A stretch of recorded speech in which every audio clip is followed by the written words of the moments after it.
Sierra Madre Oriental, Mexico, 2011.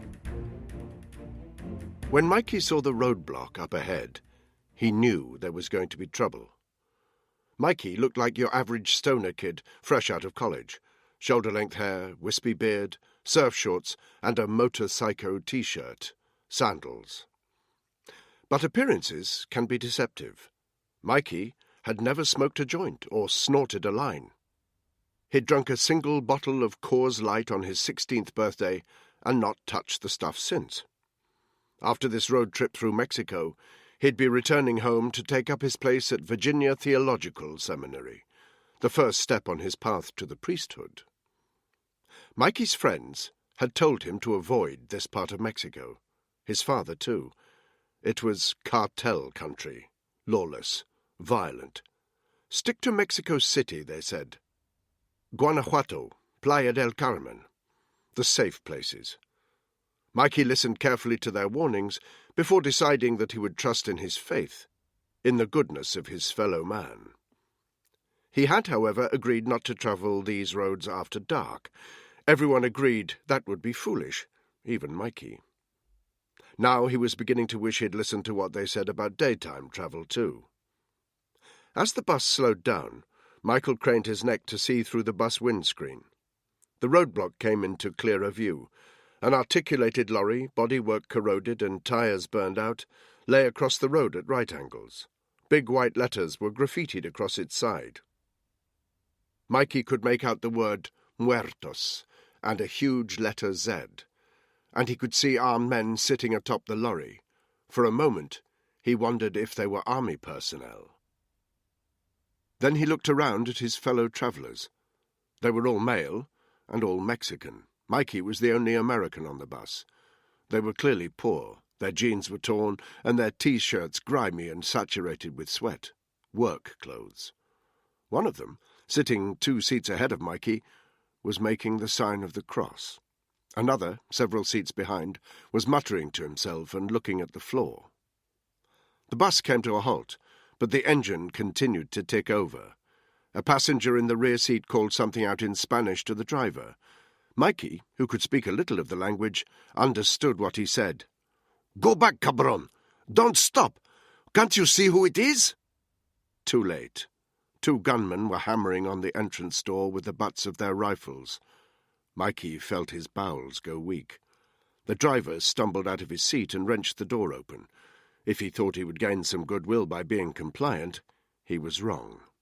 As the 2 men barged their way in, one of them struck the butt of his rifle against the driver's jaw. He collapsed, bleeding from the mouth. "Okay, pendejos," one of the men barked in Spanish. "Get out the bus!" Nobody moved. Mikey assumed the others were, like him, paralyzed by reluctance and terror. The men gave it 5 seconds. Then, without another warning, one of them turned his back on the passengers and pulled the driver up from the dirty floor of the bus. He slammed him face forward against the windscreen. Mikey saw the driver's head press sideways against the glass, his hands palm outwards on either side. The gunman raised his weapon. The barrel was no more than a foot from the driver's head. He fired. The shocking, deafening report penetrated Mikey to the core. The driver collapsed. His brain matter, like jelly, left a thick goo on the blood-spattered windscreen. The glass had splintered at the point where the round penetrated his head and cracked into the glass. Mikey felt himself retch and had to cover his mouth with his hand. "Get out the bus!" the other gunman repeated. This time there was no hesitation. The passengers snapped to their feet and pressed their way out of the bus, Mikey included. Sandwiched between the other passengers, he got a whiff of urine. Someone had wet themselves with fear, and Mikey had to try hard to stop himself doing the same. He averted his eyes as he passed the butchered body of the driver and stumbled down the steps of the bus onto the hard-baked ground outside. The midday sun was dazzling. The dry heat caught the back of his throat. A heat haze rose from the metal bulk of the graffitied lorry. Beyond it, he saw the mountains of the Sierra Madre, grey and rocky against the piercing blue sky. A few meters from where the bus was parked was a roadside shrine, one of many that Mikey had seen on his journey. This one was in the form of the Virgin Mary, gaudy and brightly coloured, 1 metre high, and housed in a wooden casing with a pitched roof. From the corner of his eye, he saw some of his fellow passengers making the sign of the cross. He hurriedly did the same, to stop himself standing out. The gunmen lined them up against the side of the bus, shouting, several at a time. Mikey couldn't work out what they were saying. His ears were still ringing from the noise of the gunshot, but through his half-closed eyes he could see one of the men was hanging back maybe 10 metres. He had the features of a man in early middle age, close-cropped black hair, a pencil-thin moustache, and eyebrows that pointed up at the sides, as though he was constantly asking a question. While everyone else's lips were dried and cracked, his were moist. His eyes were black, and there was a deadness to them that chilled Mikey far more than even the sight of the driver had done. He wore jeans, leather boots, and a white vest that showed impressive upper arm muscles. The arms themselves were covered with tattoos. He stepped toward the line of terrified passengers, his own rifle hanging loosely from a strap around his neck. It was obvious from the way the other gunman got out of his way that he was the main guy. The man stood 2 metres in front of the centre of the line. There was a moment's silence. Mikey was able to make out the tattoos more clearly. On one arm he saw a grotesque angel of death, wearing a red military beret and pointing a gun. Beneath it, in an ornate Gothic font, the text Z1. The man spoke in quiet, almost whispered Spanish. "We're going to play a game," he said. He turned to the nearest gunman. "Choose 2 of them," he said. "Si, Z1. "Yes, Z1, the gunman replied. He stepped toward the line of passengers, grabbed the 2 nearest, and dragged them so they were standing in front of the roadside shrine. One of them was an older man, perhaps in his 60s, with dark leathery skin and a lean, lined face. The other was much younger, 20 perhaps, certainly no older than Mikey himself, but not in nearly such good shape as the older man. He had a noticeable double chin, and those parts of his upper arm that were visible below his T-shirt were flabby and without definition. "The game is called Who Will Be the Next Hitman?" the man called Z1 announced. He looked around on the ground and found 2 flinty stones, each about the size of a grapefruit. He gave one to the older man, one to the younger. "The rules are very simple," he said. "You fight in pairs. The one who survives will join us. The one who doesn't won't." He looked to the 2 passengers holding the stones and nodded. At first, neither man moved. They stood 3 metres apart and stared at the stones in their hands. "Fight, pendejos!" one of the gunmen shouted. Mikey recognized his voice as belonging to the man who had ordered them off the bus, but he couldn't take his eyes off the 2 reluctant gladiators. The younger man was trembling, licking his lips and glancing left and right, as if trying to decide whether to run. The older man was still staring at the stone in his hands. He was still and craggy as the mountains in the distance. "Come on, man," he muttered. "I have a family, children." Z1 gave a harsh bark of laughter. "Good," he said. "So, if you don't put up a proper fight, we can hang them from the nearest bridge with their guts spilling out." The other gunmen laughed. Mikey could see there were tears brimming in the older man's eyes now. He took a tentative step forward and held up the stone so it was level with his shoulder. The younger man stepped backwards. "Don't do it, senor," he breathed. "We don't have to fight." "Of course we have to fight," the older man said. "Don't you understand who these people are?" "But—" "I'm sorry. My family." The older man raised the stone a little higher. With a speed that belied his age, he moved on the younger man and cracked the stone down hard on the side of his head.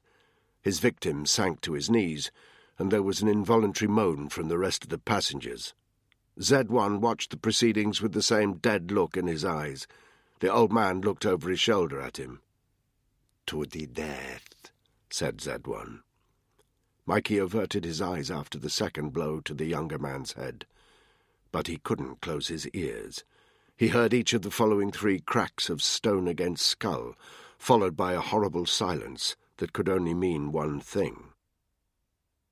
10 seconds passed. Mikey dared to look up again. He wished he hadn't. The younger man was sprawled on the ground. His head was pulp. The ground was stained a dark brown. There were spatters of blood on the statue of the Virgin. The older man was looking in disbelief at the rock in his bloodied hands. Tears were now streaming down his grizzled face. Z1 nodded at one of his men, who stepped over to the older man and ushered him at gunpoint toward the roadblock. "Okay, pendejos," Z1 said. "Who's next?" All of the passengers, Mikey included, bowed their heads. Z1 walked slowly along the line, looking each man up and down. Bile hit the back of Mikey's throat. He prayed hard. He tried not to catch Z1's eye as he inspected each of the travellers, but he found it impossible. He felt giddy when he saw a small smile cross Z1's lips. "What have we got here?" Z1 said. "A Yankee." Mikey backed away, but there was only half a metre between him and the bus. Z1 gave an instruction to his men. One of them approached, holding the bloodied stone that the older man had used to kill his victim. "Hold out your hand, Yankee," he said. Mikey swallowed hard. Then he shook his head. "No," he said in hoarse, stuttering Spanish. Z1's expression did not change. There was silence. "You want to go, Yankee?" he said. Mikey drew a deep, steadying breath. He nodded. "Then go," Z1 said. He pointed back along the road down which the bus had travelled. "Go back to Yankee country where you belong." Mikey edged away from him. He glanced back toward the terrified passengers and their tormentors. From the corner of his vision, he noticed that already there was a fly buzzing around the head of the dead man. Nobody spoke. "Them too," Mikey said. "Let them get back on the bus. Let them leave." Z1 turned to the passengers. "Does anybody else want to leave?" he said. His voice was very quiet, but there was no doubt that everybody heard it. None of the passengers responded. They all looked at the ground. It was as if nobody had spoken. "Only you, Yankee," Z1 said. "So, you should go." Mikey swallowed again. His fervent, silent prayer was being answered. Maybe, if he was fast enough, he could find a member of the Federales, the federal police. He'd heard that members of the regular police force were routinely in the pockets of the cartels. The Federales were a breed apart, highly armed, highly trained, and desperate to stamp out the cartels. Maybe, if he could alert them, he could stop this awful thing from happening. He turned his back on them. The road stretched northwards into the distance, the horizon shaky in the heat haze. He took several hesitant steps away from the others. There was a tingling sensation at the back of his neck. It urged him to start running. He had run maybe 15 metres when he heard the report of the gun.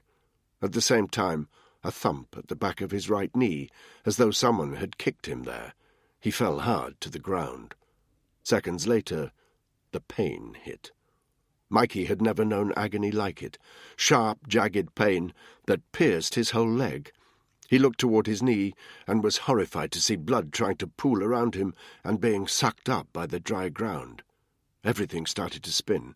He was aware of movement from where the others were standing.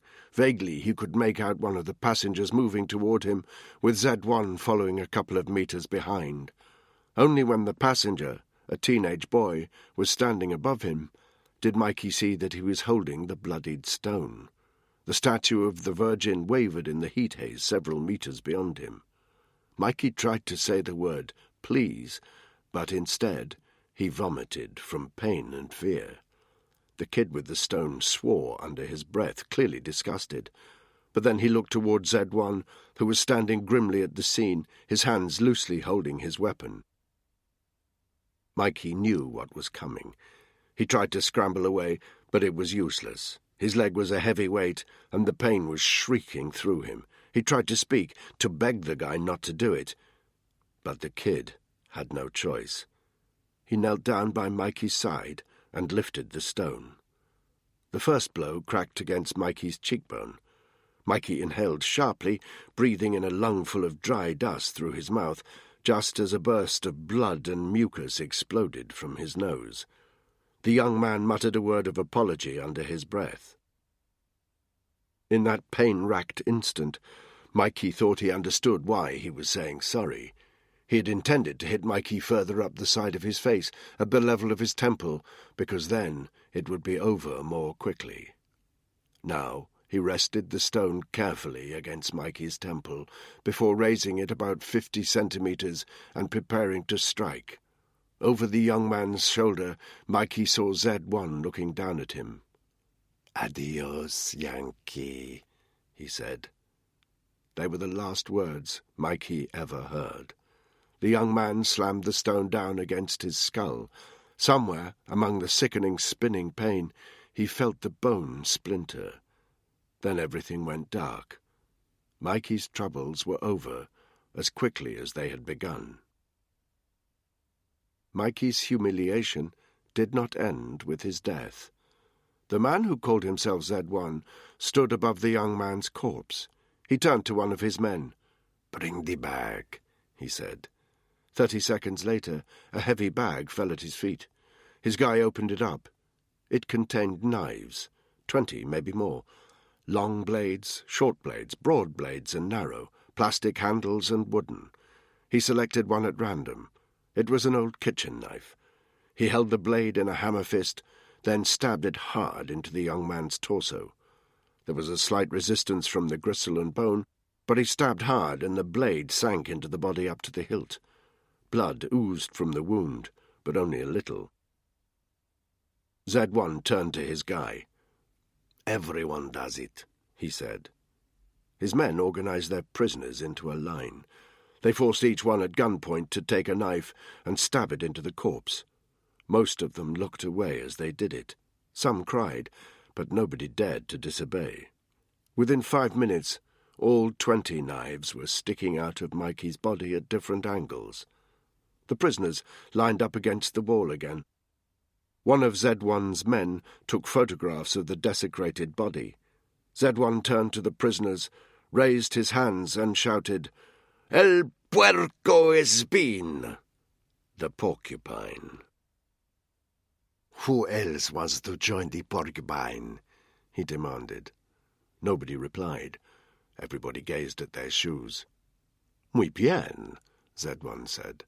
"The ones who survive will bury the ones who die, here behind the roadside shrine. Let us continue with our little game, shall we?" Wednesday. Chapter 1. Walthamstow, North London, 1500 hours GMT. For an SAS man, situational awareness is as instinctive as breathing. After 7 years in the regiment, it was second nature for Danny Black to absorb and process every last detail of his surroundings. He did it almost without thinking. So as he stood at the base of a 30-story tower block, which was as grey and unwelcoming as the sky, he was aware of everything. The graffiti that was concentrated on the northwest side of the building, telling him that was where gang members would likely hang out at night. The net curtain that twitched on the second floor. The workmen, barely visible on the roof. The grime music that filled the air. Some of it was pumping from the windows of the lower floors. Some came from the direction of the car park that surrounded the tower block. In his peripheral vision, Danny was acutely conscious of the 3 stocky guys in their early 20s sitting on the bonnet of the BMW. The music, 50 Cent, came from their car. They were eyeing Danny, threats in their gaze. Fine. They could look at him all they wanted. He'd only need to deal with them if they made the mistake of forcing his hand. A helicopter passed overhead. A single glance told Danny it was a Bell Long Ranger, almost definitely civilian. Nothing like the military heliplanes in which he'd been on manoeuvres over the capital weeks before, part of the SAS's show of force in the wake of certain terror threats. He dragged his attention back down to earth. A white transit van pulled out of its parking space 25 meters to Danny's left. Written on the side were the words, "T.J. Painting and Decorating, One call will sort it all. Danny recorded every feature of his environment automatically. Situational awareness, the most important part of his job, because a regiment man doesn't like surprises. Not that he was here on military business. Today's job was personal. He entered the ground floor of the tower block. It was several degrees colder here. The concrete walls and floor made his footsteps echo. He trod more quietly, tuning his ears into the potential sound of an echo that would indicate the presence of another person. There was none. The door to the lift was jammed half open. The lift itself stuck a couple of feet from the ground. A strip light flickered overhead. There was an inevitable scent of stale urine. He headed to the staircase at the corner of the building and climbed to the 5th floor, stopping at each landing to check up and down the stairwell. No sign of anyone. Good. On the 5th floor landing, he moved through the creaking swing doors to find 2 corridors heading off at right angles.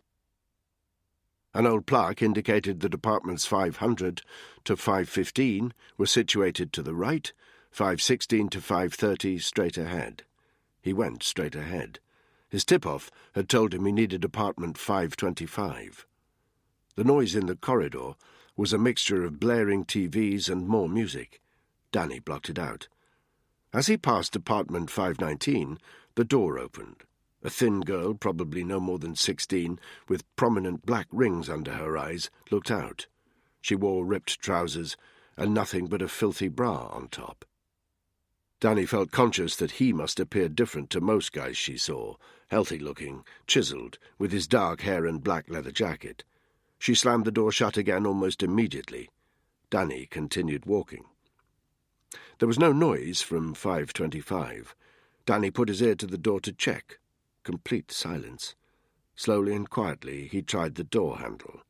It was locked, but that didn't matter. The lock was cheap and old. He pulled out his wallet and removed the credit card-sized lock-picking set he carried everywhere with him. He inserted the tiny tension wrench and applied slight pressure to it. Then he inserted the L-rake and gently scraped the top of the lock. He had the first 4 pins manipulated in a couple of seconds.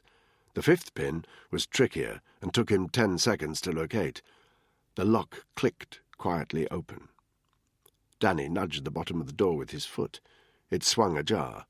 A disgusting smell hit his nose, musty, rotten. The air inside this flat was fetid and humid. Although there were no lights on and there was still no sound, he caught a whiff of human sweat that told him the place was occupied. He stepped inside. There was a bathroom straight ahead of him, no seat on the toilet, a mildewed shower curtain hanging from a broken rail over the bath. To the right, a kitchen. To the left, a closed door. He scoped out the kitchen first. It was humming with fruit flies, attracted by the dirty plates piled in the sink. Somebody was sitting at a small square table. Their head was resting, forehead down, on the table. Danny couldn't tell if it was a man or woman. Short, greasy hair, dirty blue sweatshirt. Next to him, or her, was a burned-down tea-light candle, a teaspoon, some tinfoil, and a used hypodermic syringe, the usual paraphernalia of a smack addict. Danny could tell this wasn't the person he was looking for, so he left the kitchen and headed back toward the closed door. The door was stiff because it was ill-fitting against the carpet. It opened onto a room that contained a single old sofa and 3 people. Like the guy or girl in the kitchen, they were comatose. One, a young woman, was splayed on the sofa. She wore a purple jumper and nothing on the lower half of her body. Her legs were a mess of bruises, split veins, and needle marks. On the floor, leaning against the sofa at her feet, was a naked man, his skin dotted with tattoos and similar needle marks on his arms. In the centre of the room, lying on the floor, fully clothed at least, was Danny's brother. Danny hadn't seen Kyle for 2 years. He'd have been happy not to see him for another 2. But their father had begged Danny to find out where the idiot was, or if he was even still alive. As a regiment man, Danny had enough police contacts to track down a helpless junkie with a history of petty crime to feed his habit. 24 hours after making his first inquiry, he knew exactly what counts the police wanted to speak to him about and where they would look for him if they had the time and resources for such low-level stuff. So, here he was. The floor was strewn with needles, cigarette lighters and condoms. Danny stepped over them, bent down, grabbed the top of Kyle's arm with one hand and pulled him to his feet. At first, he was just a dead weight. After a couple of seconds, his eyes flickered open. He didn't seem to recognize Danny and instinctively tried to swipe him away. Danny simply pushed him, so he stumbled toward the open door. He glanced at the semi-naked couple on the sofa. They hadn't even stirred. He pushed Kyle out into the corridor. Standing by the open door was a figure. Danny immediately recognized the dirty blue sweatshirt of the comatose person in the kitchen. Narrow nose, crazy eyes. He was holding the hypodermic syringe in his right hand like a weapon, aggressively. "What you fucking doing?" he growled. He could barely get his words out straight. It was hardly a fight. But if you're going to start a fight, you'd better finish it. Danny strode up to the wild-eyed junkie, knocked the syringe hand away with one arm, and kneed him in the groin. When he bent over in agony, Danny raised his knee and cracked it against the underside of his chin. It knocked the junkie out cold. Danny had struck him harder than he intended, but finding his brother in this shithole made him angry. The junkie got the sharp end of that anger. He turned back, grabbed Kyle, and yanked him out of the flat. In the outside corridor, Danny pushed his brother roughly toward the staircase. Kyle stumbled several meters. When Danny caught up, he pushed him again. At the top of the stairs, he forced his brother against the wall. "Try to run away from me, Kyle. I'll break your arm. Got it?" Kyle looked hungrily back toward the flat. Danny sensed he was weighing up his hunger for another hit, with his fear of his brother. Kyle had seen what Danny could do to a man. He nodded and started to stagger down the stairs. "Best decision you've made all year," Danny muttered. A minute later, they were back outside the tower block. Nothing had changed. The music was still blaring. The BMW guys were still there. They were staring aggressively at Danny, who felt Kyle try to wriggle out of his grasp, like a dog straining for his owner. "Guys!" Kyle shouted. "Guys!" The men were staring aggressively at Danny, shoulders back, chin jutting out. One of them stepped forward.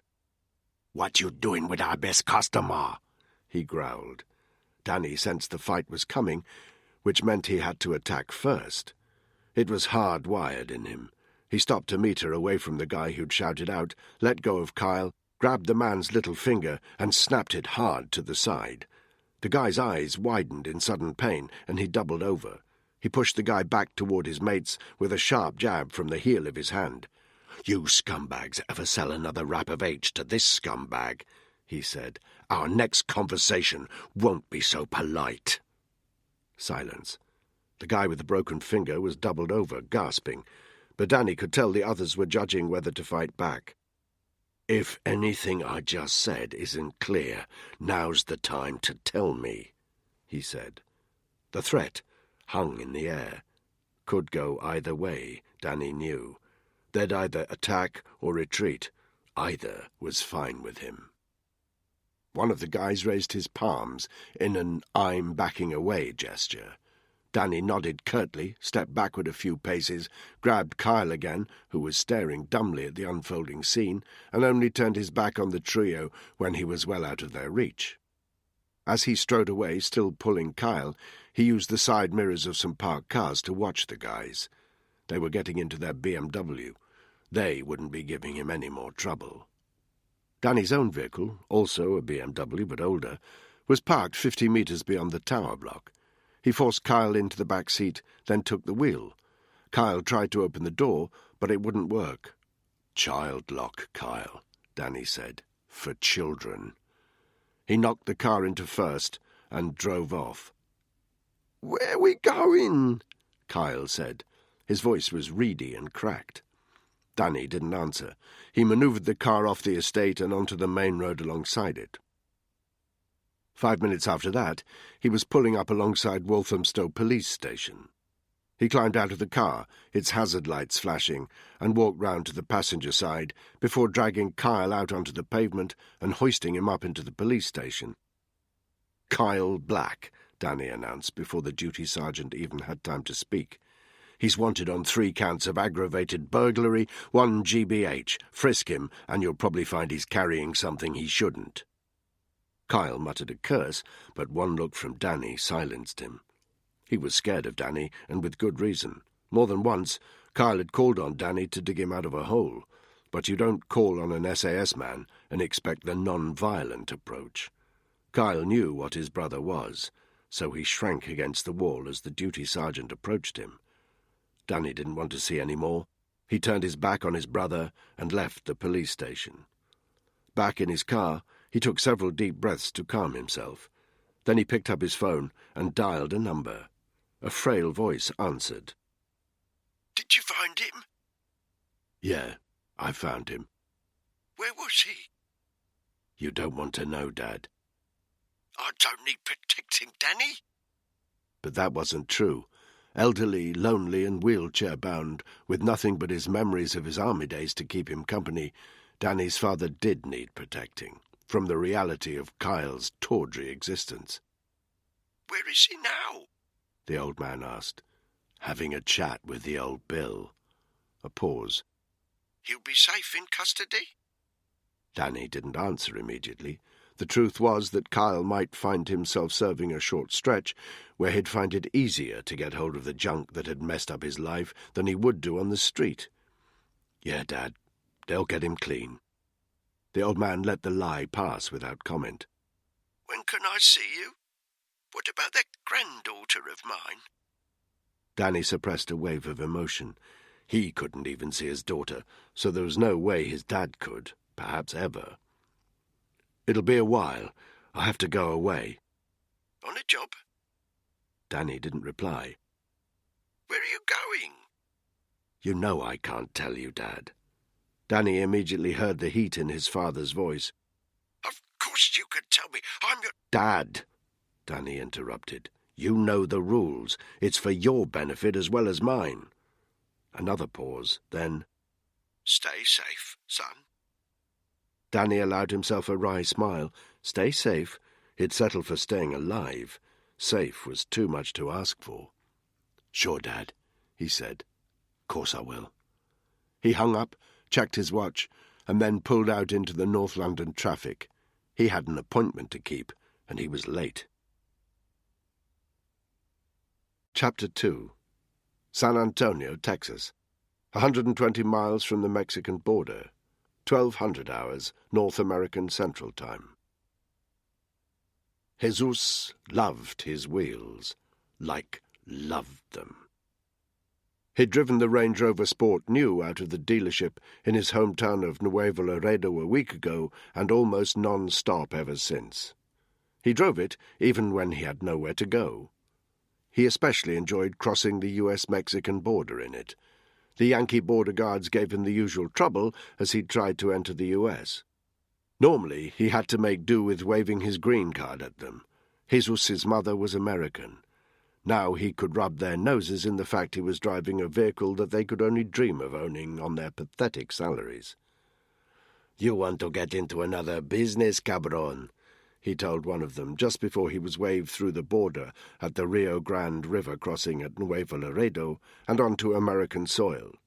The border guard knew what he meant, of course, but as the vehicle was clean, and so was Jesus, there was nothing he could do about it. He enjoyed driving the Range Rover through the dusty streets of the run-down border towns where he'd collected money from his employer's network of small-time dealers. It made him feel important. He enjoyed showing it off in front of the cartel workers, slightly higher up the food chain from the dealers, who gave him packages of heroin and meth to distribute back to the streets. It made them realize he wasn't to be messed with. And now he was enjoying driving along this well-heeled suburban street, music pumping from the car stereo, taking in the manicured lawns, large houses, and cars of similar value parked up in the driveways. He felt like one of the beautiful people. Jesus was not beautiful. A childhood of running drugs for the cartels had left its marks. A broken nose, a lip split more times than he could count, and a scar on his right shoulder where a bullet had grazed him. The motherfucker who fired it was the first man Jesus had killed. He used a knife and dumped his victim's dead body naked on the doorstep of his family, a Z etched on his abdomen with the knife tip. That was 5 years ago, when Jesus was 14. He was proud of his scars, though, just like he was proud of the tattoo on his chest, a skeletal face with a beret and an Uzi. It marked him out as a member of the most feared cartel in Mexico. It marked him out as a Zeta. He arrived at a particularly fine house on the left-hand side of the road. Palm trees in the yard, lawn so neat with perfect stripes it looked like a freaking tennis court, columns either side of the door, all that posh shit like he'd seen on TV. If you looked to the side, you could just catch a glimpse of the swimming pool out back. A white Range Rover, the mirror image of the one Jesus was driving, and his inspiration for it, was sitting at the front. Jesus parked up behind it and killed the engine. The music died with it. He clicked open the glove compartment and pulled out a Glock 43 9mm semi-automatic and a brown envelope. He looked inside to make sure the 3 small Ziploc plastic bags, each containing a little white powder, were still there. They were. 1 hit per day. When the dope ran out in 3 days' time, he'd be back with more. For a price, of course. Jesus wasn't an idiot. He knew not to skim a single dollar off the money he collected for the cartel. Money was the only thing they cared about. If so much as a nickel went missing, they'd be all over it. It was harder for them to keep a precise inventory of the merchandise itself. Jesus felt safe enough stealing a little. Not that he took this shit himself. He'd seen too many people throw their lives down the can to follow that path. But he also knew that to a junkie, the guy who supplied the junk was God. They'd do anything for him. Like anything. He tucked the Glock into the back of his jeans and let himself out of the car, locked it with the fob and trampled across the lawn to the front door, clutching the brown envelope. He knew he looked out of place with his tattoos and baseball shirt. He wasn't surprised to see the middle-aged woman on the opposite side of the road, standing just next to the white van parked opposite the house, giving him an unfriendly stare. This was a good neighborhood. Soccer moms with perfect kids and husbands whose boring jobs brought in a couple of $100K a year plus benefits. Truth was, guys like Jesus didn't fit in, no matter what cars they drove. Whatever. Jesus wasn't here to be adored. He knocked on the door. It opened immediately like it always did. A woman stood there. Talk about a MILF, Jesus thought. Great rack, pert little ass. Plenty of makeup just the way he liked it. A bit thin round the cheeks, maybe. Hardly surprising, given her appetites. She stepped aside to let him in, then closed the door quickly. "Did you bring it?" she said. Jesus held up the brown envelope. The woman made to snatch it, but Jesus pulled it away. He sauntered into the house, making a big show of admiring the gleaming marble floor, the sweeping staircase, and the soft focus photographs, massively enlarged, of her beautiful family on the wall. Jesus pointed at the picture of her husband. "Where is he?" His English was perfect, but he had a slight Mexican accent. "Away on business," she said. "Vancouver." Jesus didn't know where Vancouver was, but gave a shrug to hide his ignorance. "Couldn't I just get a hit now?" the woman said. "I'll make it, worth your while." "Bullshit," Jesus said. "You'll be out of it. Don't want my bitches sleeping on the job, you feel me?" "I won't. I'll—" Jesus clicked his fingers and made a get-here gesture. The woman walked toward him. She was clearly trying to make eye contact, but couldn't help glancing at the brown envelope in Jesus's fist. When she was standing in front of him, he made a kneel-down gesture.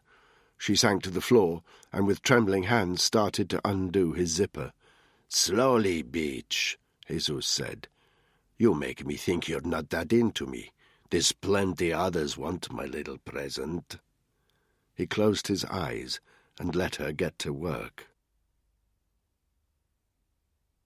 is he? Away on business. Vancouver. Vancouver, my ass. $20 says he's nuts deep in his PA right now. Rav Patel, that was the name he used in this time and place, and he was sticking to it, took a swig of his Starbucks iced coffee, then put his finger to his earpiece and carried on listening. Rav wasn't the only guy inside the white van opposite the house with 2 Range Rovers in the drive. His longtime colleague, a Hispanic comms and surveillance specialist whose work name was Michael, had his eye to the covert camera that was right now watching the front of the house. Their boss, Ethan Kleinman, was sitting in the back of the van, face intent, one finger also on his earpiece. To look at Ethan Kleinman, you'd never chalk him up as a CIA man. With his full beard, the colour of wet sand, now turning grey, little round spectacles, corduroy jacket, and small watery eyes, he looked more like a minor league university professor than an intelligence agent. He'd been with the company for 35 years, and was surely approaching the time when he ought to be thinking about retirement, or at least a comfortable desk job to see out the rest of his working life. But Kleinman still operated in the field. Nobody knew why, and anybody who asked was patiently deflected to an alternative topic of conversation. Kleinman walked with a slight limp, a souvenir of fieldwork south of the border more than 10 years ago, though exactly what was a mystery to everyone. Couldn't I get a hit now? I'll make it, worth your while. Kleinman removed his earpiece. "I don't think I need to hear any more," he said quietly. "You joking?" Rav said. "Who needs YouPorn when you got this?" He sighed when Kleinman gave him a disapproving look. "We're recording anyway," he said. "We can always read the transcripts." Which was true. It had taken them just under 20 minutes that morning to fit microphones behind the light switches in each of the rooms while the lady of the house was dropping the kids off at school. He took another slurp of coffee, then tapped one of his 2 daisy-chained computer monitors. "Shouldn't she be baking cookies or something? What happens when the kids get home and she's away with the fairies?" "High-functioning heroin addict," Kleinman said. "Sure," Rav said. "High-functioning till she ODs before the school run and we find her sprawled over the dashboard of her SUV. Welcome to America," Kleinman said. Something on the screen caught Rav's attention. "Okay, passengers," he said. "We got a match." Rav's left-hand screen had 4 still images, taken minutes previously, of the young man climbing out of his Range Rover and heading across the front yard to the door. The surveillance team had lucked out when the young man had looked almost directly at their vehicle. It gave them a full frontal shot to run through the NSA's facial recognition database. When Rav first came to work for the company 5 years ago, a search like this would take 48 hours. Now it was a 5-minute job. His right-hand screen showed the full CIA file for the target. Rav read the salient details out loud. Jesus Sanchez, dual American and Mexican citizenship. No address on file. Affiliated with the Las Zetas cartel.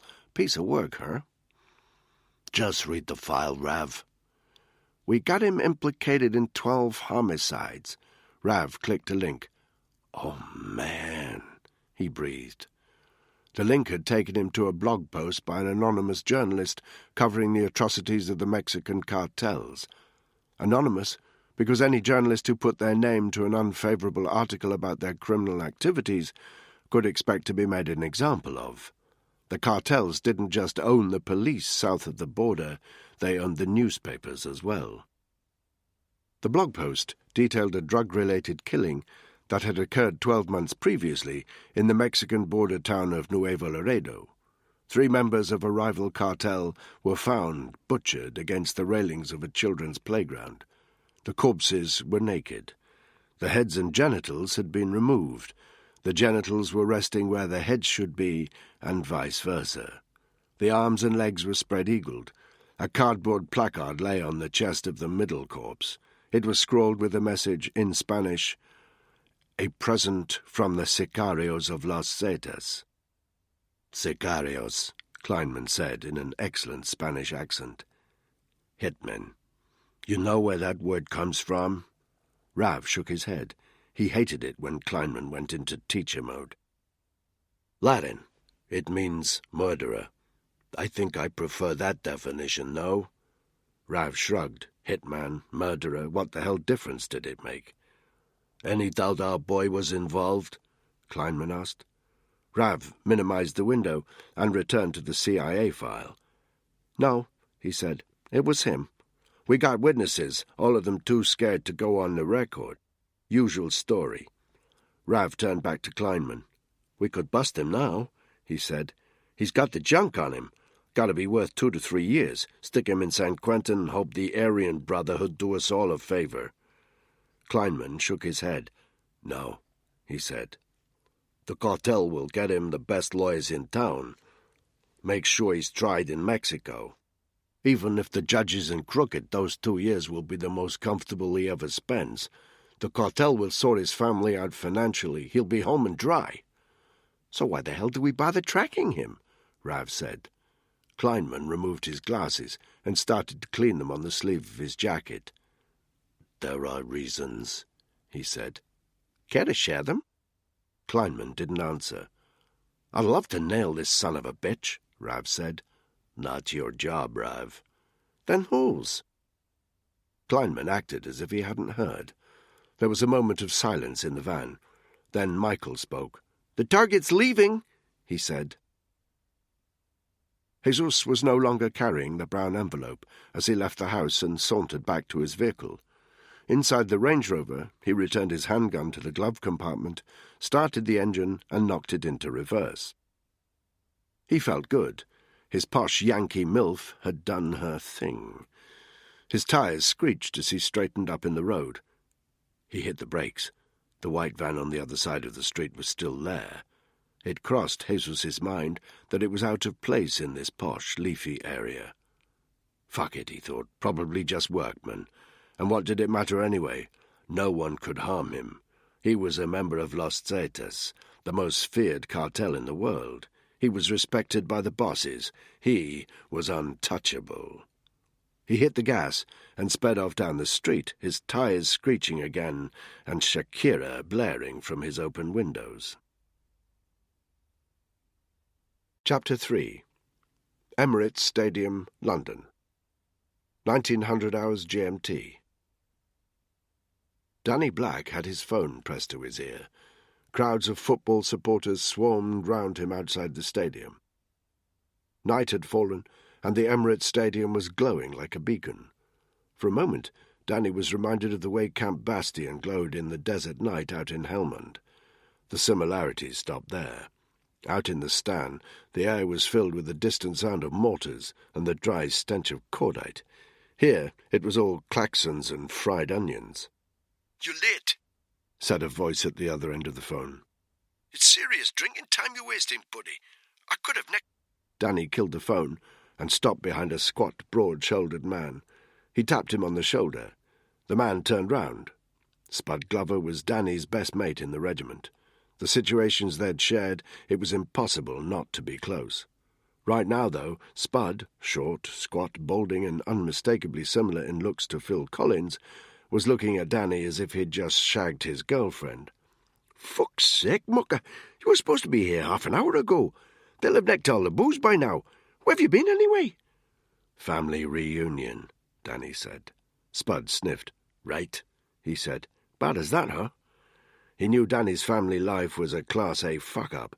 He turned and indicated 2 men who were standing just by him. Danny nodded a greeting. Tyson, he said. Spike.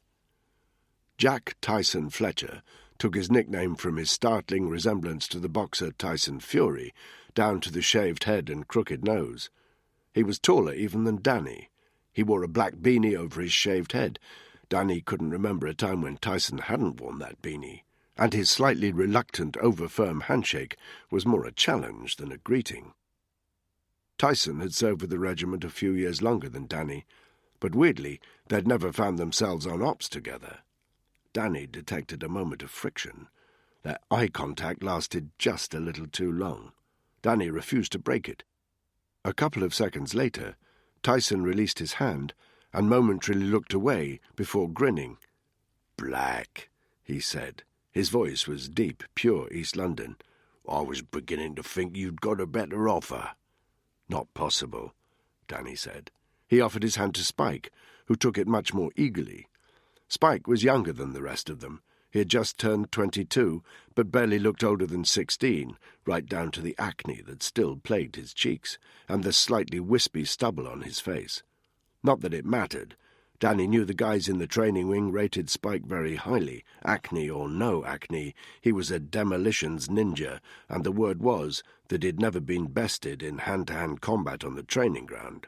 Despite being much slighter than Spud, more lean and agile-looking, there was something very similar about their faces, which figured, because Spud and Spike were cousins. Maybe a couple of times removed, Danny couldn't remember. "I was a bit worried," Tyson said, "that it might be past Snowflake's bedtime." "Call me that again," Spike said. Tyson shrugged. "Chillax, kid. Come on.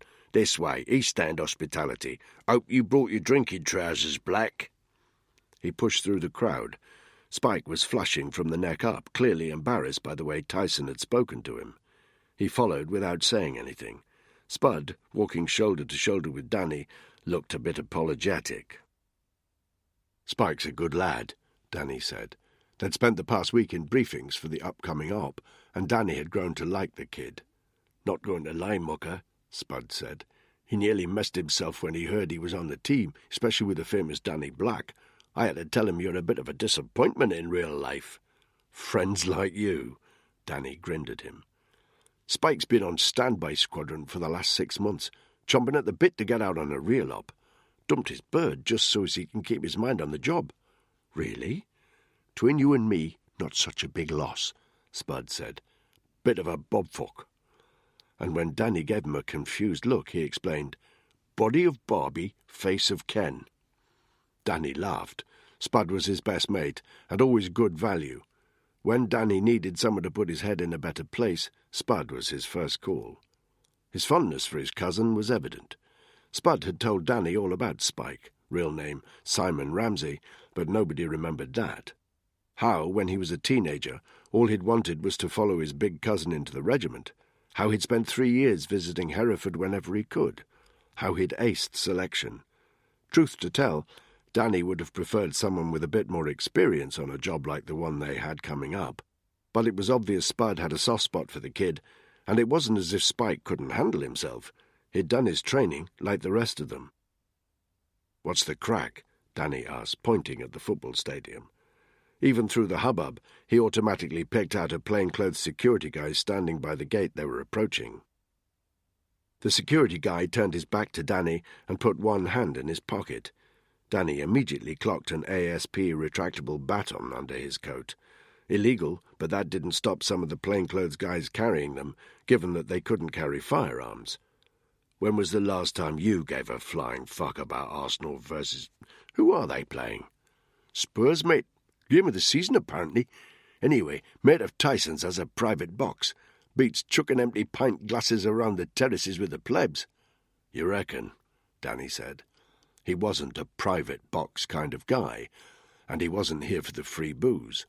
A pre-deployment social was an important part of prepping for an operation. A chance for members of the team to get to know each other away from the intense environment of HQ, but he'd have been just as happy doing it over a few pints in a Hereford pub.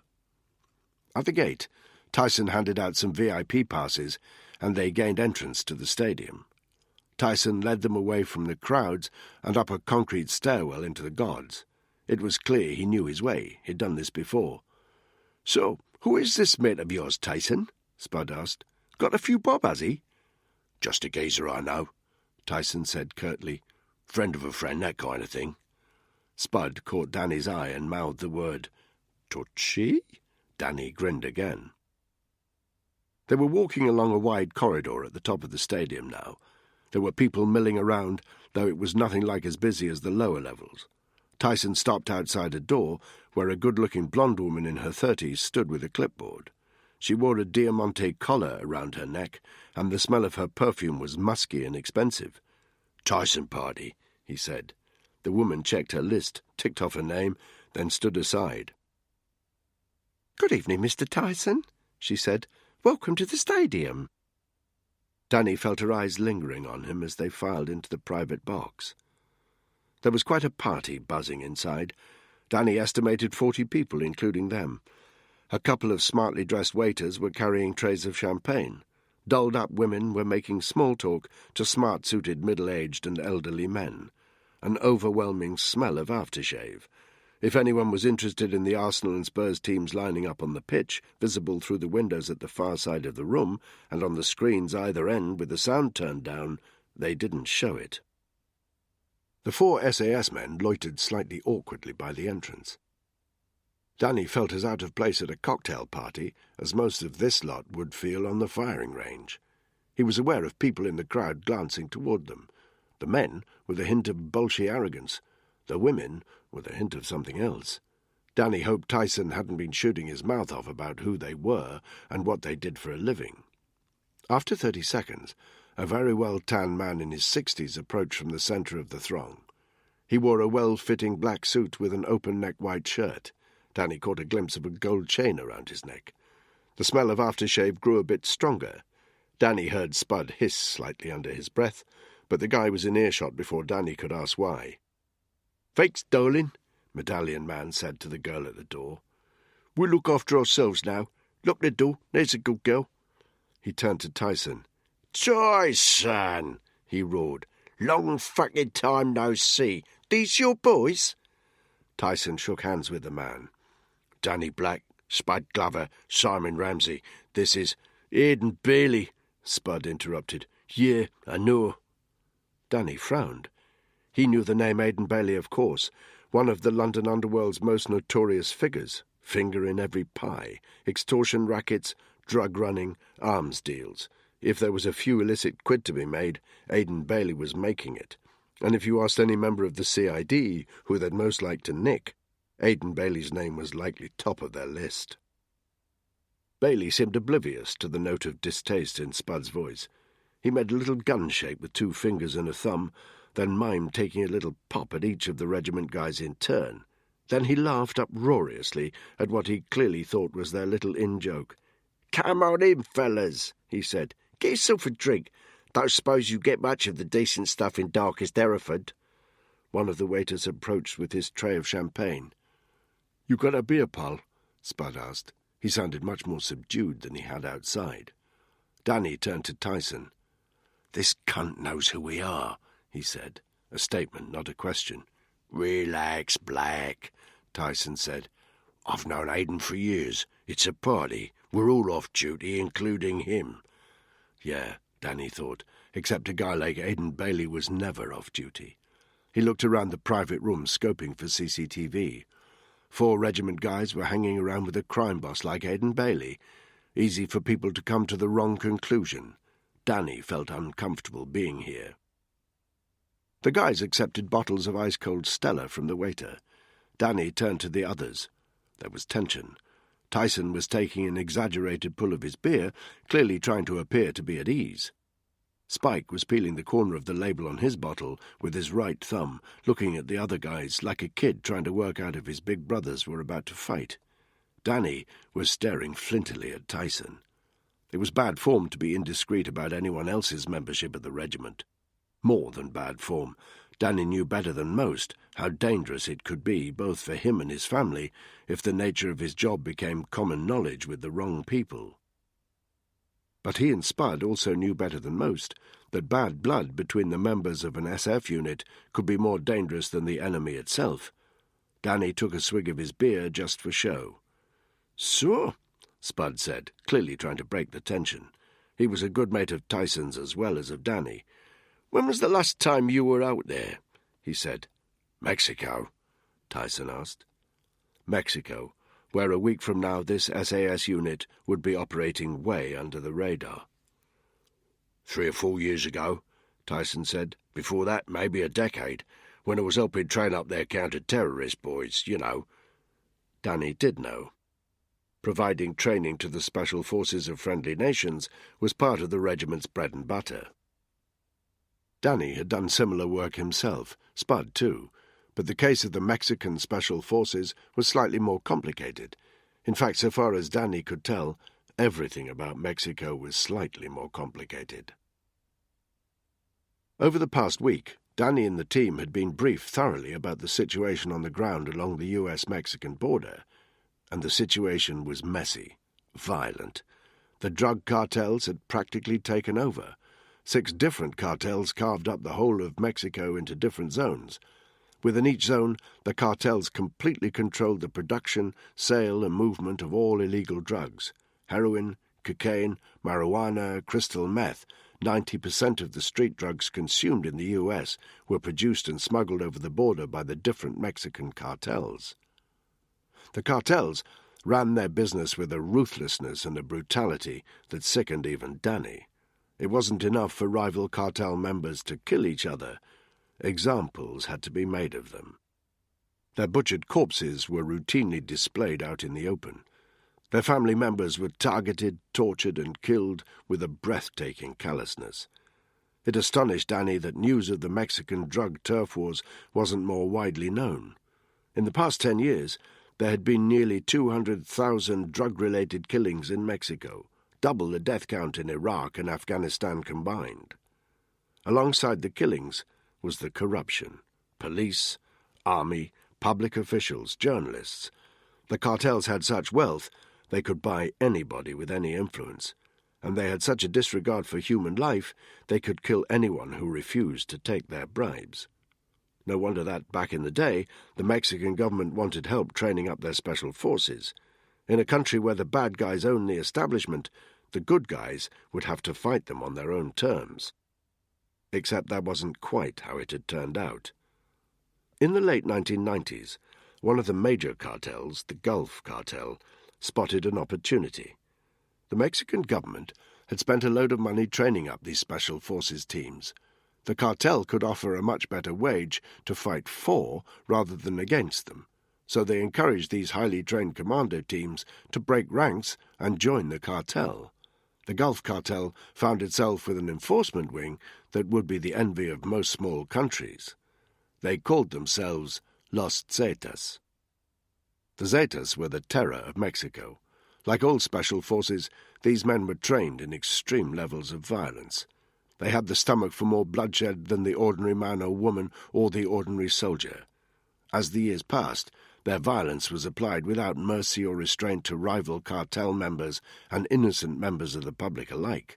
With muscle like that, the Gulf Cartel thrived.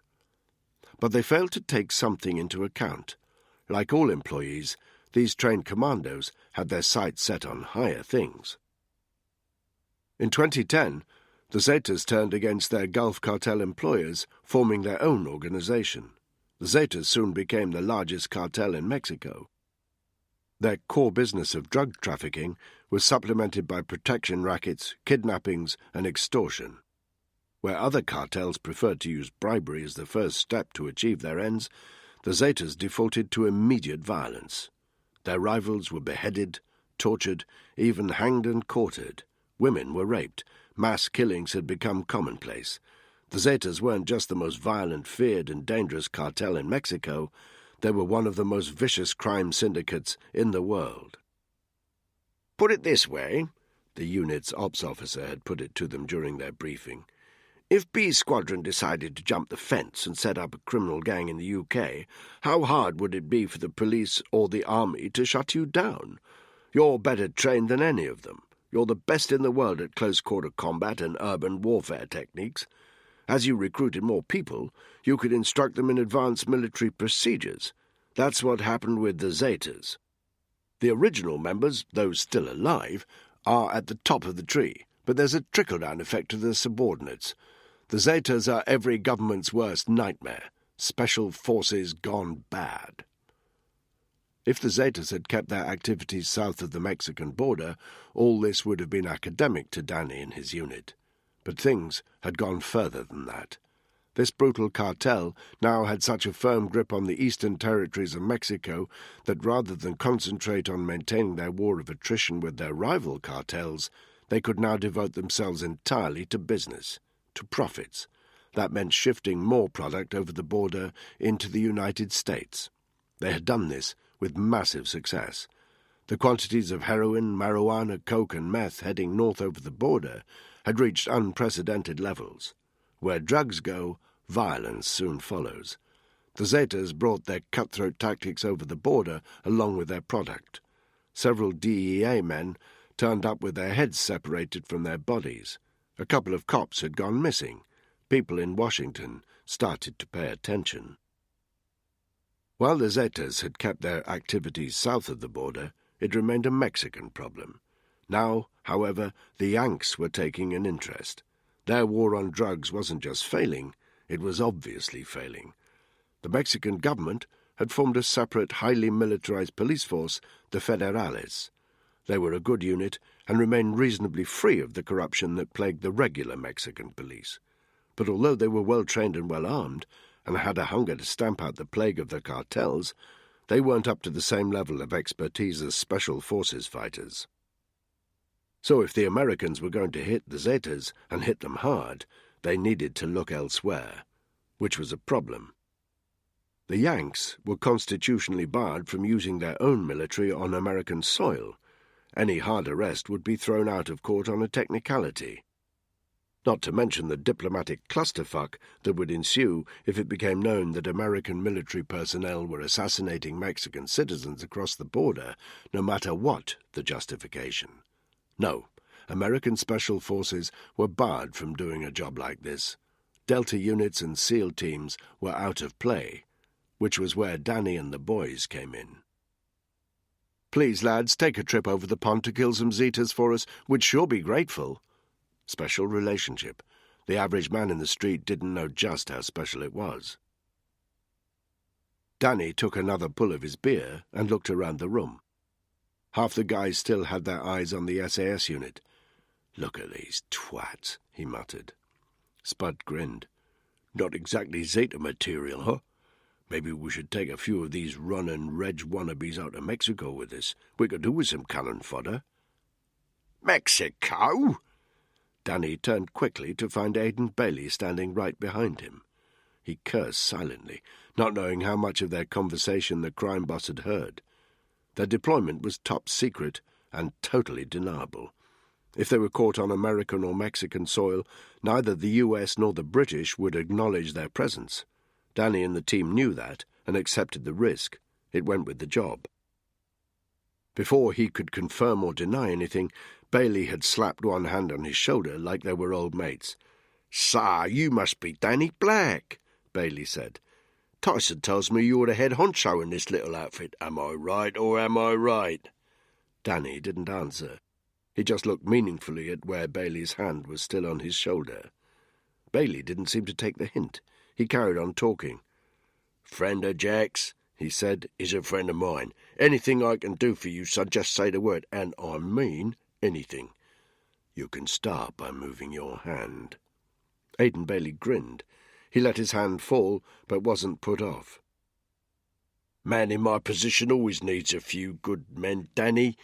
You ever need a bit of extra work, you just shout. Plenty of opportunity for a man of your talents, if you take my meaning. Proper pay and all." "A man of my talents," Danny said darkly, "isn't interested in the kind of work you've got to offer." Aiden Bailey's reputation preceded him. Drug trafficking, extortion, Bailey's involvement in the seedy underbelly of the UK crime world was well known, as was the authorities' inability to make anything stick to him. Bailey gave him a thin smile. "Well," he said, "the offer stands." He sniffed and addressed the others. "Anything you need, lads, you just ask." He looked over at a couple of attractive women in low-cut dresses who were standing nearby. "Need," he said, "or want, you get my drift." He wandered back over into the crowd. Danny turned to Tyson. "I don't care who you spend your time with, Tyson," he said, "but don't ever mention my name to a scumbag like that again, okay?" Tyson shrugged and took a pull on his beer. "Whatever," he said. "Don't tell me it's the first dodgy job offer you've ever received. You're in the SAS, Black. You're not a bleeding Sunday school teacher." Tyson was right, of course. It was almost impossible to do this job without attracting the attention of the criminal fraternity. There were even guys inside the regiment who he knew walked both sides of the law. He wondered if Tyson was one of them. Tyson seemed to know what he was thinking. "You got it wrong," he said. "I already told you, Aidan and I go way back. I keep my nose out of his business. He keeps his nose out of mine." He turned to Spud and Spike. "I suggest we enjoy the party," he said. 20 quid says the gunners take it 2-0. What do you say, Snowflake?" Spike scowled as Tyson followed Bailey into the crowd. 30 seconds later, Tyson was chatting to a woman whose little black dress revealed a whole lot more than it hid. "Remind me why we need Tyson on the team again," Danny muttered. But he didn't need reminding. Tyson was a core component of the operation. Back in the day when the Zetas were bona fide members of the Mexican military, Tyson had been on the SAS training team that spent 3 months helping them hone their counter-terrorist skills. He'd lived and worked alongside them. He knew their ways, and in several instances, their faces. He'd taught them, if not everything they knew, then a good chunk of it, and he spoke fluent Spanish. So yeah, they needed Tyson on the team. Spike walked over to the window on the far side of the room and watched the match. He looked very slight from this distance. "I know he's your cousin, Mucker," Danny said, "but I can't cut him any slack if he doesn't pull his weight. You get that, right? Just because Tyson's wound you up, don't take it out on Spike. He'll be fine." Spud smiled. "Regular little pyromaniac, that one. Blew up his dad's lawnmower with a 9-volt battery when he was 13. Put 20 years on the old fella. Better at close-quarter combat than you and me put together and all." He pulled on his beer. "Heard from the missus?" he asked, obviously wanting to change the subject. Danny looked away. The truth was, the last time Danny saw his girlfriend Clara and their baby girl Rose was when he and Spud forcibly extracted them from a house on the outskirts of Birmingham. They were abducted as leverage against Danny. Not for the first time, Clara had to witness the brutal realities of Danny's work as he and Spud dealt with their kidnappers the only way they knew how. Once the regiment knew the full story, they cleared up the scene, hushed everything up. Clara, however, was still in counselling, and Danny's chance of seeing his daughter any time soon was smaller than Spur's chances of a win tonight. Truth to tell, he was looking forward to starting the mission and getting in country. It would take his mind off the grim reality of his life back home. "Nothing," he told Spud. He shrugged. "Better that way." Before Spud could reply, one of the waitresses walked up to them with a dazzling smile. She carried a handheld wicker basket containing 20 or 30 small brown envelopes, a couple of inches square. "Present from Mr. Bailey, gentlemen," she said. Spud took one of the envelopes. Danny declined, but positioned himself so he was blocking the CCTV camera's line of sight of Spud. Spud opened his envelope up.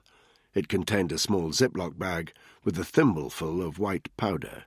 He licked his little finger, dabbed it into the powder, then smeared a little against his gums. "Cook," he said. "Natch." Danny felt an irrational anger swell up inside him. After the time he'd spent with his brother that day, this was the last thing he wanted to see. Not to mention that it was far too easy for someone to see one of his unit with a wrap of marching powder and come to the wrong conclusion. "Get Spike," he said. "I don't want him making the wrong decision."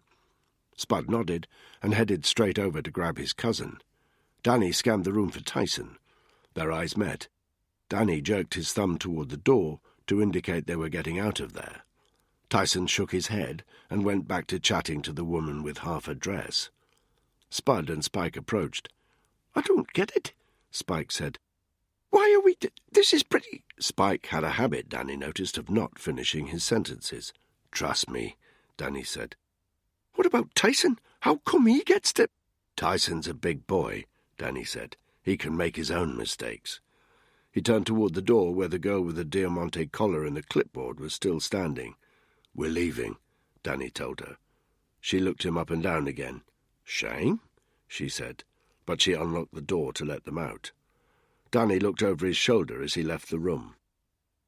He caught sight of Aidan Bailey watching them leave, an unknowable expression on his face. Danny turned his back on him. He didn't need men like Aidan Bailey taking an interest in him. Life was complicated enough as it was. Thursday, Chapter 4. Willesden, London, 14:30 hours GMT. He was an old man. His knees were gone. His spine was beginning to arch. His eyesight was cloudy, and he couldn't hear well. But none of these was the worst thing about being old.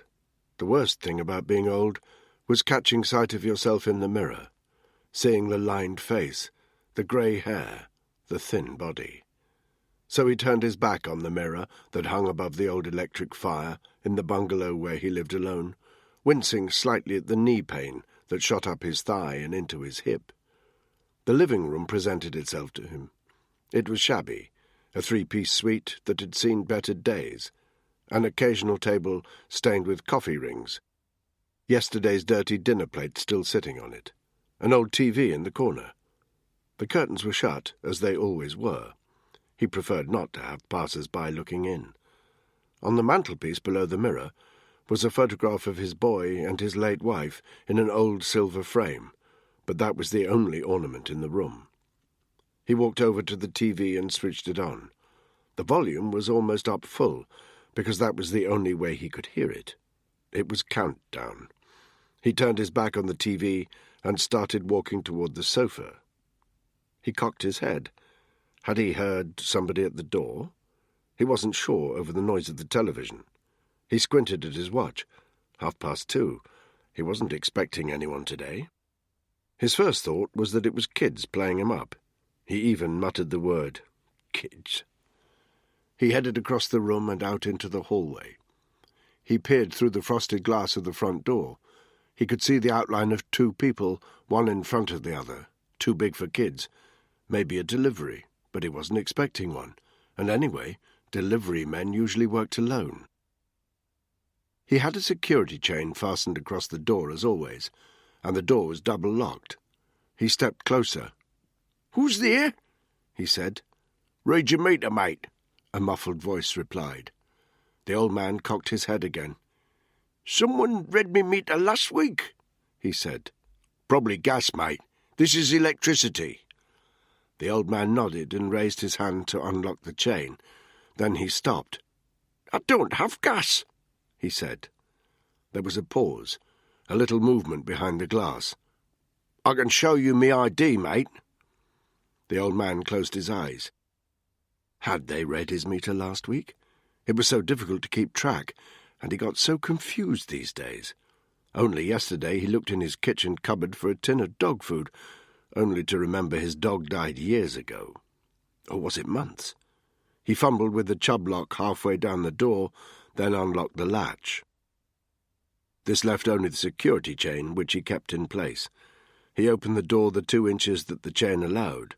The man he had been talking to was holding up a small laminated card, about the same size as a credit card. The old man couldn't quite read it. He stretched out his hand to take it, passing his fingers through the gap in the door. It all happened so fast. The door slammed. The old man's fingers were caught between the door and the doorframe, and the impact was so violent that he felt his brittle bones crack. He gasped in pain, but as he did so, the door burst open. The security chain was ripped from its fittings, and the wooden frame of the door itself cracked hard against the old man's stooped head. He fell as the 2 men bundled into his house. By the time he hit the floor, they were inside, and the door was closed again. He tried to shout, but his voice was frail, and the fall had winded him. His broken fingers were agonizing. He waved his arms feebly, a pathetic attempt to stop the men bending down to grab him and pull him to his feet. "Shut your pie, old Grandad," one of them said as they yanked him up from the ground. "You can't do this," the old man gasped. "My boy will be here any minute. He'll—" The man swiped him hard across the jaw. His neck cricked with the impact. He tasted blood on his lip. He would have fallen again if the men hadn't each been holding one of his arms. They dragged him roughly back into the main room. Countdown was still on. The 2 men threw him onto the sofa. He hit his head again, this time on the wooden bar that formed part of the sofa's frame. Again he tried to talk, to tell them his wallet was on his bedside table and his pension money in a tin by the kettle in the kitchen. All that came out was a frightened jumble of words, and he realized, even as he tried to speak, that these two men weren't here to rob him. One of them had a rucksack, which he removed from over his shoulder. He rummaged around inside it and pulled out two black woolen balaclavas. They pulled them over their heads so that all the old man could see was their eyes and their mouths. He fell silent. The two men looked down on him. Up until this moment, he hadn't had time to feel fear. Now, as the two masked men looked over him, he felt nothing else. The man with the rucksack pulled something else out of his bag. The old man squinted to see what it was. A roll of black duct tape. The man walked around the back of the sofa. There was the sound of the duct tape being unrolled. From behind, the man slammed a strip of the thick adhesive tape over the old man's mouth before wrapping it several times around his head and mouth again. From the corner of his eye, he saw a knife blade cut the tape from the roll. The man threw the roll to his companion, who was still standing in front of the sofa. The companion pulled out another strip of duct tape and used it to bind the old man's wrists in front of him. "Kill the TV," the rucksack guy said. His mate did just that. With the curtain shut, it was now very dark in the room. The rucksack guy turned the lights on. "Jesus," he said, "what a fucking dump." He walked round to the front of the sofa again. "All right," he said. "Let's do it." The rucksack guy kneeled on the sofa next to him and grabbed his thin hair with one hand. He put his knife up against the old man's throat. The old man felt the blade against the loose skin of his neck. The rucksack guy held the blade there for several seconds. The old man caught sight of the picture on the mantelpiece, his wife and son, the last thing he would see before he died. He closed his eyes and waited for the rucksack guy to slice. But he didn't. The old man opened his eyes again. The blade was still pressed against his throat, but the other guy was holding a phone up. For a moment, the old man didn't understand what he was doing. Then he understood. He was videoing them. Nobody spoke. The old man stared wildly at the phone. Then the guy lowered it. "Done," he said. The rucksack guy removed the knife from his throat. Then he leaned in and spoke very clearly into the man's ear. "This isn't over, Grandad. Not nearly. Now, why don't you be a good old geezer, sit there quietly and try not to piss yourself?" He turned to his companion. "We need to move him somewhere else," he said. "Can't stay here. Some Meals on Wheels do-gooders might come round." He stood up. "Get on the blower. Ask if there's a safe house we can use." His mate nodded. "Stick the kettle on while we wait," he said. Chapter 5. Nuevo Laredo, Mexico. Night had fallen. As a result, Ana Rodriguez had bolted all 3 deadlocks on her front door, double-checked every window, and switched on the floodlights that lit up every dark corner of her small front yard. She didn't own a dog, but had read somewhere that leaving a dog bowl out on the porch was a good way of preventing opportunistic crime. A small precaution, but in a town like this, you needed all the help you could get. The lights inside her tiny one-bedroomed house were dim. This served 2 purposes. Firstly, it meant she could see out more easily than other people could see in. Secondly, it meant her little boy Miguel had a better chance of sleeping. He was too frightened to sleep by himself in the small bedroom they shared off the main room of the house, so Anna had taken to making up a bed for him on the sofa, with a small stool for him to rest his comic book. She would carry him to the bedroom when it was time for her to go to sleep. Anna had grown used to the fact that night was no longer a quiet, peaceful time in Nuevo Laredo. Distant gunshots regularly punctuated the air. The sound of tires screeching in the nearby streets was so common she barely registered it anymore. Maybe once or twice a night there would be the noise of a police siren, but that particular sound was becoming less frequent.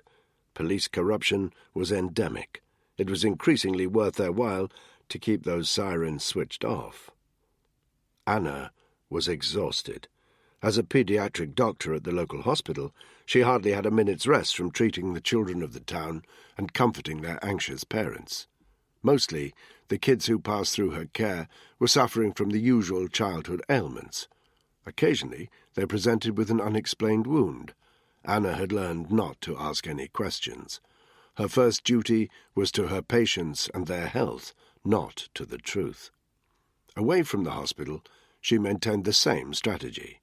She was known throughout the area for her willingness to treat anyone, adult or child, from whatever side of the battles that raged across Nuevo Laredo and beyond.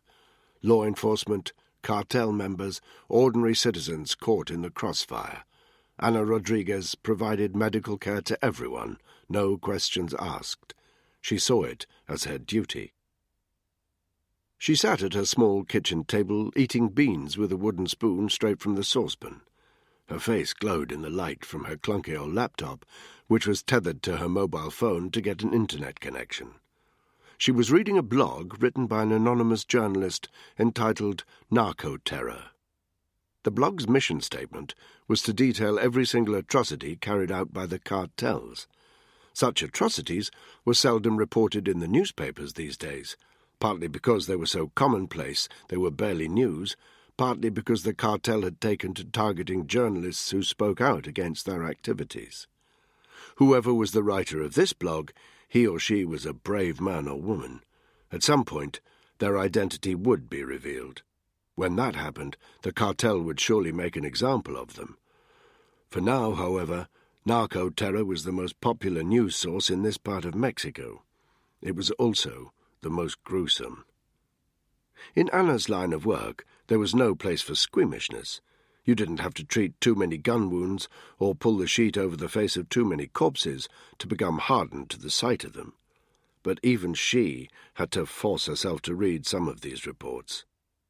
Her eyes scanned over photographs of bodies with their heads and genitals removed, of corpses swinging from bridges, of naked torsos with obscene messages carved into the skin. The homepage of Narco-Terror always carried the same picture, a young man with 20 or 30 knives stuck into his torso. He was known as El Puerco Espin, the porcupine. He had been murdered as part of a gruesome mass killing by the Zetas. Nobody knew where he or his fellow victims were buried, but his picture had become emblematic of the horror of the cartel's violence. Anna put the saucepan containing her frugal supper back on the table and pushed it away, just as a gunshot echoed somewhere in the distance. Her little boy stirred. Anna scraped back a chair and walked over to where he was lying. She stood for a moment, gazing down at his perfect little face, at his chest rising and falling. Then her phone rang. She answered it quickly, not wanting the noise to disturb her son. She knew immediately from the chaotic sounds at the other end that it was a call for help, the heavy breathing, the distraught noise of someone crying, a distinct moan of pain. A panicked voice, female. "Help us!" "What's your name?" Anna said, suddenly brisk and efficient. No point asking how this woman had her number. There wasn't time for that. "Rosa." "Tell me what happened, Rosa," Anna said. "We were driving into the city. They stopped us in the middle of the road, demanded our money. My husband tried to say no, so they shot him." Anna knew it was a lie. If things had been so simple, they'd have called the hospital, or the federales. It didn't matter to Anna. A patient was a patient. "Where is the wound?" "In his leg. They shot him in his leg." "I need you to tear away the clothes and look at the blood. Is it bright red or dark red?" "I don't understand. Why does that—" "Rosa, what color is the blood?" A pause. "Bright red.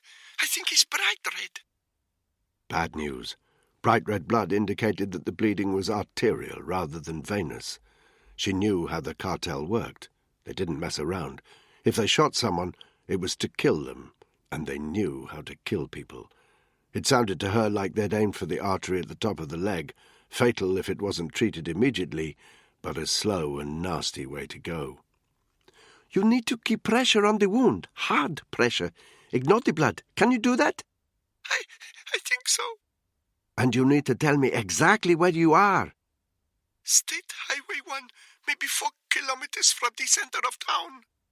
Anna cursed under her breath. Did people never listen?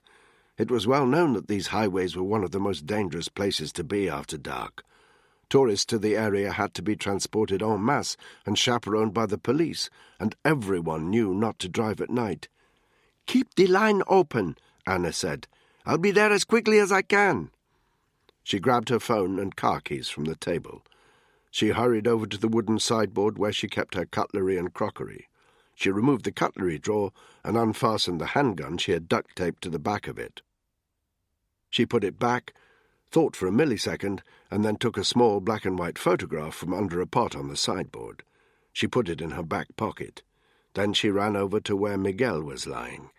He was clutching his favourite toy, an old Buzz Lightyear whose left arm was missing. She knelt down by the side of the sofa and put one hand on his cheek. Miguel stirred. "Mummy has to go out," she whispered. Miguel sat up immediately and tried to hug her while still clutching Buzz Lightyear. She unwrapped his arms from around her body and placed the handgun next to the comic book on the stool that doubled as a bedside table. "Lock the doors," she said. "Don't open them for anybody except me. You understand?" She knew he did. They went through the same routine every time she was called out at night. It didn't make it any easier, though. She kissed his forehead, then led him to the front door, where she let herself out. She waited on the porch to hear the locks close inside and the small voice saying, "Goodbye, Mama." Then she hurried toward her cars. Anna owned 2 vehicles. One was an old van, which sometimes acted as a makeshift ambulance, sometimes as a utility vehicle for fetching DIY materials for the house or shifting her and Miguel's stuff. It smelled of disinfectant and paint. The second car was a dented old saloon with a smoking exhaust and a cracked wing mirror. She kept this vehicle for when she had to go out at night. The cartels were in the habit of stealing larger vehicles to move their personnel around. Why they needed to do that when they had so much money, Anna couldn't understand. But they did, so at night she drove a car that nobody could possibly want to steal.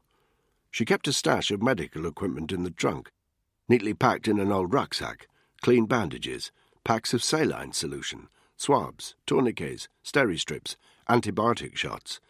She started up the engine, then put her phone on speaker and rested it on the dashboard. "Rosa, are you still there?" The bleeding is very bad. "Keep the pressure on. Is he conscious?" Maybe. I think so." Anna cursed again. She knocked the car into gear and screeched out of her front yard. Her house was in a residential area in the southern suburbs of Nuevo Laredo. During the daytime, she could drive up to the top of the hill on which her house was situated and look across the U.S. border 2 kilometers away into Texas. When crazy politicians talked of building 20-foot walls, this was the area they were talking about. Tonight, however, she headed south on the 85. It was the long way round, but it meant avoiding the center of Nuevo Laredo, and the roads would be clear, for reasons Rosa had discovered. Of course, it meant Anna would be running the same risk as her patient, but that couldn't be helped. Response time was key. As she expected, the highway heading south was empty. After 3 kilometers, she came to a crossroads where she turned to the northwest, heading up toward Highway 1. The parched low brush of the surrounding area zoomed past in a blur. Every minute or so, she shouted into the phone, "Rosa, how are you doing?" But Rosa's responses were increasingly muffled and confused. It was hard for Anna to tell what the status of her patient was. She instinctively put her foot on the gas, but she was already flooring it. The car was tipping 90, which was why, when all 4 tires suddenly blew, she lost complete control of the vehicle. The car spun 720 degrees. Anna instinctively hit the brake and immediately sensed the hot stench of burning rubber. The car slid toward the side of the road, grating harshly against the tarmac. When it came to a halt, it was facing back the way she had come. Her headlamps illuminated the cause of the crash, a length of something resembling razor wire stretched out across the width of the road. It was clearly meant to halt the next vehicle that came along, which meant only one thing. Anna was being carjacked. While the vehicle had been spinning, her body had been flooded with adrenaline. Now the fear kicked in, a tight knot in her stomach. She winced. 3 sets of headlamps appeared at the side of the road, shining directly at her. She held out one palm to block the light, then fumbled with her other hand to find the cell phone that had fallen to the floor. "Rosa," she shouted, "can you hear me?" I think I'm losing him. "Is he breathing?" Silhouettes appeared in front of the headlamps. Anna counted them. 7. I think so. "Keep the pressure on the wound." Anna was doing her best to sound calm. "I'll be there very soon." The 7 figures were standing 5 meters in front of the car, spread in a semicircle, each of them a meter apart. Anna could make out their clothes and faces now. There was nothing unusual about the way they were dressed. They all wore jeans and either black T-shirts or white T-shirts. They all wore chunky gold chains around their necks, and their arms were covered in tattoos. 3 had goatee beards, the rest were unshaven. One of them, he stood in the centre of the circle, had a medallion.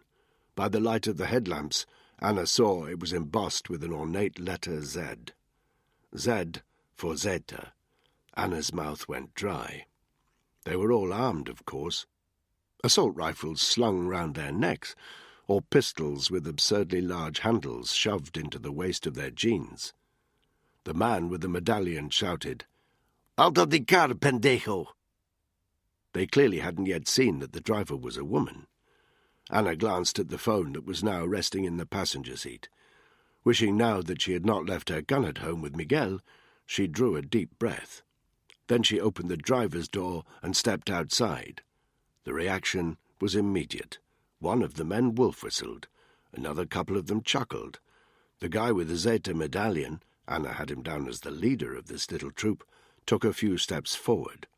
He stopped a couple of meters in front of Anna, then closed his eyes. He had fake eyes tattooed on his eyelids. They made Anna feel sick. He opened his eyes again. "Buenas noches, puta," he said. "Good evening, whore."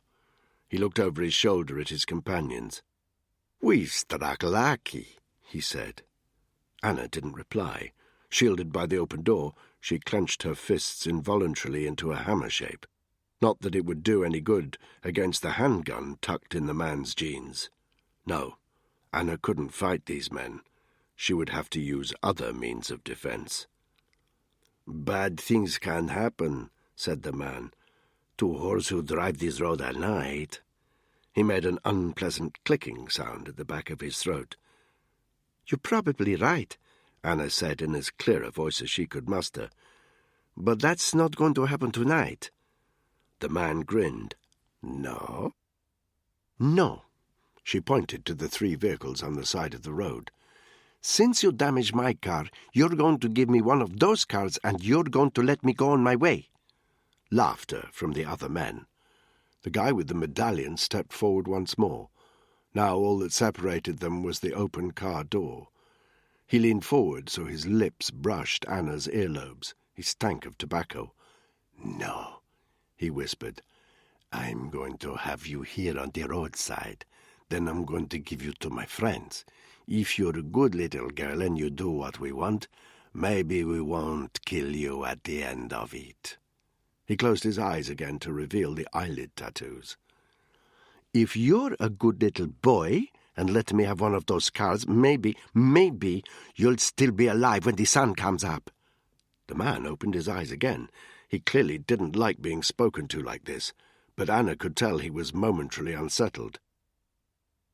"And why would I do that, puta?" She swallowed hard. "Because my name is Anna Rodriguez," she said. "Perhaps you've heard of me." The man inclined his head, narrowed his eyes like he was trying to work out if she was telling the truth. "I don't believe you," he said. "That's your problem," Anna said. They stared at each other. "I'm going to take something out of my pocket," Anna said, knowing how dangerous it would be to make an unexpected move. She slowly put her hand in a back pocket and pulled out the photograph.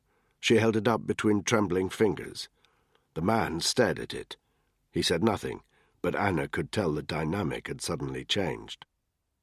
He took a step back, but his companions were becoming impatient. One of them staggered forward. Anna could tell from his gait that he was high. "Hey!" he shouted. "What are we waiting for? Why is the puta still standing up?" The man with the medallion turned. In a single swift motion, he removed the handgun from his waist and held it hard up against his companion's cheek.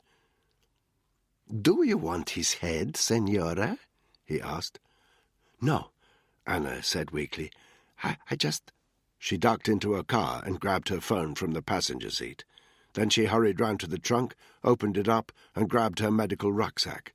She looked toward the cars on the side of the road. "Which one?" she asked. The guy with the medallion moved his gun from his companion's face. The companion staggered back, clearly shocked. He pointed to the vehicle on the left. "Do you need an escort, Senora?" Anna shook her head. "If you have any friends on the road," she said, "call them now. Tell them not to interfere with me." The man nodded. Anna hurried past the others. They were staring aggressively at her, but clearly knew better than to mess with their boss. "Senora," the man called when she was by the vehicle. "Are you going to tell him?" She tried to sound steely. "Only if one of your people stops me again." She climbed behind the wheel of the vehicle the guy with the medallion had indicated. The engine was still turning over. She slammed the door shut and hit the gas. "Rosa!" she shouted, as she screeched back onto the main road, scattering the Zeta gang and only giving her beaten-up old car the briefest glance in the rear-view mirror. "Rosa, talk to me!" "I can't wake him up," came the terrified voice at the other end of the phone. "There's so much blood. You have to hurry." The Zeta vehicle was faster and more powerful than Anna's old saloon. It could break 100 without even grumbling. Anna's hands were clammy against the leather steering wheel. She kept her eyes on the road ahead, overtaking only 2 vehicles in the next 5 minutes. They both sounded their horns in protest at her excessive speed. When she came to the junction with Highway 1, she almost lost control of the vehicle as she hung a left, running the red lights. 2 minutes later, she saw a vehicle parked 100 metres further on by the side of the road, its hazard lights flashing. That had to be them. She waited until she was much closer, then slammed on the brakes and came to a sudden, noisy halt. She grabbed her medical rucksack and jumped out of the car. Her patient was lying on the ground in front of his own vehicle, floodlit now on both sides by the headlamps of both his car and Anna's. He was on his back. Rosa, Anna assumed this was her, was startlingly young, maybe 17. She was obviously normally very pretty, with lustrous black hair and full lips. Tonight she was a horror show. Her face was smeared in blood. Her matted hair curtained a deathly pale face. Anna ran up to the patient and took in the situation with a single glance. He was the same age as Rosa, and had lost catastrophic quantities of blood. It had pooled dark and sticky all around him. He was unconscious.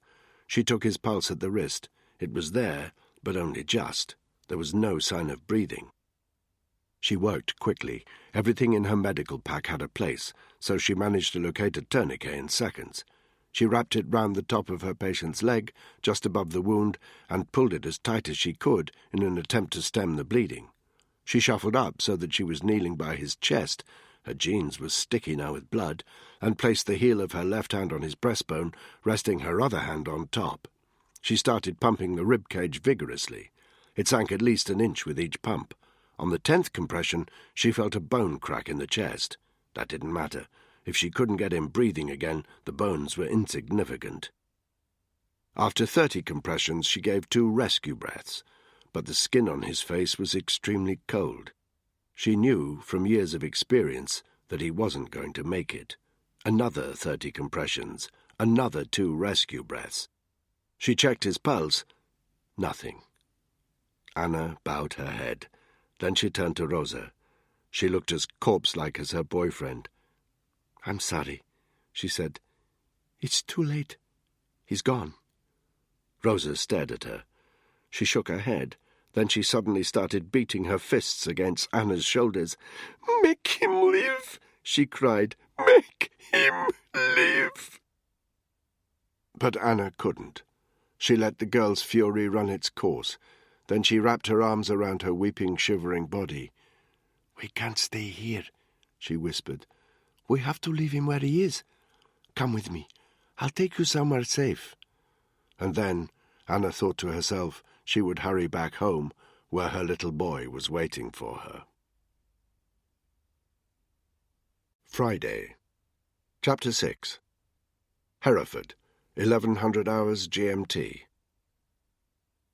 The vehicle that was to transport Danny and his unit to RAF Northolt bore no indication that it was carrying a Special Forces team.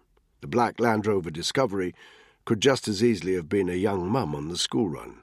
There was enough room for Danny, Spud, Tyson and Spike, their driver up front, their gear in the back. Each man had a shoulder bag containing 3 sets of civvies, nothing more. Their hardware was to be supplied in-country. They carried no ID, nor anything that would identify them in any way. Under the radar. Journey time from Hereford HQ to Northolt, 2 hours 30 minutes. It passed quickly. Danny hadn't forgotten Tyson's lack of operational security 2 nights previously, but the team had moved on, having spent the remaining 48 hours in the briefing rooms of RAF Credenhill. Here they received general, non-specific intel about cartel activity on the Mexico-Texas border where they were headed. They studied the mapping very carefully. They knew they were heading toward semi-arid terrain, that the border between the 2 countries was demarcated by the Rio Grande, a 2,000-mile-long river that flowed from Colorado out into the Gulf of Mexico, that the main official border crossing between the U.S. and Mexico crossed the Rio Grande at the Mexican town of Nuevo Laredo, the epicenter of the Zetas' drug trafficking activities. They would, however, receive more detailed operational instructions once they landed on U.S. soil. If everything went according to plan, that would be approximately 1700 hours United States Central Time. Once they were inside the confines of Northolt, however, anyone with any military know-how would have realized that the Discovery did not contain regular personnel. The RAF base, used principally for executive flights for the royal family, government ministers and military commanders, was typically sleepy. They shouldered their bags and made their way into the terminal itself. Danny, who'd lost count of how many times he was deployed from Northolt, automatically led the way to a small reception desk at the north end of the terminal. "Johnson package," he said, giving the false name supplied by the ops officer back at HQ. The slight security guard behind the desk nodded perfunctorily, picked up his desk phone and made a quick call. 30 seconds later, the door behind the desk opened, and another guy, mid-50s, weather-beaten face that told of an army career spent in hot temperatures, appeared. There were no introductions. "This way, gentlemen," he said. He led them down a bare corridor into a sparse holding room that overlooked the airfield. There was no small talk. A soldier with that many years' experience clearly knew not to ask a regiment unit anything about their activities, or even their names. "Your flight isn't here yet, guys," he said. "We're expecting wheels down in about 5 minutes, then probably a 45-minute turnaround. Make yourself comfortable if you can." He looked wryly at the hard plastic seats along one wall. "Coffee over there." He left the room, closing the door carefully behind them. "Word of advice from an old lag," Tyson said to Spike, who'd walked straight up to the coffee machine. "Never touch the coffee at a British airbase. Get you into Mexico, then we'll find you some decent coffee." "Wonder what aircraft we'll be on," Spud said, ignoring Tyson's comment rather pointedly, and fetching a coffee for both him and his cousin. Danny looked across the airfield. He could see a collection of private jets on the far side, and an Augusta Westland with its rotors powering down. He could also just make out, emerging from the grey clouds and slightly obscured through the haze, an aircraft coming in to land. "That one," he said. Spud joined him at the window. "Only the best when you're working for the Yanks, right?" Spud was right. As the aircraft neared the runway, Danny identified it as a Gulfstream 4 C-20 series. He could tell from the turbulent listing of the wings that there were high winds in the area, but the Gulfstream made an exemplary landing. SF flight team. 2 minutes after hitting the tarmac, it taxied off the runway and came to a halt no more than 75 meters from their waiting room. There were no military markings on the aircraft, just a registration number on the side of one of the jet engines. Danny would bet anything the plane was registered to an impossible-to-locate offshore company. A refueling vehicle immediately sped toward it, but Danny's attention was on the personnel alighting from the aircraft. It was immediately clear to him that the 4 tall, broad-shouldered men were also Special Forces personnel. They were wearing khaki trousers or jeans, with T-shirts that highlighted their impressive physiques. 3 of them had white skin, but tanned. The guy at the front was black. Each carried a duffel bag, not unlike the bags Danny and his team had packed. They had short, cropped hair and moved with a slow swagger that wasn't exactly arrogant, but certainly oozed confidence. "SEAL team?" Spud suggested. "Or Delta," said Danny. "Got it in one, Danny Black," Tyson said. He had joined them at the window. Spike was loitering just behind him. "Snake eaters." Spike looked confused. "That's what they call Delta over the pond. I recognise the black geezer at the front. Good man. Got to know him in Iraq when I was out there under McChrystal. Crossed paths in the stand, too." "What's a Delta Force team doing coming into Northolt?" Spike said. Danny turned away from the window. "Tit for tat would be my guess," he said. "What do you—" Spike said. It was Spud who answered, but not before double-checking the door was still closed. "Big fucking favour the firm's doing the CIA, sending a bunch of bruisers like us out to do their dirty work on the cartels. Bet they've asked for something in return, like a Delta unit to get their hands dirty on UK soil, where the headshed doesn't want British soldiers involved." "Like what?" Spike asked. Spud turned to Danny and Tyson. "Always like this as a kid," he said with a grin. "Answer one question, 10 more follow. His old man thought it meant he was clever, deluded old bastard. Spike, old buddy, if you don't like the spooks keeping secrets from you, you're in the wrong game." He ruffled his cousin's hair. Spike flushed slightly. Danny felt a moment of sympathy for the kid. "You've got my permission to kick him in the bollocks next time he does that," he told Spike. Spud squatted slightly as if inviting Spike to do just that. "Balls of steel, mucker," he said with a grin.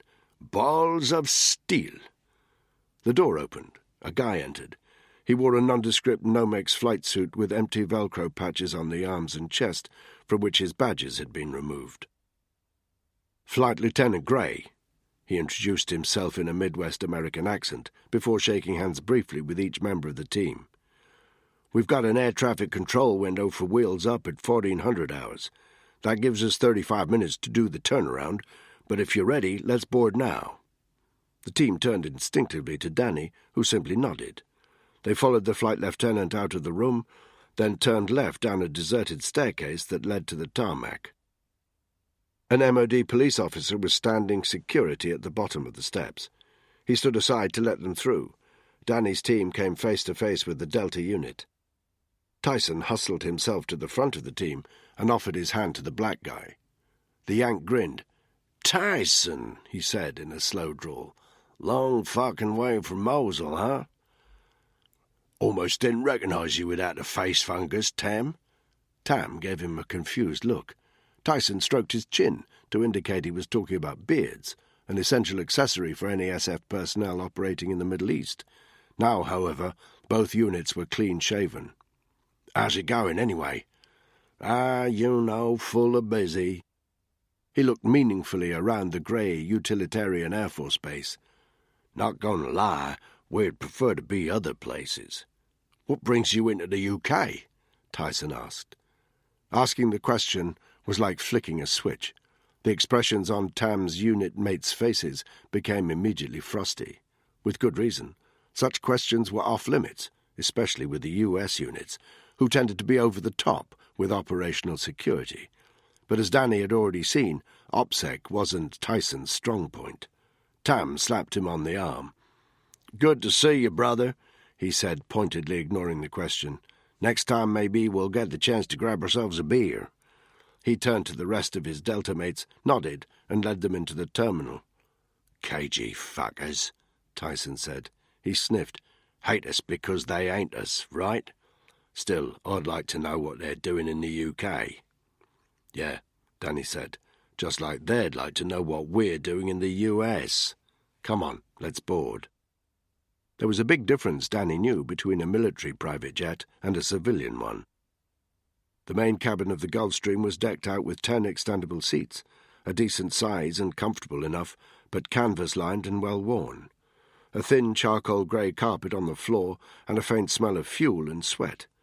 Against the partitioned wall with the cockpit was a fixed catering unit with a selection of pre-packed sandwiches and bottled water. No booze, of course. Flight Lieutenant Gray was waiting for them. He pointed toward a door at the rear of the aircraft.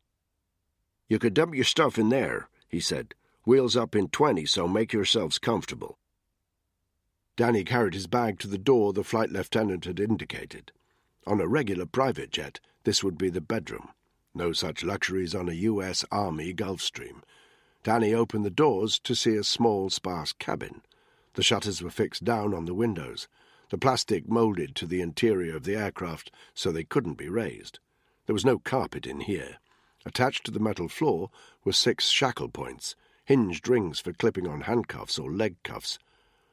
"I wonder how many people have been fussing at that floor," Spud said quietly from just behind Danny. Danny grunted. It was impossible to do this job without coming face to face with evidence of the darker side of military operations. Those shackles told him that the Gulfstream that was to ferry them across the Atlantic had carried any number of rendition targets as well, to whichever black camps were politically convenient. He dumped his gear at the back of the room. As he walked back to the main cabin, he passed Spike. Spike was staring at the shackle points and looked a bit uncomfortable. For a moment, Danny was reminded of himself as a young trooper. It wouldn't take long, he told himself, for Spike to become hardened to sights like that. The doors in the main cabin were closed now. Danny grabbed a couple of sandwiches and got them down him. Many operations had taught him to grab whatever rest he could when he could. He intended to sleep his way across the Atlantic. The captain's voice came across the PA system. "Good afternoon, gentlemen. If I can ask you to get yourselves comfortable, we're going to start taxiing in approximately 5 minutes. We're going to get you down on the ground in southern Texas in approximately 10 hours. That'll be about 1700 hours local time. I'll come back to you once we're at cruising altitude." Danny selected a seat up front. To his slight surprise, Tyson took the seat next to him. "Black," he said quietly, "about that business back at the Emirates. I should have kept my fucking mouth shut." "It happened," Danny said. "So, are we good?" "Sure," Danny said. "We're good, so long as you lay off Spike. He doesn't need you talking to him like he's a fucking 3-year-old. Tyson glanced out the window. The tarmac slid past as they taxied toward the runway. "We're operating a long way from home anyway," he said. "Yeah," Danny replied. "Long way." He reclined his seat and closed his eyes. 10 minutes later, they were airborne. Chapter 7. Lackland Air Force Base, Texas, 1700 hours United States Central Time. The Gulfstream's wheels hit the runway bang on schedule. As soon as it came to a halt, the guys grabbed their gear from the back cabin and made their way to the exit. The sun was deep red and low in the sky. Danny removed his aviator shades from the top pocket of his shirt and put them on. He took several lungfuls of the hot, dry air. Within seconds, he was sweating. This American Air Force base was not busy.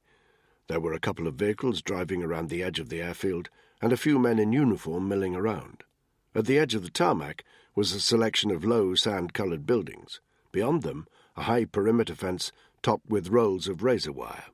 At the foot of the air stair leading off the private jet was a black Chrysler SUV. All the doors were open, and a soldier in American Army combat uniform stood by it. He saluted as the unit alighted, then moved round to open up the trunk. The guys dumped their gear inside and took their seats in the SUV. Nobody asked them for ID or even checked their names. They drove in silence across the tarmac toward a security gate. More crisp salutes from the two guys on guard, and the unit passed through into a square compound surrounded on 3 sides by low barracks. There was another SUV parked here, a black Tahoe. Unlike the Chrysler, it looked as if it had seen better days. Scratches, small dents, and a patch on the left-hand side where it might have been swiped by another car. Danny wasn't fooled. As the setting sun reflected off the vehicle's windscreen, he caught a green tint from the refracted light. It told him this was toughened glass. If the windscreen was armoured, Chances were the rest of the vehicle was too. He didn't get a chance to examine the vehicle further. A man had appeared in one of the doorways just beyond. Early 60s, maybe older, medium height, a full sandy-coloured beard turning grey, corduroy jacket that was definitely the wrong choice of clothing here in this heat. He looked slightly out of place, unfit compared to the soldiers in the vicinity. His watery eyes had dark bags under them. He made no real effort to hide the holster strapped to his body beneath the jacket. He squinted at them as he walked in their direction. He had quite a pronounced limp. Yet another salute from the unit's driver as he approached. "These guys should just glue their fingertips to their heads," Spud muttered. The bearded man spoke quietly to the driver. He nodded abruptly, removed the unit's bags from the trunk and laid them on the dusty ground, then got back behind the wheel and left the compound. The man waited until the sound of the engine had completely faded before speaking. "Welcome to Texas, gentlemen," he said. He looked at them each in turn. "Danny Black," he said, his eyes falling on Danny. "Spud Glover, Tyson Fletcher, Spike Ramsey." He identified each of them by their correct nicknames, though none of the guys confirmed their identities. "I'm Ethan Kleinman, your CIA liaison. We'll be working hand in glove, so I'm happy to make your acquaintance." He went round each member of the unit and shook their hands. Danny noticed he didn't seem keen to look them straight in the eye. "This is just a meet and greet," Kleinman said. "We'll have an in-depth briefing when we get to our next location." He tapped the beaten-up Tahoe. "Unless you have any questions, I suggest we get moving." "No questions," Danny said. "Let's go." The guys picked up their bags and put them in the back of the Tahoe. Kleinman caught Spike looking rather dubiously at the vehicle. "Don't worry about it, son," he said. "We spent a lot of money making them look like a heap of shit. It's actually a brand-new vehicle, tuned-up engine. We sent them to a body shop to make them look like this." Spike flushed slightly. He clearly disliked being made to look as if he didn't know these little details. He stepped back and gently kicked one of the wheels with his right foot. "Bog-standard pimpmobile," he said. "I'm guessing if you've Kevlar-plated it, you'll have needed to upgrade the suspension. Fancy suspension is normally red or yellow, so I hope you've sprayed it to keep it camouflaged. And if you've put in a more powerful engine, you'll have upgraded the braking system as well. Extra weight, extra speed. Normal brakes won't be up to the job." He sniffed. "Want to tell me anything else I already—" His sentence trailed away. "Kids today, huh?" Tyson said.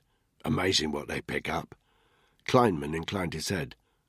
"Point taken, boy," he said mildly. "Glad to see you know your stuff.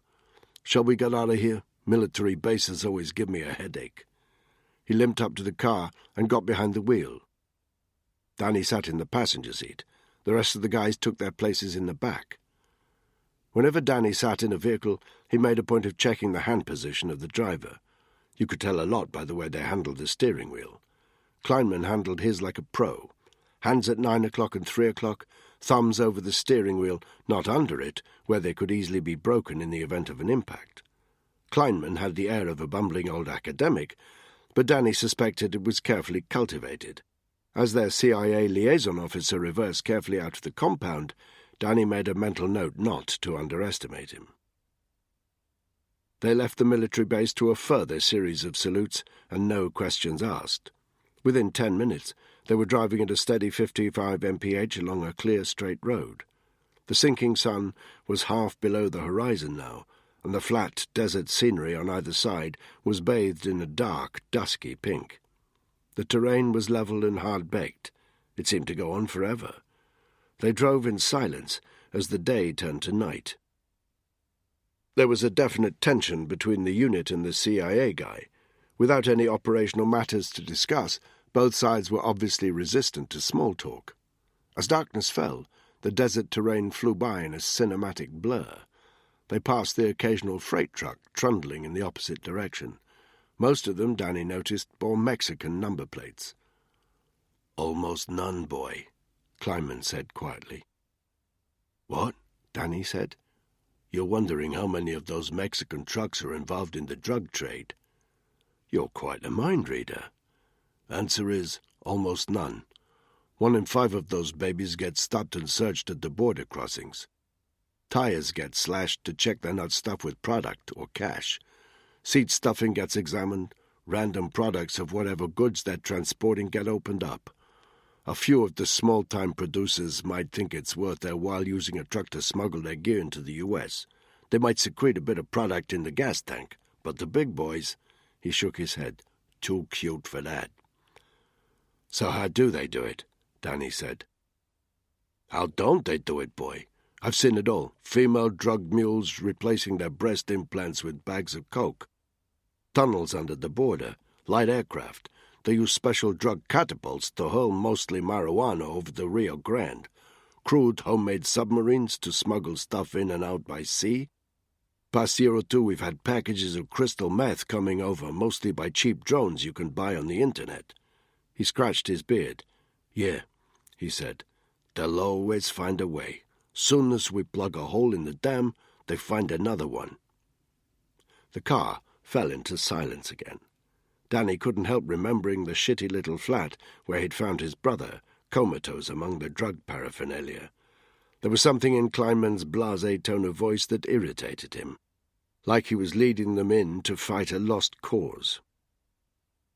They'd been travelling south for another hour when Kleinman indicated right and pulled off the freeway onto a narrow road that headed due west.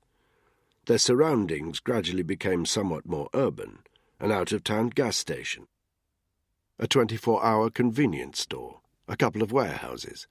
Danny noticed that many of the signs were written in Spanish as well as English.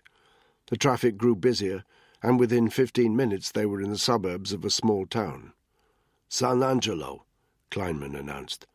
5 miles north of the Mexican border, 15 miles east of the border town of Laredo. I'll level with you guys. He indicated left into a large car parking area. It ain't Disneyland. At the far end of the car parking area was a single-story motel. At one end, on a tall pole, was an unlit neon sign bearing the words Desert Oasis Motel. Kleinman pulled up in front. "Welcome home," he said. The unit didn't get out of the car immediately. Like Danny, the others took a moment to orientate themselves. Everything about this motel made it look as if it was shut down. It comprised a single story of 7 units. Each unit had 1 door and 1 window. There didn't appear to be any lights on. At one end was a corner unit with a sign saying Office and a placard in the window saying No Vacancies. Again, no lights to indicate it was occupied. The masonry had once been whitewashed, but was now stained and tatty, its render falling away. There were only 2 vehicles parked outside. Both of them were black Tahoes, just like the vehicle in which they were travelling, right down to the artful dents. The only difference was that these 2 had Mexican plates. On the other side of the road, perhaps 100 metres away, was another bigger hotel, a cheap prefab construction, but several stories high, and with a burger joint and a pizza place on the ground floor. If you were a traveller wanting a room for the night, that's where you'd go. You'd certainly pass by the Desert Oasis Motel, which made it as good as invisible. Danny looked in the rear-view mirror. He saw the others were watching him. He nodded. As one, they opened the doors of the Tahoe and alighted. They reclaimed their bags from the trunk and followed Kleinman as he limped toward the motel. He led them to the door 2 along from the deserted office. There was no sign of it being occupied, but on closer examination, Danny saw the window was covered on the inside with a piece of cardboard. It had the effect of making the motel seem even more run down. Danny had seen enough covert ops rooms, however, to realize this was a deliberate piece of camouflage. Kleinman knocked 3 times on the door. There was a pause, then a muffled voice. "Can't you read the frickin' sign? No vacancies! There's a hotel across the main drag." "It's Ethan," Kleinman said. Another pause, then a scratching sound on the other side of the door as the person unlocked from inside. The door opened and a dim light flooded out. "Inside, please," Kleinman said. "Quickly." They filed in, Danny leading the way. The room he found himself in stank of cigarettes and body odour. The built-in wardrobes on one wall told him it had once been a motel bedroom. Now it contained no regular motel furniture. Instead, There were a couple of army cots along the far wall with rough khaki-coloured blankets. The walls themselves were covered in maps of the surrounding area, as well as satellite imaging printouts. Danny was right about the windows. There were two, one in the front, one in the back. Both had sheets of cardboard roughly stuck over them with thick strips of duct tape. There was a metal-framed table in the middle of the room with a couple of laptops, a stack of comms gear, and wires snaking all the way across the floor to an entry point in the left-hand wall. Sitting at the table were two men. One of them looked like a Sikh. He had a black turban and wispy facial hair. The other had a Hispanic appearance, dark skin, black hair, slightly dishevelled. "This is Rav Patel and Michael Hernandez," Kleinman said. He took a Zippo lighter from his pocket and was flicking it open, sparking it, then flicking it shut again, though there was no sign of a cigarette. "As you've probably guessed, that's not their real names, but don't ask them because they ain't telling." Rav raised a Starbucks cup in greeting, then looked inside. Seeing it was empty, he sighed and chucked it into one corner, where it joined another 5 or 6 empty cups. Michael made no sign of greeting. He just turned back to monitoring his laptop. Next to his computer was a plate of food. Tyson pointed at it.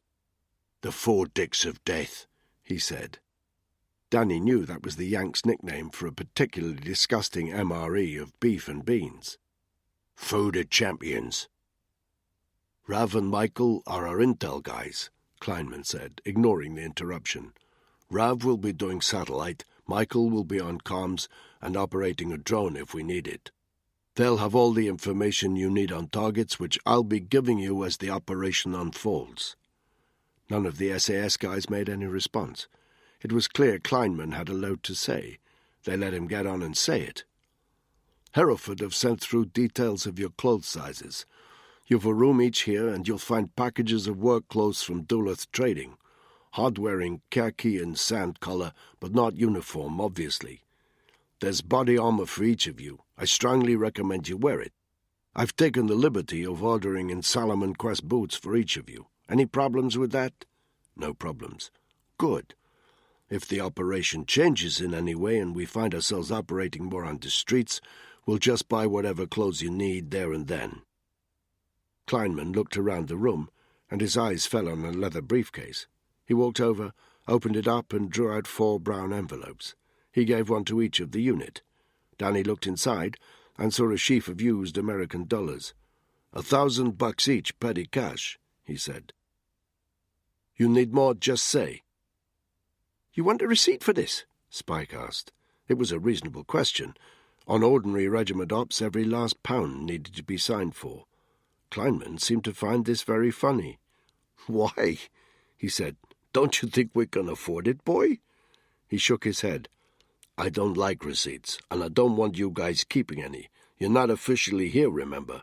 Last thing we want is a paper trail that says you are." "Don't worry about Snowflake," Tyson cut in. He had already greedily folded his notes and put them in his back pocket. "He'll learn." Rav grinned. Danny had to grab Spike's arm to stop him kicking off. The moment passed, however, and the guys removed the dollars from their envelopes and shoved them into their back pockets. "What about hardware?" Spud said. "Follow me," Kleinman said, sparking his Zippo again. On the right-hand wall was an adjoining door to the next room. It had 2 mortise locks and a sturdy security chain. Kleinman unlocked them all, then led them through the door. The guys filed in. Tyson let out a low whistle. The contents of this room were not quite as extensive as the armory back at Hereford, but it wasn't far off. Along one wall was a rack of assault rifles, M4s and M16s. Another wall was given over to handguns. "You could take your pick from 9mm, 45s or 40s, Kleinman said. He picked up a SIG 9mm. "It was one of these bad boys that gave me this." He indicated his bad leg. "Where did that happen?" Danny asked. "South of the border, boy," Kleinman said evasively. He walked over to a corner of the room where several black crates were stacked. "We've ordered in Kevlar helmets cut away, night sights, and ammunition, of course. We have C4 plastic explosives, remote detonators, yada, yada, yada. Anything you don't see, let me know, and we'll have it ordered up." The guys were quiet. Danny knew why. Everything about this operation spoke of no expense spared. Tyson was greedily eyeing up the handguns, a kid in a sweetie shop. "Shall we get going with the briefing?" Danny said. "One more thing," Kleinman told him. He led them back into the operations room. "You have personal cell phones? Please hand them over to Rav." Rav stood up from his seat and handed round a plastic tub. The guys dropped their regiment-issue phones into it. Rav took them to one corner of the room where there was a small safe.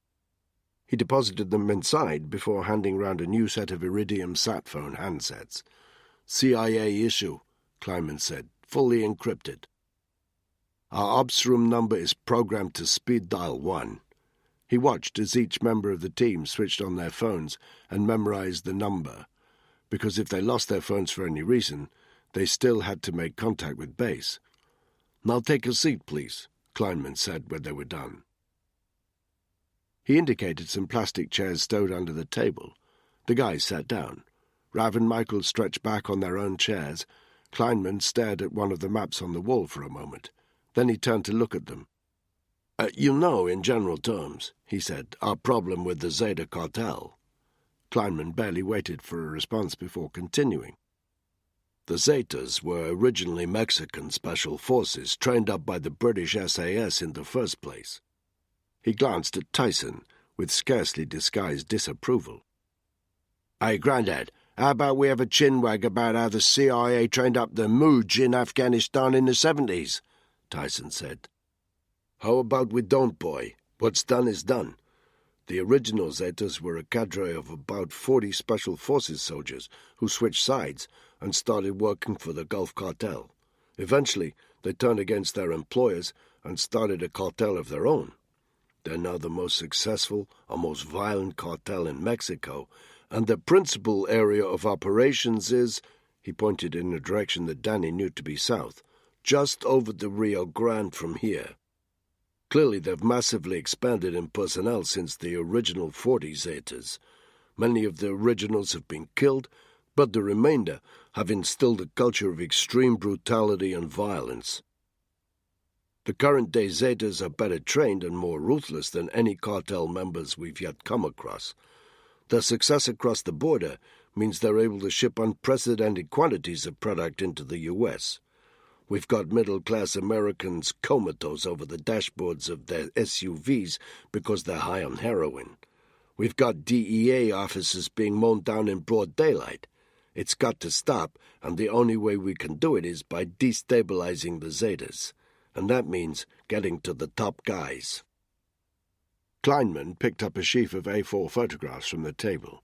He held one of them up. It was a picture of a Mexican man, middle-aged, short black hair, pencil moustache. "The Zetas refer to themselves numerically," Kleinman said. "The head of the cartel is Z1. His lieutenants are Z2, Z3, and Z4, and so on. This is Z1. Real name—" "Augusto Chavez," Tyson interrupted. "I'd know that fucker anywhere. He used to find dead animals and pin them to the targets on the range. Said it helped him get his eye in if he had something real to shoot." Tyson shook his head at the memory.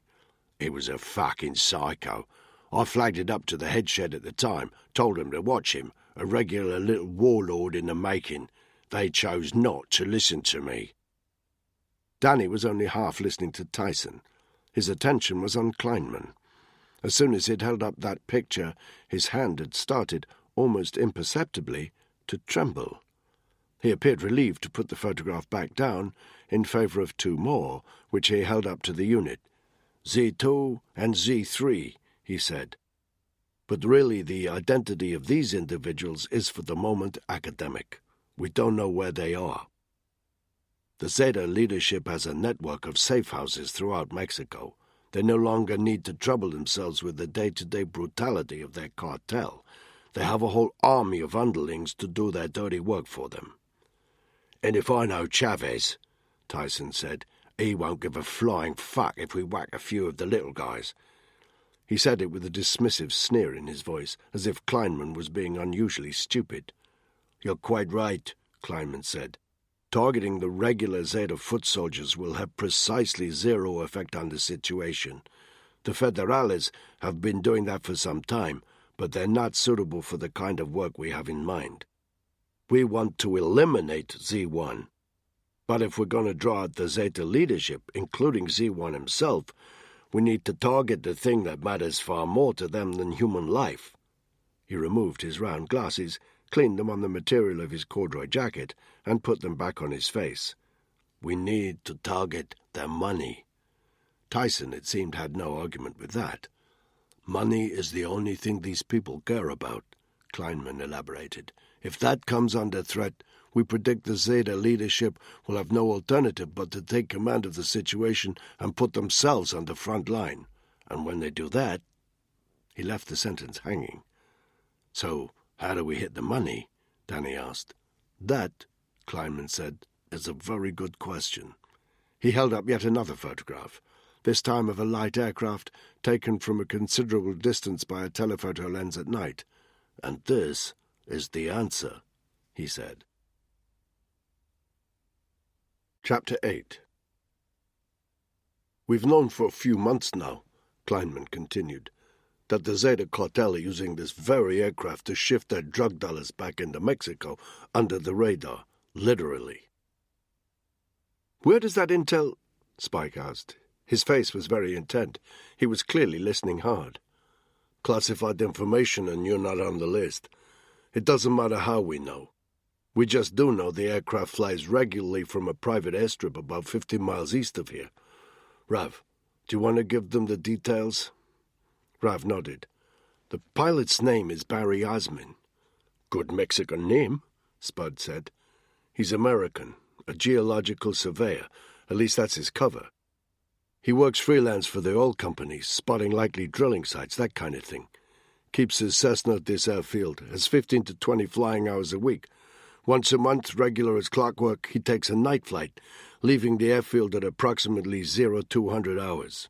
He flies east along the Rio Grande, the northern edge of the U.S. border, for about 10 minutes. Then we routinely lose him from the radar picture. He reappears at the same point about an hour later and returns to the airfield. Danny knew what the pilot was doing. He's losing height quickly, so he's off radar. Then he's heading over the border to deliver the money. That's our best guess, boy, Kleinman said. He stood up and walked over to one of the maps on the wall. Given the timings, the only airfield in range is this one. He pointed to a red dot on the map, about 10 miles south of the border. Tyson shook his head. Cessna like that, decent pilot, you don't need an airstrip. You could land it on a road or anywhere. Sure, Kleinman said, sparking his lighter. But we don't think so. The cartel doesn't need to be so covert. They'll have bribed or threatened whoever they need to make sure the money gets unloaded. It's precious to them, so we're pretty sure they'd put the plane down on a decent runway for safety. How much is the plane carrying with each run? Spike asked quietly. Hard to tell. At a guess, I'd say about 20 mil. Tyson gave a low whistle. Worth a bit of aggro, then, he said. Old Z1's gone up in a while since I knew him. So, why haven't you hit it before now? Spud asked. Because there's no point unless it's part of a coordinated strategy, boy. The Zetas need to know that somebody is systematically going after their money. The plane is only one of 2 initial targets you'll be going after. You'll remember I told you the cartel has different methods of smuggling product across the border? Drug catapults, Danny recalled. Drones. Right. They're not going to use these 2 methods to move cash back into Mexico, but in addition to light aircraft, they also use the tunnels they've dug under the border. Ordinarily, by the time we locate these tunnels, the cartel has moved on to new ones. Past few days we struck lucky. We've had surveillance on a Zeta Sicario name of Jesus. Hallelujah, Spud said. We believe he knows the location of one of these tunnels, and the time and the date of a major transportation of drug money from the U.S. side to the Mexican side. These tunnels really go under the Rio Grande River? Danny asked. In a few instances, yes. You need to pick this guy up and encourage him to be, how can I put it, forthcoming about everything he knows. I guess that means making him more scared of you than he is of his Zeta paymasters. I think we can manage that, Spud said. When's the next light aircraft run? Danny said. "Tomorrow night, 0200 hours. The guys can give you all the intel you need. I'll leave it up to you how you want to hit the money, but if the aircraft itself needs to run into any—" He took a moment to search for the right words. "Any technical difficulties, it needs to happen in Mexican airspace, not ours. In the meantime, our Zeta Sicario is due in San Antonio tomorrow at midday. He supplies a suburban soccer mom, name of Claire Dupre, with a regular package of heroin in return for favors of a sexual nature. I suggest you pick him up when he's at his most vulnerable, if you take my meaning." Rav Patel sniggered. "I'll play you the tape of their last get-together," he said. "Then you'll get his meaning." "What's the location of the San Antonio meet?" Danny asked. "The Dupre's house," Kleinman said. "Rav, play the tape." "Close your ears, snowflake," Tyson said. "Save your blushes, huh?" "Cut it out, Tyson," Danny said angrily as Rav turned to his computer and started a recording. A woman with a pure American accent, a guy with a Mexican inflection. Did you bring it? Where is he? Away on business. Vancouver.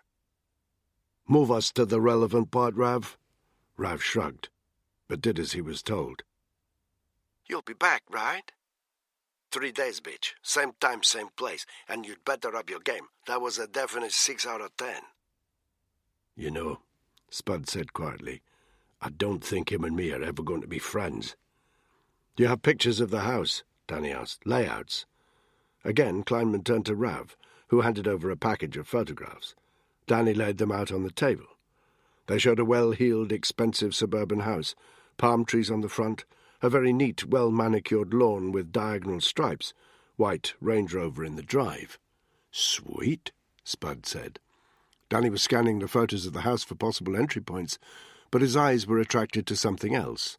At the front of the lawn was a small wooden sign staked into the grass only a few inches high. It said, "Real Green." He pointed at it. "What's that?" Kleinman looked. "Lawn care company," he said. "They put their signs on each lawn they look after, like advertising." Danny turned to Rav. "I need you to go into town first thing, find one of those places that prints up T-shirts, get 4 with Real Green printed on them, big letters. You can do that?" Rav nodded. "Sure." "I'll need to know the name of the woman's husband and kids." "Not a problem." Danny looked over at Spike. "We need to get an IED on board that Cessna before it takes off. Remote detonation. What do you need?" Spike walked up to the table and took another look at the picture of the Cessna. His fingers absent-mindedly touched the acne on his face. 4-inch stick of military-grade C4, he said. 3 active mobile phones, detonator. His eyes narrowed for a moment. Get me a small emergency first aid pouch from a fishing tackle place. Danny looked at Kleinman. You got it, the CIA man said.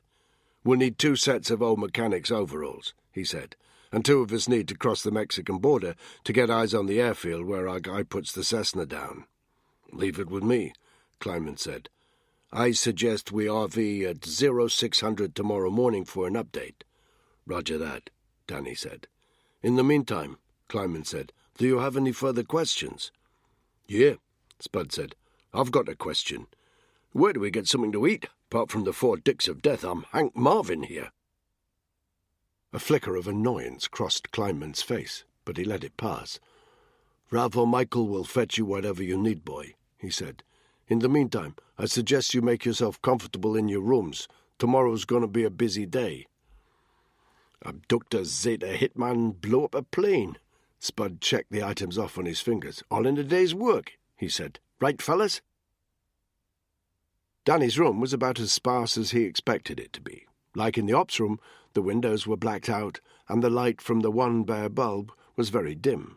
A single bed, a bathroom that was clean but basic, with a new bar of rough soap and some shaving foam, a razor, and some traditional razor blades in the bathroom cabinet. A thin layer of dust on all the surfaces, cobwebs in the corner. Kleinman had clearly seen to it that no cleaning staff would be around to trouble them. Not that it mattered. This was luxury compared to some of the places he'd operated out of. The clothing and boots the CIA man had promised them were stashed in cardboard delivery boxes. Danny was just rummaging through them when there was a knock on his door. He opened it. Spud was standing there. Spud yanked a thumb backwards to indicate they should talk outside. Danny understood why. They were supposedly on the same team as the CIA guys, of course, but it was beyond question that their rooms would be bugged and the two intel guys would be monitoring their conversations. If Danny had been in their shoes, that's what he would do. He followed his mate out into the car park in front of the motel. It was still hot out. "Did you notice how the old boy's hand trembled when he held up that photo of Z1? Spud asked. Danny nodded. "He knows the guy. I bet my house on it." "Yeah? Well, I've seen the state of your house." Danny grinned. It was good to have Spud along. His sarcastic comments had a way of taking the heat out of any situation. "Anything else he's not telling us?" Spud said. "He's a spook," Danny said. "There's a whole shitload he's not telling us. Just like you told Spike. And talking of Spike," Danny chose his words carefully, "he's up to sorting this IED, right?" "Are you kidding me? I told you, Spike's a fucking genius at all that shit. Ignored Tyson. He's just stirring." Danny nodded, but didn't reply. Raf Patel was walking across the car park, carrying an armful of pizza boxes. He grinned at them. "Bon appetit, gentlemen," he said. He handed the pizzas over to Spud, then sauntered back towards the ops room. Halfway there, he stopped and looked back over his shoulder. "Real green, right?" "Right." He returned to the ops room, whistling tunelessly. The old man had only one hope, so he tried not to look at the clock above the fireplace too often. He was finding it difficult to keep track of time. Sometimes he would look at the clock, and an hour had passed. Sometimes only 10 minutes. He had spent the worst night of his life with his two captors. They didn't let him leave the front room except to go to the toilet. Even then, they made him keep the door open, and laughed cruelly when he was unable to go. He tried to explain that he needed a laxative from the chemist. They told him not to be so stupid, that if he didn't shut up, the only way he'd be leaving this house was in several pieces in bin liners. He had drowsed on the sofa during the night, while the two men took turns watching him. He was terribly cold, and woke every 10 minutes from shivering. His head hurt from where he'd hit it, and his lips tasted of blood where the men had ripped off the duct tape after taking their video of him. He was very hungry, but the men didn't offer him any food, and just the occasional mouthful of water to keep him alive. They helped themselves to whatever was in his fridge. And as the following day passed, they grew more and more edgy. Every couple of hours, there would be a phone call. The old man couldn't hear what was being said at the other end, of course, but his two tormentors kept repeating the same message. "But we can't keep him here. Someone will come. We need somewhere to move him to if you want the old bastard alive." To each other they said, "If anyone comes, we keep quiet. Don't answer the door." 10 minutes ago, there was a different call. He heard one of the men say, "Okay, we'll get him in the car as soon as it's dark." He felt a surge of panic as he heard that, and looked at the clock again. 5 minutes to 4. The light was failing outside. He bowed his head. If they knew he was clock-watching, they might realize he was waiting for someone, which he was. The young man, Benjamin, a volunteer from the local church. He was only 18, and his wispy goatee beard didn't make him look any older. The old man looked forward to his visits. A half-hour chat and a cup of tea with someone made all the difference when you lived alone. He was always punctual, 4 o'clock on the dot. The old man allowed himself a quick glance at the clock. 2 minutes to 4. I need the lavatory," he croaked. "For fuck's sake, old man, you're bunged up. Just sit there and keep your mouth shut." "Keep your arsehole shut and all," the other man laughed. I think I'm going to dirty myself." Both men looked at him in disgust. The old man glanced at the clock again. 1 minute to 4. "I did him last time," one of the men said. "It's your turn." "I don't see why we can't just plug him now. Just take the old fucker upstairs, will ya?" The old man found it hard to stand up. Nobody helped him. By the time he was finally on his feet, his reluctant toilet companion had already moved to the hallway and was standing at the foot of the stairs, a couple of meters from the front door. The old man walked painfully toward him. Every muscle ached. His legs trembled. He was halfway across the room when the doorbell rang. The old man stopped. The guy by the stairs appeared in the living-room doorway. The other man stood up. They stared at each other for a moment. Silence. "Expecting someone," the guy in the front room breathed dangerously. The old man didn't reply. The bell rang again, and there was a rap on the door. "I think he saw me through the glass," the guy by the door whispered. "We need to open up. He ain't going away." The other man walked up to him. He had his gun, and he rested it hard against the old man's neck. "What's their name?" he said. Benjamin." "Who is he?" He comes and has a cup of tea with me." "Do you want him to walk away with his brain still inside his skull?" "Yes, but—" "Then you tell him we're from the council, checking everything's all right. Got it?" The old man nodded. The man with the gun looked toward his mate. "Open up," he said quietly. The guy turned to the front door. The old man couldn't see him now, but heard him undoing the latches and opening up. "You must be Benjamin," he said brightly. "Come on in. He's waiting for you. Kettle's on." "Call the police!" the old man shouted as loud as his feeble voice could manage. "Benjamin, call the—" Everything happened so quickly. The man with the gun jabbed his elbow hard into the old man's chest, knocking him winded onto the floor. There was a scuffling at the doorway. Within 5 seconds the old man heard the door slam shut and, to his horror, saw his friend Benjamin being hauled aggressively into the room. Benjamin seemed too surprised to struggle or make a noise. He didn't understand what was going on. "No blood," said the guy who had knocked the old man down. He said it sharply, like he was worried. He didn't need to be. His mate hooked one arm around Benjamin's neck. Benjamin made his first sound, a strangled, choking noise. It didn't last long. His attacker thrust the palm of his free hand hard against the side of Benjamin's head. His head tilted grotesquely several degrees. There was a nasty crack. Benjamin's body went limp. His attacker let him slump gently to the floor. The old man heard nothing but the clock ticking on the mantelpiece. Then the guy with the gun was in his face, kneeling down and hissing. "You stupid, stupid old git," he said. "Try something like that again. We'll be shoving you in a hole with your mate Benjamin." He turned to his friend. "We'll have to get rid of the body," he growled. Then, suddenly losing his temper, he kicked Benjamin's corpse hard in the ribs. "Fuck!" he spat. "Fuck!" His mate was scowling too. "Who's going to tell Aidan Bailey?" he asked. "Jesus, this is a fuck-up." The two men stared at each other. "Just get the body packaged up," said the guy with the gun. "We'll move it after dark." He looked down at the old man, who couldn't stand the heat of his stare. He put his face in his hands and started to cry. The village of San Cristobal had a population of just over 2,000. It nestled at the foot of a hill 20 miles south of Nuevo Laredo and was by far the poorest in the region. There was a grand old municipal building on the center square, painted yellow and red.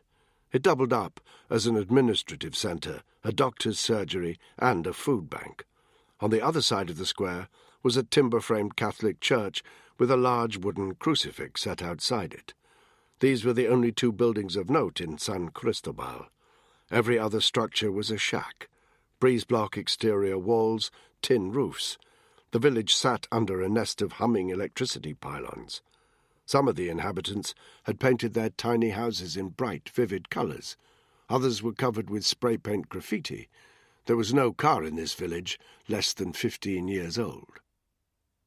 It was an ugly village, but softened slightly by the setting sun. Kids played with pebbles in the dusty streets. Older men in dirty T-shirts and baseball caps sat on low concrete walls smoking roll-up cigarettes. Teenage girls paraded in brightly coloured homemade dresses. Young men catcalled them, but they didn't seem to mind. Everything changed when 6 vehicles appeared on the hillside, their headlamps glowing in the dusk as they descended toward the village. The old men barked at the kids to get inside. The teenage girls disappeared back to their houses. The boys forgot their shows of bravado and did the same. By the time the convoy reached the village, the streets were practically empty. The vehicles, shiny black SUVs that looked quite out of place in San Cristobal, parked in the center square outside the church. Men emerged. They carried guns. Some had rifles slung across their chests, others had handguns in unconcealed holsters. Across their faces, many of them wore black bandanas printed with white skulls. They all had a swagger, none more so than one man who, when he blinked, revealed fake eyes tattooed on his eyelids. He stood by the large wooden crucifix and slowly looked around the deserted centre of the village. There was still nobody outside. He addressed his men. "One each," he said. The men nodded and dispersed from the village square in many different directions. The man with the tattooed eyelids leaned against his vehicle and lit a cigarette. He glanced at his watch, then started to whistle tunelessly. He heard someone scream in the distance. He stubbed out his cigarette and lit another. It took about 3 minutes for the first of his men to reappear. He had a villager at gunpoint, an old guy with light hair and a leathery face. "In the church," he instructed, and his guy poked the old guy in the back with the tip of his weapon and nudged him toward the entrance of the church. By this time, 2 more of his men were entering the square from different directions.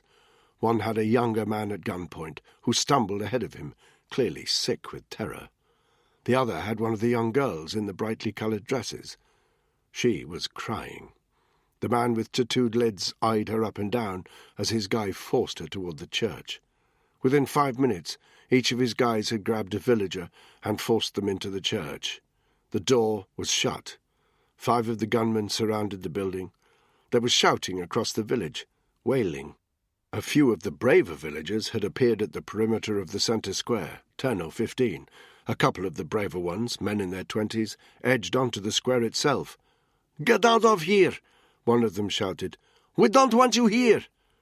The guy with the tattooed eyelids walked toward them.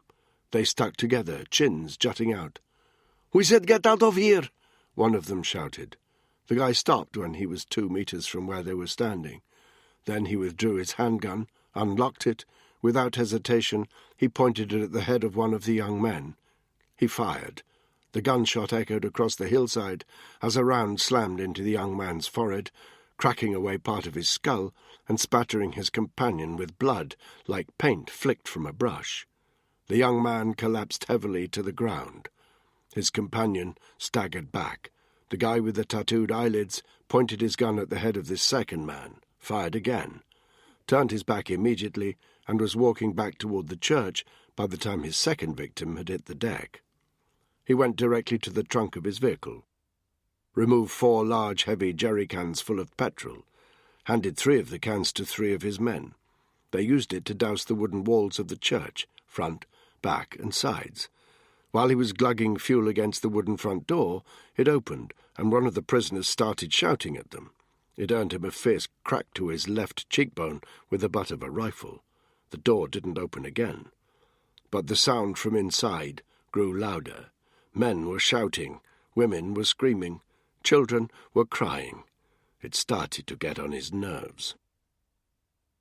When all 4 jerry cans were empty, he piled them up by the front door. The men all stepped back.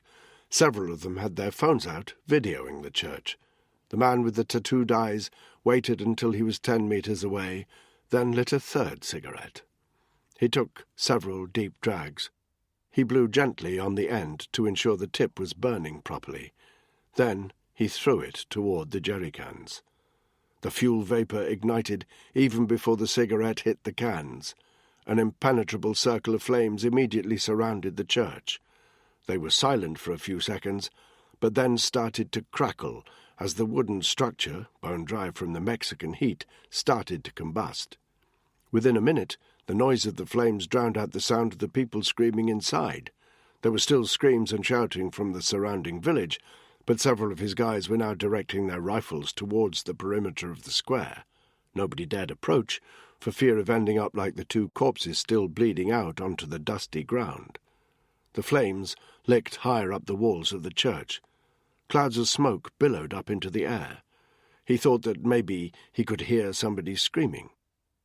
Any minute now, he knew, they would try to escape from the church. But that was okay. He was facing the main entrance, his handgun ready. The remainder of his men had surrounded the building and were covering every possible exit point, the windows and the door at the rear. He was right. Barely 30 seconds passed before the front door opened. There was a belch of thick smoke, and a figure appeared silhouetted behind the flames, adult by the look of it, but he couldn't immediately tell if it was male or female. The figure sprinted out of the church. Male. His hair was on fire. He was screaming wildly. The gunman waited until he was 10 meters clear of the church before raising his weapon. He shot once. The figure went down. He turned to a couple of his men. "That one will do," he said. A couple of his guys sauntered back to their vehicle. When they returned to the body, one of them was carrying a heavy-duty hacksaw. The corpse's hair had burned away now, though the head was still smouldering. The guy with the hacksaw bent down, placed the blade against the man's gullet, and started to saw. He was as nonchalant as if he was doing a straightforward home repair. The man with the tattooed eyelids turned his attention back to the church. Opening the door had been a bad move by the dead man. A backdraft had sucked the fire into the church itself. Within a couple of minutes, all the exterior walls were covered with flame. The roof itself was smouldering. Part of it had collapsed. There was no chance of anyone escaping now. If the heat hadn't got them, the smoke certainly would have. The guys surrounding the church who had done this before knew that too. They lowered their weapons and were sauntering back toward the vehicles, cracking jokes, laughing, watching their video footage of the burning church as they walked. The guys holding the perimeter square held on for a minute or so longer, but soon they too were returning to the convoy. Nobody needed to give any kind of instruction. They all simply climbed back into their vehicles, as relaxed as if they'd just stopped off for a cup of coffee. The man with the saw was stuffing the decapitated head into a regular supermarket plastic bag. His hands were covered in blood, and he looked at them with annoyance before wiping them on his clothes and carrying his gruesome package back to one of the vehicles. He didn't look back at the decapitated body lying on the ground. The convoy drove off through the village, back toward the hillside, in the same order in which it had arrived. Its evening's work was done. The villagers waited until the convoy had left the village before they dared to enter the church square again. 2 sets of parents collapsed by the bodies of their sons, whose faces were now unrecognizable from the entry wounds. A wife knelt by the decapitated body of her husband, wailing desperately. The remaining villagers approached the church, but they couldn't get closer than 15 meters because the flames were still fierce. Those who had family inside fell to their knees distraught and broken. Those who did not stared at each other in disbelief, and as the burning church collapsed in on itself, uttered the same word to each other over and over again. "Por qué?" they said. Why? Saturday, Chapter 9. Danny slept lightly behind the locked door of his motel room. His sleep was disturbed. He saw his daughter in the cockpit of a light aircraft that exploded a moment later. He saw the drug-squalid flat where he'd found his brother, but now a Mexican sicario called Jesus was sprawled on the sofa. At approximately 0400, he heard a vehicle pull up outside the motel. A car door slammed. 2 minutes later, the car drove away. He got out of bed at 0500 exactly. It was completely dark in the room, thanks to the cardboard-covered windows, so he switched on the bedside light, which he covered with yesterday's T-shirt to keep the glare down. 100 press-ups, 100 sit-ups. Washed, pulled on some of the Duluth trading clothing Kleinman had supplied, sand-coloured jeans and a checked shirt. His body armour was leaning up against one wall. For a moment he considered wearing it, but rejected the idea. Body armour would look too bulky, too obvious. They were about to operate in a suburban residential area. It would make him stick out. He unlocked the door to his room at 05:55 hours. Spud was already outside the motel, silhouetted in the dawn light as he looked toward the main road. Very few cars. His mate looked over at Danny and nodded. There was no need for any pleasantries. It was time to get working. Spike and Tyson appeared 30 seconds later. Together the unit entered the ops room. Hernandez was asleep in one of the army cots. He didn't stir as they entered. For all Danny knew, Kleinman and Rav could have been up all night. They were wearing the same clothes, and the room smelt even worse than when they'd arrived. There was a tray of coffees in Dunkin' Donuts packaging on the table, and another tray containing the donuts themselves. Kleinman made a help-yourself gesture while sparking his lighter with one hand. The unit did just that. Rav held up a T-shirt, large, pale green. The real green logo, just as Danny had seen it on the lawn sign, was printed across the chest. He had to hand it to the CIA. They moved fast. He figured the vehicle he'd heard in the night was delivering the gear he'd asked for. "Your overalls are in the weapons room," Rav said. He looked at Spike. "You'll find everything you asked for there, too. I've got radio sets and wireless earpieces for you. They're tuned into the listening devices we planted in the house, so you'll be able to hear everything that's going on in there." He gave them a salacious grin, which none of the SAS men returned. Danny turned to his team. "Spike," he said, "you're staying here." Spike visibly flushed. "What? What are you doing?" "You need to construct your IED. Without that, tonight's hit on the plane is a no-go. Take your time, make sure it works." "Leave the big jobs to the big boys, Snowflake," Tyson said. Before Spike could continue the argument, Danny addressed Kleinman. "What's the deal with the border crossing?" "The only official border crossing is the one between Laredo on the U.S. side and Nuevo Laredo on the Mexican side," Kleinman said. "There's too much surveillance there, and I don't want your faces cropping up on CCTV imagery. Facial recognition is too good. We've made contact with some tame U.S. border control agents. They have vehicles patrolling those parts of the border that aren't fenced or at a roadhead. We're in the process of arranging an RV with them for you. They'll get you across." He looked at his watch, then threw Spud a key. "That's for the cargo unit in the back of the Tahoe. It'll be cozy but big enough for your guy. It's about a 3-hour drive to San Antonio. You need to get ready." It didn't take more than 10 minutes for Danny, Spud, and Tyson to prepare themselves. They removed their shirts and strapped on the radio packs that Rav handed round. Then they moved into the weapons room, where they each selected a body holster before turning their attention to the handguns. Danny chose a compact HK-45C, which he loaded with a full 10-round clip. Spud and Tyson both selected a Sig Sauer P2269 9mm. Danny and Spud took a spare magazine, loaded. Tyson brazenly took 3. There was an aftermarket for good ammo, and it wasn't unknown for a certain type of regiment guy to make a few quid on the side, flogging excess ammo. Tyson was that type. Grabbing all he could get was hardwired in him.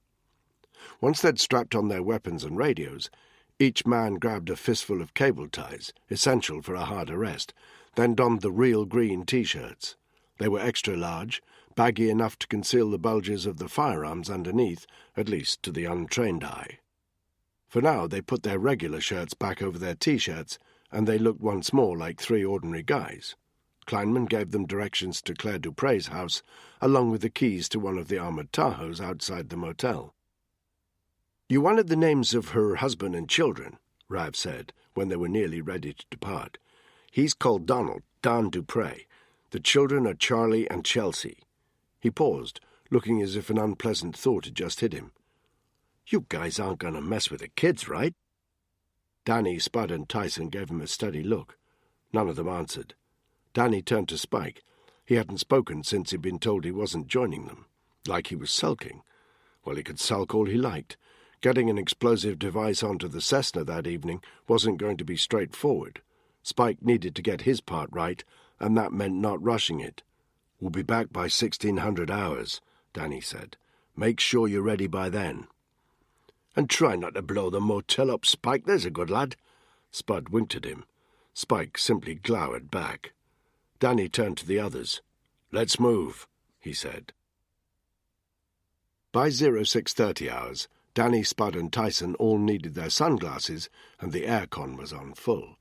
Danny drove along the highway at a steady 55 mph. He had memorized the directions to the suburb of San Antonio where they were heading, and the road was clear. But he counted 3 police cars in the first half hour of travel, and the last thing he wanted was to be pulled over for speeding.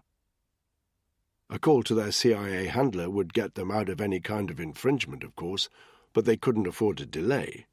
The tape of Jesus talking to his junkie soccer mom had stipulated same time, same place, and as Kleinman had told them, that meant they had to be ready for their target at 1200 hours. Not a problem. It was just shy of 1000 hours when their beaten-up but souped-up Tahoe drove down the road in which Claire Dupray's house was situated. They identified the house from its photo immediately. The 2 gently swaying palm trees, the real green placard. No sign of the white Range Rover. Danny figured it was in the adjoining garage. They only drove past the house once. It was deeply ingrained in Danny, from more surveillance sessions than he could remember, that repeated drive-pasts were a red light to anyone with eyes on. They pulled up 50 metres beyond the front yard. From here, they could watch the comings and goings in the house in the rear-view mirror. They were also close enough to get there fast. "Reckon I'd top myself if I lived here," Spud said after they'd been sitting there for half an hour. Danny knew what he meant. The sky was a clear blue, the weather was warm, the houses were big and the parked cars were flash, but nothing was happening in this wide, perfect residential street. There were no pedestrians, no traffic. It was a ghost town. The outside temperature rose. The inside of the Tahoe became an oven. Danny kept eyes on the Dupray residence in the rear-view mirror. It showed no signs of occupancy. Even the wooden shutters were closed, both on the ground floor and the first floor. At 11:30 hours, they switched on their radio packs and inserted their covert earpieces. Silence, except for the occasional sound of an interior door opening and closing. Danny had an image of Claire Dupray pacing the rooms of her house, waiting for her visitor. Their target arrived at 11:55 hours. Danny didn't need to see his face to realize it was him. A gleaming black Range Rover stormed up the road, music pumping through its windows. As it sped past the unit's Tahoe, Danny got a glimpse of a young man with a black and white bandana tight around his forehead. The wheels of his vehicle screeched slightly as he came to a clumsy halt outside the Dupray house. The music died. He slammed the driver's door hard as he exited the vehicle and swaggered across the immaculate front lawn, holding a brown envelope in his hands. "What a cunt," Spud said. 100 carat, Danny agreed. 100 carat cunt, Spud grinned. Imagine that. Danny smiled. Tyson didn't. "He's got a weapon," Tyson said, eyeing the target in the Tahoe's side mirror, tucked into the back of his jeans under his baseball top. "Got it," Danny agreed. As their target rang the bell, they heard the noise in their earpieces. The front door opened almost immediately. The target entered the Dupray house, and they heard the door closing. The conversation inside the house was relayed into their earpieces. "The fuck you wearing? I thought I told you to raise your game. I thought you'd like this." "You thought wrong. Maybe I'll take this shit somewhere else." No, come on, baby." "That was me thinking this was going to be one for the wank bank," Spud said. "When the time comes, I get to plug the fucker," Tyson growled. All 3 men were removing their shirts to reveal their real green tops. "Join the queue," Danny said. "But no one plugs anyone yet. We need to get Romeo back to the motel." By the sound of it, Romeo was getting busy. They heard a clattering sound over the radio and a small whimper. It sounded as though their target was getting rough with Claire Dupray. "Let's do it," Danny said. He turned on the Tahoe's ignition and performed a U-turn so they were facing back toward the Dupray house. He approached it at a normal speed. No boy racer antics for 2 reasons. It kept him in control of the vehicle, and it stopped them drawing attention to themselves. They pulled up outside the house. "Positions," Danny said. Each man reached under his shirt, removed their weapon from their holster, cocked them and locked them, then stowed them down the back of their trousers, just as Jesus had done. They exited the car. Spud took up position at the front edge of the lawn. He bent down as though examining the grass. Tyson walked up to the black Range Rover. If their target tried to run, there was a high likelihood he would try to get to his vehicle. With Tyson standing between him and it, that wouldn't be straightforward. Danny approached the door. In his earpiece, he heard porno sounds. Claire Dupre was obviously putting on a show for her dealer. He rang the doorbell. The porno sound stopped. Fucking leave it. What if it's my... You have to hide. She sounded terrified. I ain't hiding, puta. Danny rang the bell again, twice in quick succession. There was a pause of 20 seconds. From the corner of his eye, Danny saw the shutter of the room adjacent to where he was standing flick open. It's the lawn people. The relief in her voice was clear. The what? What the fuck's the lawn people? They look after... It doesn't matter. I'll get rid of them. They're not supposed to come today. I'll get rid of them now. Do it quickly.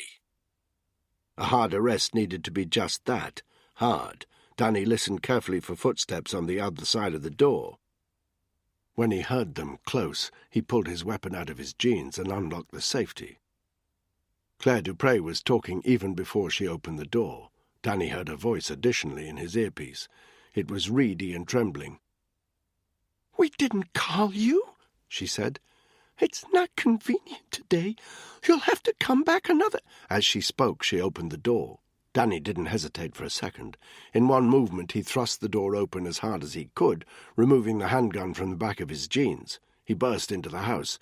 Their target was sitting on an upholstered chaise longue at the far side of the large entrance hall, distance 10 metres. His trousers and underwear were round his ankles. His firearm was lying by his feet on the marble floor. Danny immediately identified it as a Glock 43 9mm semi-automatic. The brown envelope he'd been carrying was resting next to him. For a few precious seconds, he seemed more concerned about pulling his baggy baseball top over his dick than defending himself. Danny used that time to rush toward him, his weapon firmly fixed at his target's chest. He'd covered half the distance by the time the target seemed to understand what was happening. He forgot about his modesty and suddenly reached down for his own weapon. Too late. Danny was there. He didn't want to lay down a round if he didn't have to, so he used his advantage of height to kick the base of his heavy boot flat into his target's face. There was a snap as the nose broke. The target slammed violently back on the chaise longue and cracked his head against the wall. Blood streamed down his face. Danny kicked his firearm backwards. It slid across the shiny floor. He glanced over his shoulder. Spud and Tyson were there. Tyson had grabbed the woman and slammed one hand over her mouth to stop her making a noise. She was semi-naked, dressed only in black underwear and a negligee. Her eyes were wide and terrified. Spud closed the door quietly, then reached into his rucksack as he hurried toward Danny and the target. Danny grabbed the target by his neck. He forcefully pulled him up, then threw him face down onto the ground and pulled his arms behind his back. Spud handed him a sturdy plastic cable tie, which Danny used to bind the target's wrists. The target shouted something in Spanish. Danny wasn't having it. He thumped the back of his target's head so his bleeding face slammed against the hard marble floor. That shut him up. He rolled him onto his back, removed the bandana he was wearing round his forehead, scrunched it up into a ball, and forced it hard into the target's mouth. While he did this, Spud was binding his ankles with another cable tie. The target's trousers were still down, his dick still exposed. "I'd heard Mexicans were hung like a fucking cocktail sausage," Spud said. "Turns out it's true, huh?" "Give me the hood," Danny said. Spud reached into his bag and pulled out a black hood with a drawstring at the hem. The target started shaking his head and making frightened, strangled noises. Danny ignored that as he pulled the hood over his head and tightened the drawstring so it wouldn't fall off. Danny decided to leave his trousers down. A bit of humiliation went a long way in keeping a prisoner compliant. He and Spud stood up. Spud went to reclaim the target's weapon, which he immediately made safe before removing the magazine. Danny strode up to where Tyson was restraining the woman by the door, his hand still over her mouth. She wasn't struggling. She was completely paralyzed with fear. "Listen carefully," Danny said. That man is a known drug dealer. We have photographic evidence and audio recordings of your meetings with him. If you mention a single word of what's happened today, that evidence gets handed directly to your husband Donald, your son Charlie, and your daughter Chelsea. Got it?" She nodded vigorously. Tyson removed his hand from over her mouth. She instantly dissolved into great racking sobs, hiding her face in her hands. The target was squirming on the floor, unable to stand up, squeaking with terror. Danny turned to Spud. "Open up the garage," he said, and to Tyson, "Move the vehicles. Back the Tahoe up to the garage door. We'll load him into the trunk from there." His unit mates nodded. Tyson exited from the front, shutting the door behind him. Danny heard him whistling as he walked away from the house. Spud left the entrance hall in the direction of the adjoining garage. Danny made to follow him.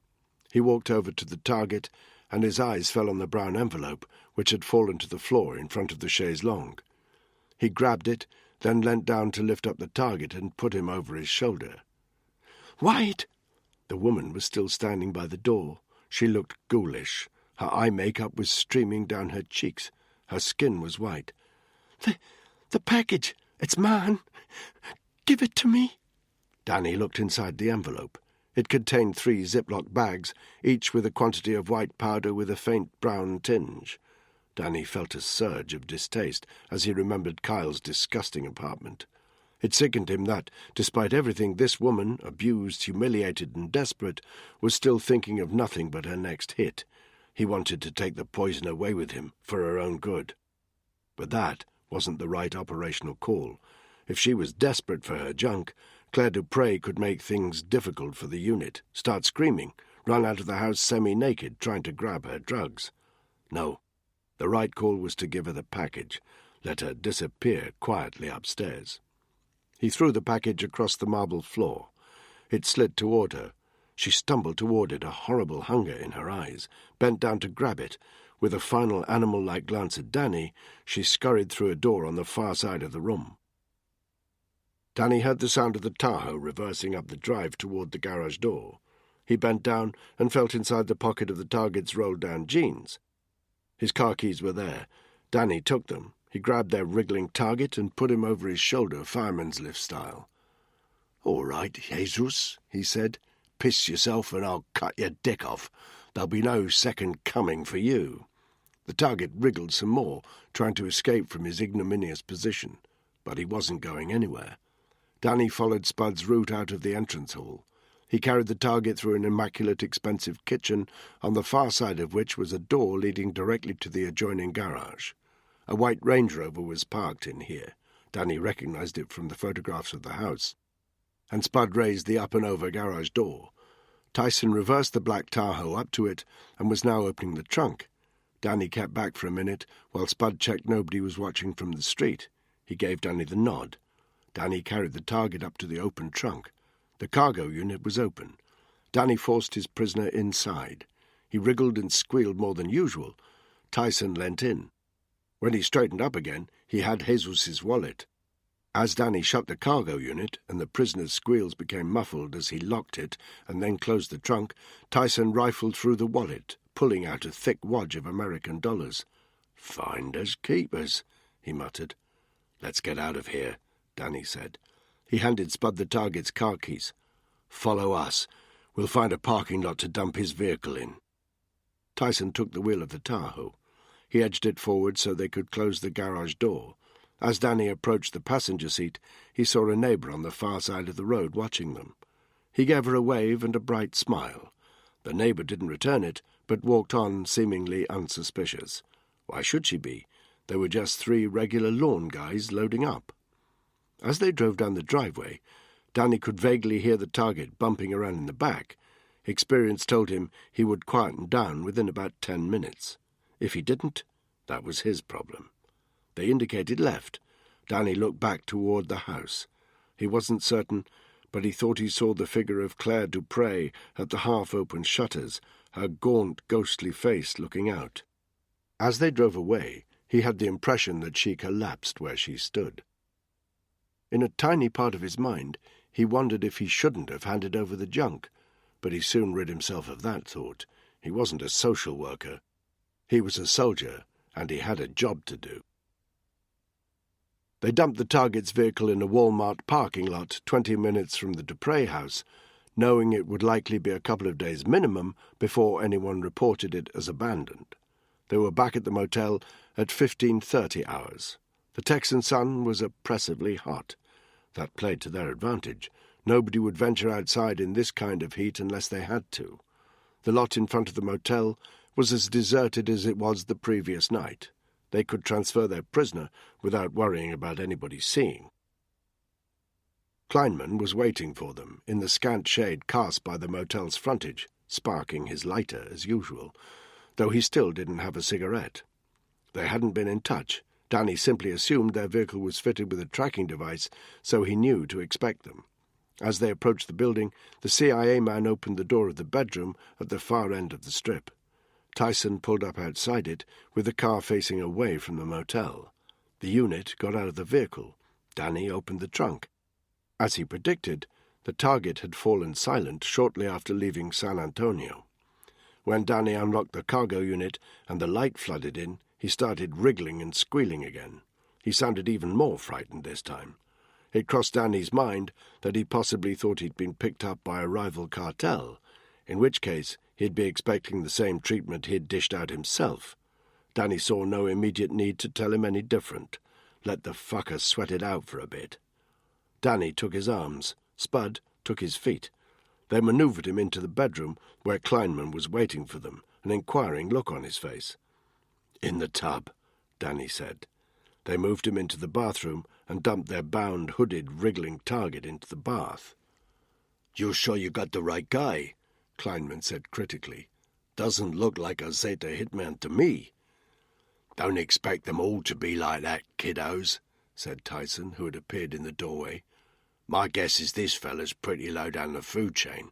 When the big boys come out to play, things will get tougher." They moved out into the bedroom. "We'll question him about the location of the tunnel tomorrow, once he's had a chance to get a bit more fucked up in the head," Danny said. "Someone needs to watch him while we're on the job tonight." "Rav and Michael can do a rota," Kleinman said. He left them for a moment, then returned with Hernandez, who, as usual, barely made eye contact with the unit, let alone spoke to them. He appeared less than thrilled to be on guard duty. "Our guy stays in the tub," Danny said. "If he needs to piss or shit, he does it there. Keep the hood on, keep the wrists and legs strapped. Don't let him out for any reason.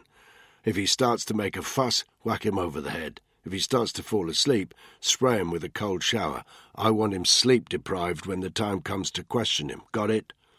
Hernandez inclined his head and disappeared into the bathroom. "Where's Spike?" Danny asked. "In the ops room with Rav," Kleinman said. He led them from the bedroom, locking the door on the outside. They followed their limping CIA contact to the other end of the motel. Rav was sitting at the desk, headset on, staring at his computer screen. He barely looked up as the unit entered. The adjoining door to the weapons room was open. Spike was in that room, surrounded by their miniature arsenal. He'd set up a small table in the middle of the room. There was a reading lamp shining down on the table, on which was resting a soldering iron, a roll of solder, some small screwdrivers, and a magnifying glass, and additionally the fruit of Spike's morning's work. He had constructed a neat little package. It comprised an old-fashioned flip-to-open cell phone handset. The front casing was removed to reveal the guts of the phone. 2 wires were soldered into the circuitry. They were connected to a small detonator, whose prongs were inserted into a 4-inch stick of C4 military-grade explosive, a simple but effective device. A call to the cell phone would activate the detonator, and that small stick of explosive was easily enough to bring down a light aircraft like the Cessna. Spud eyed the device a bit nervously. "No chance of anyone dialing that mobile number by mistake, Mugger." "It's switched off," Spike said without looking up. He sounded as resentful as he was that morning. "Do you have to do that? It's getting on my tits." Kleinman was sparking his lighter again, no cigarette in sight. "Reformed smoker," Kleinman said. "What can I tell you? It keeps my hands busy." He carried on sparking. Danny approached the table. "What's all this?" he asked. In one corner was the guts of a second cell phone. The battery was removed and the circuit board was snapped in two. "Fail-safe," Spike said curtly. "What do you mean?" Tyson asked. He looked very interested. Finally, Spike looked up. "It's a break phone," he said. "A simple way of making the call that activates the detonator less easy to trace. I've set up call forwarding from the smashed-up phone to the detonator phone. When we want to activate the detonator phone, we call the number of the smashed-up phone. It forwards the call, and anyone trying to trace the call that caused the explosion will think this phone made it." He prodded the broken circuit board. "Not the phone that made the original call." Spud grinned. "On it like a car bonnet," he announced to nobody in particular. "I told you he was a genius. Fucking psycho, but a genius." "Kids and technology," Tyson said, earning himself a dark look from Spike as he produced the emergency first aid pouch that he'd asked Kleiman to supply. It was made of a black canvas material no bigger than a hardback book and perhaps 2 inches thick. It had the words "First Aid" written on the front in big white letters and a zip to open it. Spike unfastened the zip and carefully slid the explosive device into the pouch. "We need to get it under the pilot's seat," he said. "If anybody finds it, they'll just assume it's part of the aircraft's regular—" His sentence tailed off into nothing. "Are you sure there's cell phone service on the Cessna's expected flight path?" Danny said. Spike nodded. "Rav checked. So long as the aircraft flies below a radar height, which we know it does, it'll be—" "Good work," Danny said. He turned to Kleiman. "Have you finalized the border crossing for tonight?" "It's all in hand, boy. I just need to know which of you is crossing over into Mexico." "Spud and Tyson. Spike and me will infiltrate the airfield, get the IED on the Cessna before it flies." Kleinman removed his glasses and started cleaning them on his sleeve. "Good," he said. "I have to say, gentlemen, so far I'm pleasantly surprised. I wasn't thrilled at the idea of using a British team for a job this delicate. I'm pleased to say you're proving me wrong. I hope it continues." As he said it, he couldn't stop his eyes flickering at Spike. Spike jutted his chin out and looked as if he was about to say something. He didn't get the chance. "You're going to need precise timings and locations for this evening's operation," Kleinman said. "And I'll need to talk you through the plan for the border crossing. Rav will get us some food. We'll eat while we talk." He limped back into the ops room. The unit followed. Chapter 10. Docklands, London. 0037 hours GMT. Delta Team, call sign Yankee Bravo 9, had arrived at RAF Northolt with nothing but the clothes they were wearing and a fresh set of civvies. A driver affiliated to the American Embassy in London had met them and delivered them promptly to their safe house, a penthouse apartment in the Docklands region of East London. Nobody was waiting for them here, but there was a full complement of all the military hardware they could possibly require. Rifles, handguns, ammunition, body armour, night sights, comms equipment, med packs, everything discreetly delivered by somebody whose face they knew they would never see.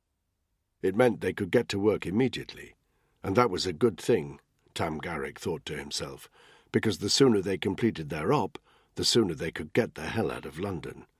Tam never liked London. Operating in London was like operating in a grey box.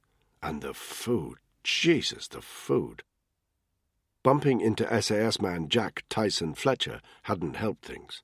There was something about that guy Tam didn't trust. Tam knew a bit about him, how he'd been stationed out in Mexico back in the day. It wouldn't surprise him if that was where he and his SAS unit were heading back to now.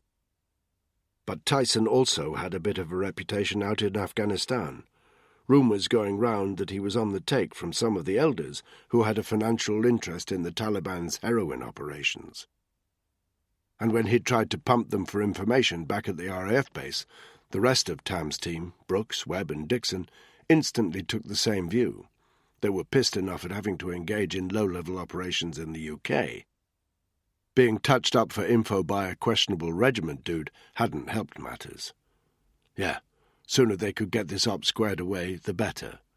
Which was why they now found themselves on the southern bank of the Thames. To their left, the Queen Elizabeth Bridge glowed in the twilight, its lanes rammed with lines of white headlamps and red brake lights. The river was busy too. Several freight ships were heading into the docks, but there were pleasure boats and police vessels also moving in both directions. Cranes towered above the water, and even now, at this late hour, one of them was lifting metal storage containers the size of a semi-trailer off the deck of a grimy-looking merchant vessel. This dock was a 24-hour operation. The Delta unit were on the fringes of a storage area. Here, approximately 50 of these vast metal containers were lined up, ready to be winched onto lorries for the next part of their journey. Security was moderate. The storage area that housed the containers was about 100 metres by 50, protected on 3 sides by a high mesh fence, and on the 4th by the river itself. There was a wide entrance on the near side of the fence, with a vehicle barrier, a small security hut, and several guys milling around smoking. It would be difficult to gain covert access to the storage area, but not impossible. They could make a waterborne entrance from the river. They could find an area of fence to cut through. Chances were they could even talk their way through the security barrier. Tam decided, however, that none of these options was necessary. They could watch from outside the fence. He left Brooks and Dixon in their vehicle on the main road, just opposite the security entrance. Their disabled parking badge meant they wouldn't get moved on by the police. Webb was watching the storage area through the fence on the eastern side. Tam himself had walked west. From here, he could see the security entrance 100 metres away and had a good view of most of the storage containers carefully stacked and laid out. The intel they'd been given was very clear. A delivery vehicle would be picking up from this location between midnight and 0100 hours. Tam was calculating that, this being an unpopular time for some fat-ass delivery driver to make their pickup, it would be straightforward to identify their target. So far, so good. It was 0037 hours. An unmarked white transit had just pulled up at the security entrance. Tam was immediately suspicious of it, not just because of the late hour, or because it arrived in the time window they'd been told to expect. It took a semi-trailer, or what the Brits call an articulated lorry, to move these storage containers wholesale. A van like that could only be collecting individual items from one of the containers, not a smoking gun in itself, but enough for Tam to pay some attention to this new arrival. "You watching?" he said into his radio mic. "You bet," came Webb's reply through his covert earpiece. The van sat at the security entrance for 30 seconds. The barrier raised, and it moved inside the perimeter. The driver seemed to know where he was going. The van curled round toward the eastern side of the storage area. Tam lost eye contact. "You still have it?" "Roger that." Tam started walking briskly around the perimeter toward the security entrance, his hands plunged into the pockets of his heavy coat, which completely camouflaged his fully loaded ops vest. His fingers touched a metal object about the size and weight of a Zippo lighter. He affected a slight stagger. Distance to the entrance, 50 metres. Webb's voice crackled in his ear. "I've lost visuals. The vehicle's pulled up at the end of one of the storage containers. I can only see its nose. 2 guys exiting. I think they're loading something up into the back." Tam slowed his pace to more of a shuffle. He wanted to arrive at the security entrance at the same time the vehicle left. He stopped to light a cigarette that he would never smoke, but which bought him a bit of time and made him a little less noticeable. Just a liquored-up black dude staggering around. 3 minutes passed. 4. "Target's on the move," said the voice in his ear. Tam increased his pace. In his peripheral vision, he saw the vehicle heading back toward the security entrance. Distance, 10 metres. The barrier was already open. The transit vehicle was accelerating toward it. Tam was on a collision course. 10 metres. 5. The vehicle passed the barrier. Tam stepped out into the road in front of it. The driver hit the brakes heavily. The van screeched to a halt barely a metre from where Tam was staggering in the road. He stumbled and fell, entirely on purpose, hitting the ground just shy of the vehicle's wheel arch. He heard the driver's door open and pulled the metal object out of his pocket. It was heavily magnetic. Tam stuck it quickly on the underside of the wheel arch. Then he started shouting at the top of his voice, slurring with a passable British accent. "You fucking idiots! Look where you're fucking going!" He scrambled to his feet and staggered around in the glare of the vehicle's headlamp. Two burly guys in leather jackets, they almost looked like twins with their shaved heads and flat noses, emerged from the vehicle. One of them grabbed Tam by his coat collar and pushed him heavily back onto the pavement. "Take your hands off me!" Tam screamed at them as he fell heavily against the perimeter fence of the storage area. "Stupid fucking spade," the driver of the vehicle growled at him. "We shall fucking hit you now. One less to worry about. Why don't you fuck off back to Bongo land?" He and his companion climbed back into the vehicle. Both guys slammed their doors shut. The vehicle screeched away. "Nicely done," came Webb's voice over Tam's earpiece. Dead-eyed, Tam watched the transit disappear into the traffic. "We tracking those motherfuckers?" he said. "Sure are, bud," said Brooks from the unit vehicle. "Sure are." Back in the Delta unit's armoured vehicle, Tam sat in the passenger seat. Brooks was driving, Webb and Dixon sat in the back. Their GPS tracking screen was fitted to the dashboard, and they were following the transit at a distance of about half a mile through areas of London he'd never heard of before. Woolwich, Bexley Heath, Swanley. "Makes Al Anbar look like Fifth fucking Avenue," Webb drawled in the back. They crossed over the M25 and 10 minutes later found themselves driving down a quiet, dark country lane. A heavy mist had descended, trees on either side. No other vehicles on the road, not this time of night. It was a good location for what they had to do. "Hit the gas," Tam told Brooks. Brooks accelerated from 50 to 70. The GPS screen told Tam the gap between them and the target vehicle was closing. A minute later, the red taillights appeared briefly on the road ahead before disappearing round a bend.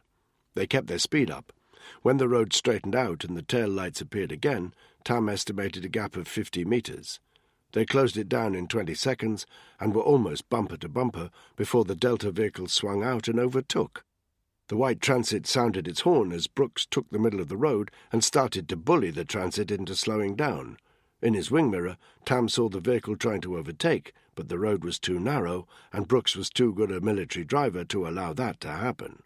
Gradually, both vehicles came to a halt. As it did so, he was aware of Webb and Dixon in the back winding down their windows. There was no need for Tam to issue instructions. This was a parade ground manoeuvre. The Delta unit knew the importance of hitting hard and fast. The drivers of the transit could be armed. It was imperative they be neutralized before they could do the unit any harm. Tam unholstered his sidearm and waited for Webb, who was sitting directly behind him, to open his door. Only then did he exit the vehicle. From behind the protection of the door, he aimed his weapon through the open window, and with 2 precise shots took out the headlamps of the transit. He directed a third shot to the top middle of the van's windscreen. A spider's web splintered across the entire sheet of glass to serve 2 purposes: to obscure the view of the driver and his passenger, and to properly put the shits up them. Tam guessed they were probably cringing behind the dash about now. "Go!" he shouted. Webb and Dixon moved from their backseat positions and sprinted to either side of the transit van. In a couple of seconds, they had opened up the doors and were now dragging the driver and passenger out of their seats. Tam heard the thud as they landed heavily on the road. Webb and Dixon started screaming at them. "Get your hands behind your backs! Hands behind your fucking backs, assholes!" In just a few more seconds, their wrists were tightly bound with cable ties. Webb and Dixon dragged them up to their feet and hustled them roughly to the side of the road. "Get them behind the tree line," Tam barked. "We'll start the vehicles." There was the sound of muffled scuffling as Webb and Dixon moved the prisoners away from the road. Tam slammed the doors of the unit vehicle shut. Brooks pulled over onto the left-hand side of the road. Tam himself jumped behind the wheel of the transit van. The engine was still turning over. He knocked it into reverse, and using the wing mirrors and the red glow of the tail lights, quickly backed up into a gap in the trees beyond the verge. He stopped about 15 metres beyond the tree line, killed the engine, and jumped out. There was a thick blanket of mist swirling on the forest floor. He was aware of Webb and Dixon about 15 metres away into the woodland, and he knew he could trust them to keep the 2 prisoners quiet and compliant. Brooks joined him. Wordlessly, they moved to the rear of the transit and opened up the back doors. Both men were carrying pencil-thin black flashlights. They shone them into the van. "Mattresses," Brooks said. Sure enough, their torch beams fell on 8 mattresses stacked on their sides. They looked new, wrapped in clear plastic. "Like hell," Tam said. He jumped up into the back of the van and pulled a black-handled utility knife from his ops vest. He selected a mattress at random. Holding his torch between his teeth, he cut open the plastic wrapper. Then, with one deft slice, he cut into the mattress itself. He was aware of Brooks looking over his shoulder as he parted both sides of the opening. "Last time I did that," Brooks said, "she was wetter than an otter's pocket." Tam ignored the comment. There was foam stuffing inside the mattress, but he didn't have to pull out too many handfuls to get to what it was really concealing. A moment later, he pulled something out. He held it up to show Brooks. "I'm thinking this won't give you the most comfortable night's sleep," he said. It was a set of military-grade night vision goggles, top of the range, a Kevlar helmet fitted with 4 NV tubes that would give full peripheral vision. Tam estimated he was holding $75,000 worth of kit in that helmet alone. "Let's go talk to our boys," he said. They jumped down from the van, slammed the doors shut, and hurried round to where Webb and Dixon were standing over the 2 prisoners. Tam shone his flashlight directly into their faces. They winced from the fierce beam. Tam selected the driver, who just an hour ago had hurled abuse at him, and pushed him against the perimeter fence of the storage area. He was cheek down against the ground. Tam caught a whiff of urine. He knelt down beside him, keeping the flashlight beam shining directly in his eyes. He rested the butt of his handgun against the man's head. "You want to know what kind of weapon I got pressing into your skull right now?" The guy didn't reply. "It's a Heckler & Koch HK-45, Tam told him. "Compact but hard-hitting. If I release a round now, it's going to go straight through your head and several inches into the ground. It's your call, asshole, but my advice is to answer my questions." "Who are you?" the guy breathed. Tam knew he shouldn't really answer, but it didn't much matter. This guy wasn't going to see sunrise. You know," he said, "just some stupid fucking spade on his way back to Bongo land." "Jesus," the guy gibbered. "Mate, I'm sorry. I didn't mean nothing by it. I didn't think you was a Yank." "I've heard worse from 5-year-olds, asshole. You think I'll give a baker's fuck what a lowlife like you thinks?" The guy shook his head. "What have you got in the back of the van?" Mattresses, that's all, just mattresses." "And in the mattresses?" "I don't know. They didn't tell me. I just had to pick 'em up." Tam considered that for a moment. Was he telling the truth? Maybe, maybe not. "Let me enlighten you," he said. "Those mattresses are stuffed with high-grade military equipment. That shipping container you took them out of was last registered on the East African coast. Know where East Africa is, asshole?" The guy nodded again desperately. "Good," Tam said. "Now we're getting somewhere. You know where this military equipment is headed?" A terrified shake of the head. "To terrorist cells in the United States. That's where we come in, asshole. Do you know what guys like us do to guys like you who help terrorists on U.S. soil?" Another shake of the head. "Oh," Tam said, affecting a note of disappointment. "Well, let me show you, huh?" He looked toward Webb and Brooks. "Pull him up," he instructed. His teammates grabbed one arm each and yanked the guy to his feet. Tam moved over to where the second guy was lying face down on the ground, with Dixon standing over him. He extended his right arm and pointed both his weapon and his flashlight at the man's head. Then he fired.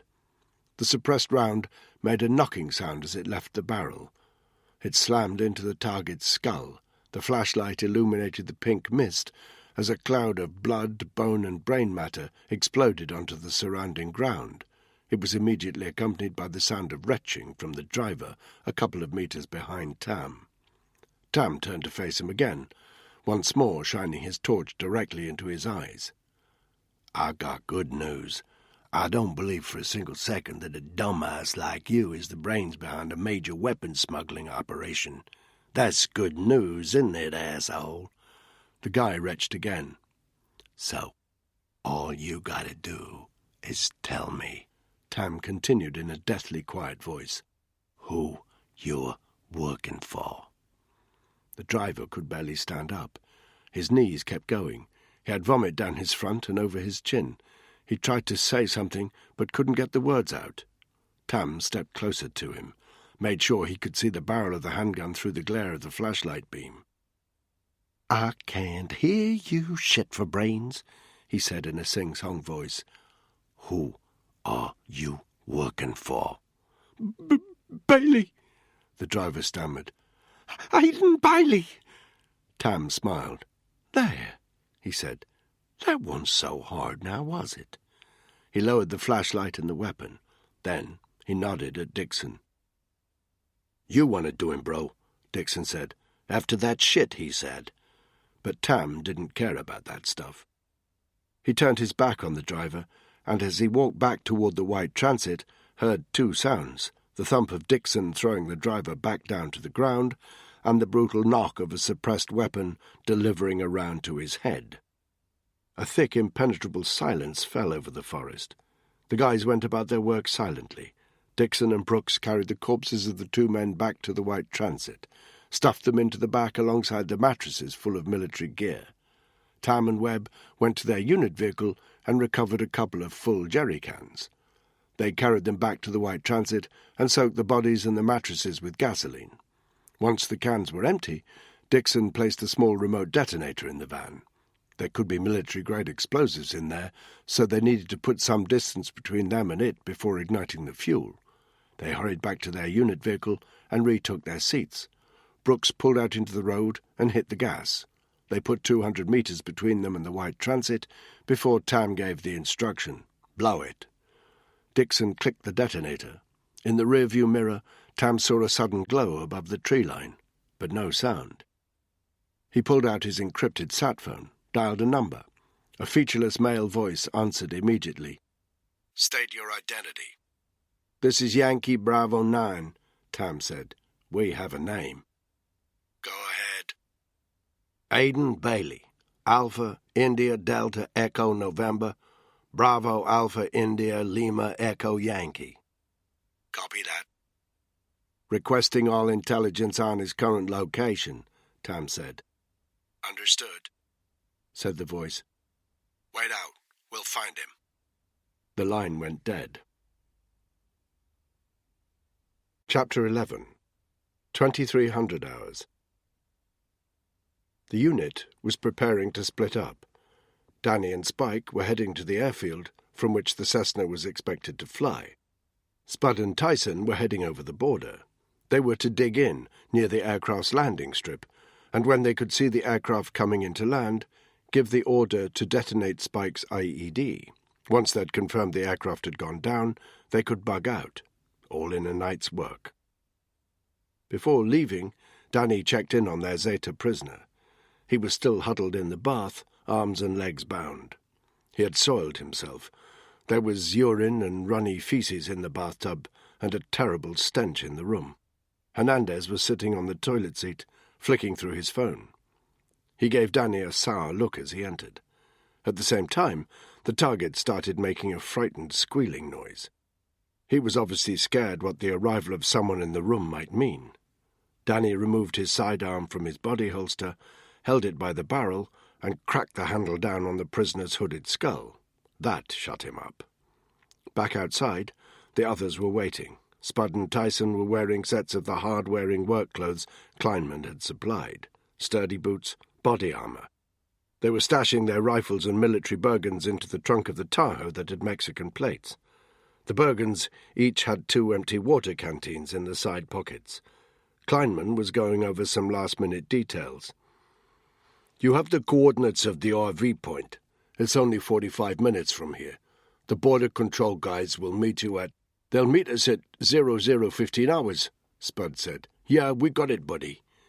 He looked over at Tyson. "Ready to get wet, brother?" Tyson nodded. "Laters, masturbators," he said. He winked at Spike like a patronizing uncle, then gave Danny a slightly unfriendly nod. They climbed into the vehicle and drove off. Spike, like Danny, was dressed in the blue mechanic's overalls that Kleinman had given them. They were artfully spotted with oil and smelled of sweat and turpentine. The only difference between these and a regular pair of overalls was the tear in the side pocket, which allowed them access to their sidearms. Each man had a covert radio earpiece and a chest mic hidden under their overalls. Like Spud and Tyson, they had stashed their longs in the trunk of their vehicle. With luck, they wouldn't need them, but Danny wasn't prepared to rely on luck alone. IED, Danny checked with Spike. Spike held up the old rucksack he was carrying. Then let's go, Danny said. He looked at Kleinman. We'll RV back here at 0400 hours. Sure, Kleinman said. All things being equal. What's that supposed to mean? Nothing, Kleinman said mildly. He turned his back on them and walked back towards the ops room. Danny could hear the sound of him sparking his lighter. What is it with that guy? Spike said. It's like he doesn't think we know what we're... It's just a Yank Brit thing, Danny said. You get used to it. But he followed Kleinman with his eyes. There was something about the guy that grated. Maybe it was just that he was a spook. Danny didn't have a great track record with spooks. He turned back to Spike. I'll drive, you navigate, he said.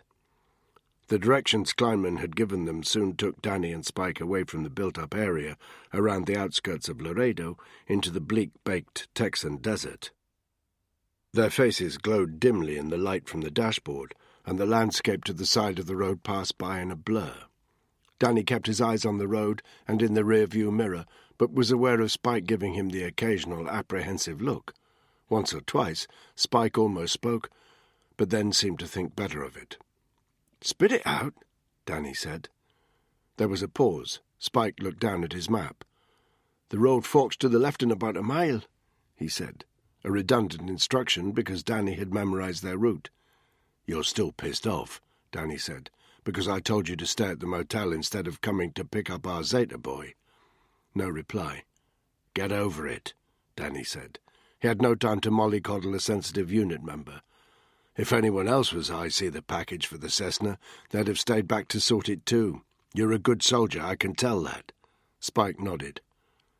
"How long have you known Spud?" he said. "Long enough. He talks about you a lot." "We've been through a lot." "Is he your best friend?" It was a strangely childish question. "Sure," Danny said gruffly, "if you want to call it that." Truth was, best friend didn't come close. But it was impossible to explain. Again, Spike looked like he was going to say something, but he didn't, just looked out the passenger window for a few seconds, then back to his map. Estimated journey time to the airfield, 30 minutes. They made it in 25. "It's over the brow of that hill," Spike said, pointing to a hill about half a mile distant.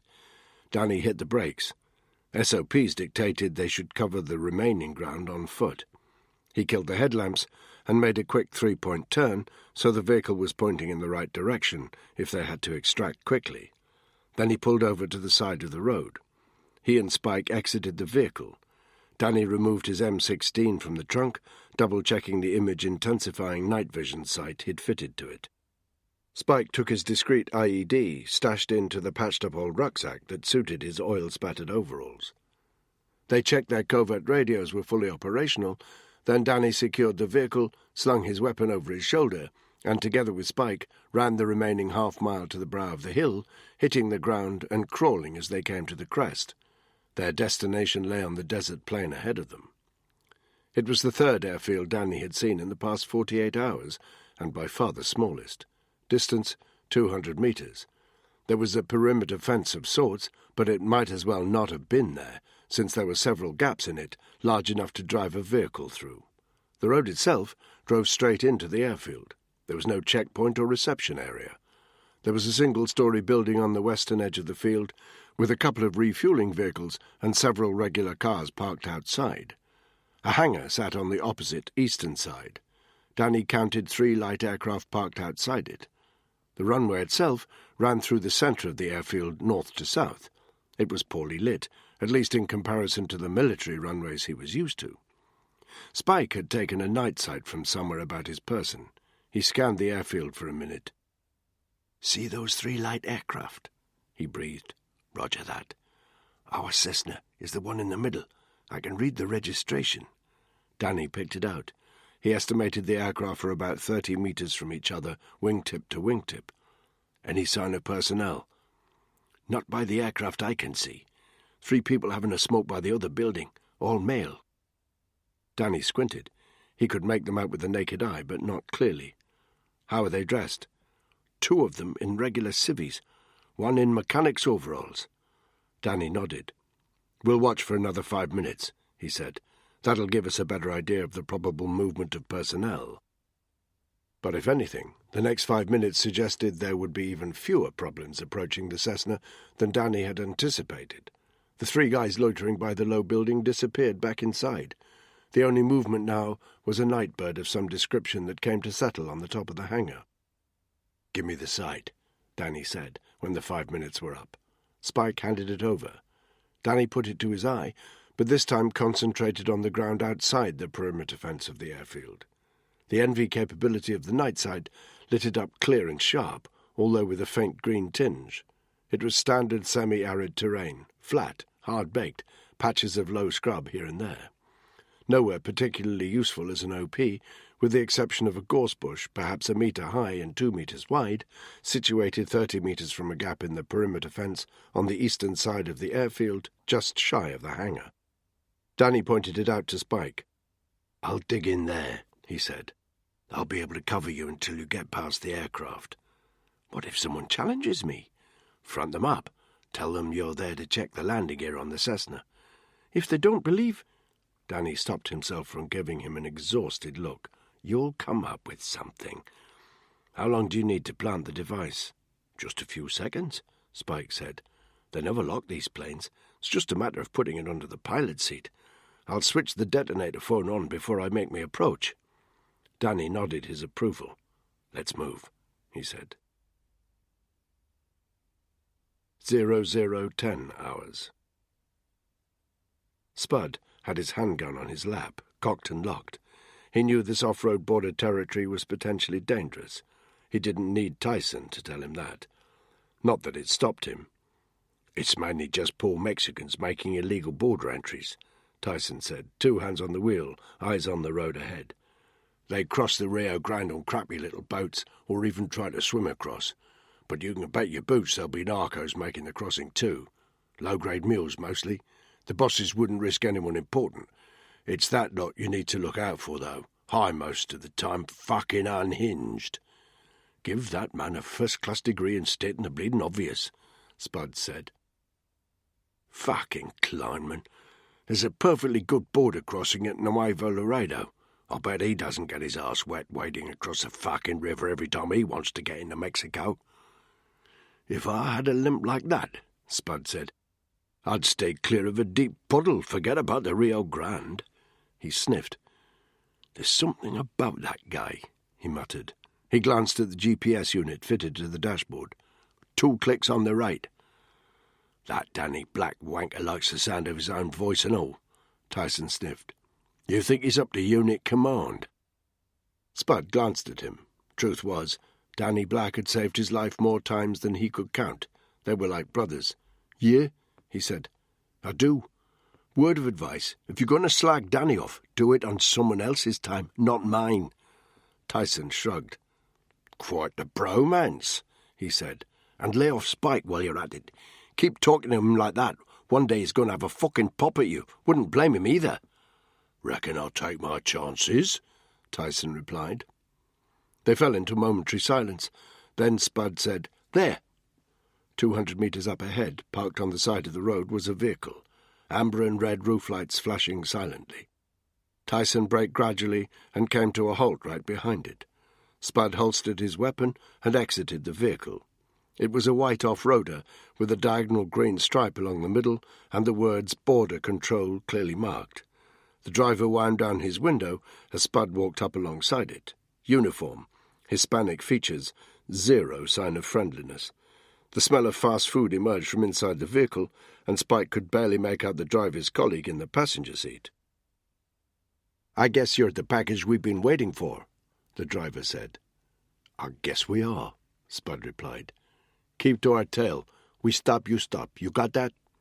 Doesn't sound too complicated. We're going off-road. You'll need to drive carefully. No shit, Sherlock. The driver gave him an unfriendly look, then wound up the window again. Spud returned to his seat just as the border control vehicle pulled out.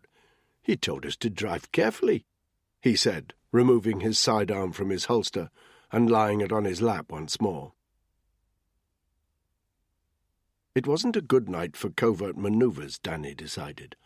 A half-moon hung in the clear sky, providing enough light to cast a faint shadow on the dark ground. The stars swirled impressively. However, their brief surveillance of the airfield had not identified any dedicated security looking out into the desert.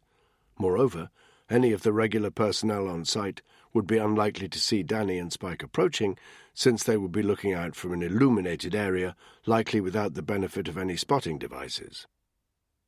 They crested the hill and jogged toward the bush Danny had identified. Distance 150 meters. They covered it in 30 seconds. They crouched down behind it, while Danny unstrapped his rifle and Spike removed the IED from his rucksack. Danny watched a little apprehensively as Spike powered up the cell phone detonator.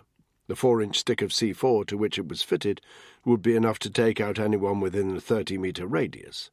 The cell phone screen glowed in the darkness. Spike nodded with satisfaction, flipped the phone closed, and replaced the device into the innocent-looking first-aid pouch, which he then stashed back in the rucksack. Danny lay on his front, the bush just to his right, his rifle on the ground ahead of him. He rested the end of the barrel on a small hinged bipod he'd taken from his pack and put his eye to the image-intensifying NV sight.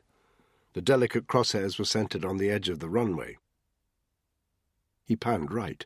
The 3 smokers were no longer outside. He panned left. A blur, then the sight settled on the nearest of the 3 planes. Its white body appeared clear and sharp. "Go," he told Spike, without taking his eye from the sight. He sensed Spike getting to his feet and heard his footsteps as he walked round Danny. His unit mate came into his field of view a second later, a hulking silhouette jogging toward the perimeter fence of the airfield, growing smaller as he approached it. Silence. Danny kept totally still, his eye to the sight, his finger to the trigger. He hoped there would be no need to use it. 45 seconds passed. Spike arrived at a gap in the perimeter fence. He stopped momentarily. Danny allowed himself to pan left and right, checking for personnel. Nothing. "Clear," he said into his radio. No reply, but Spike moved immediately across the line of the perimeter fence toward the first of the 3 aircraft. Danny panned left. Clear. Right. Clear. Left again. He stopped. "Shit."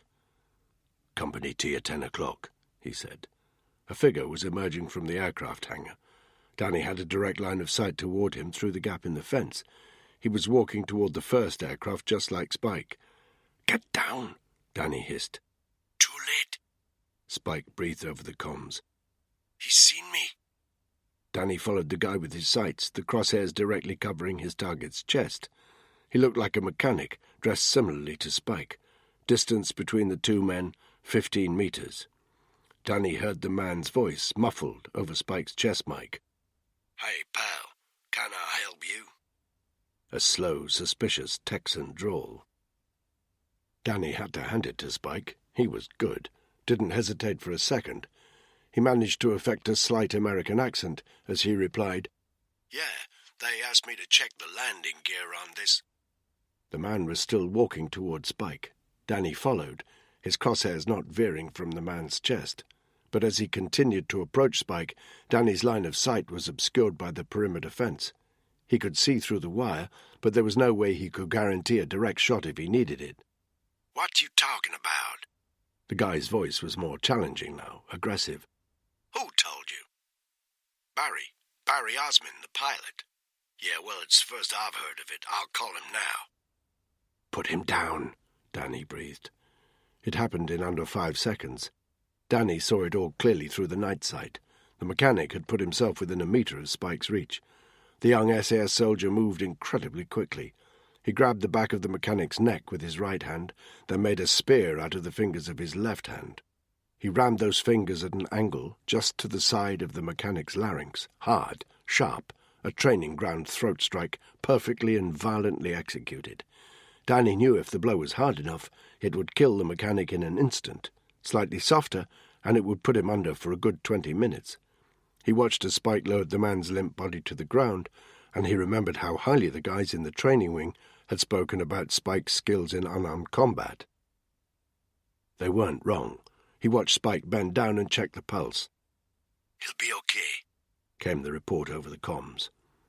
The trouble with putting a guy down, though, is that sometimes it causes more problems than it solves.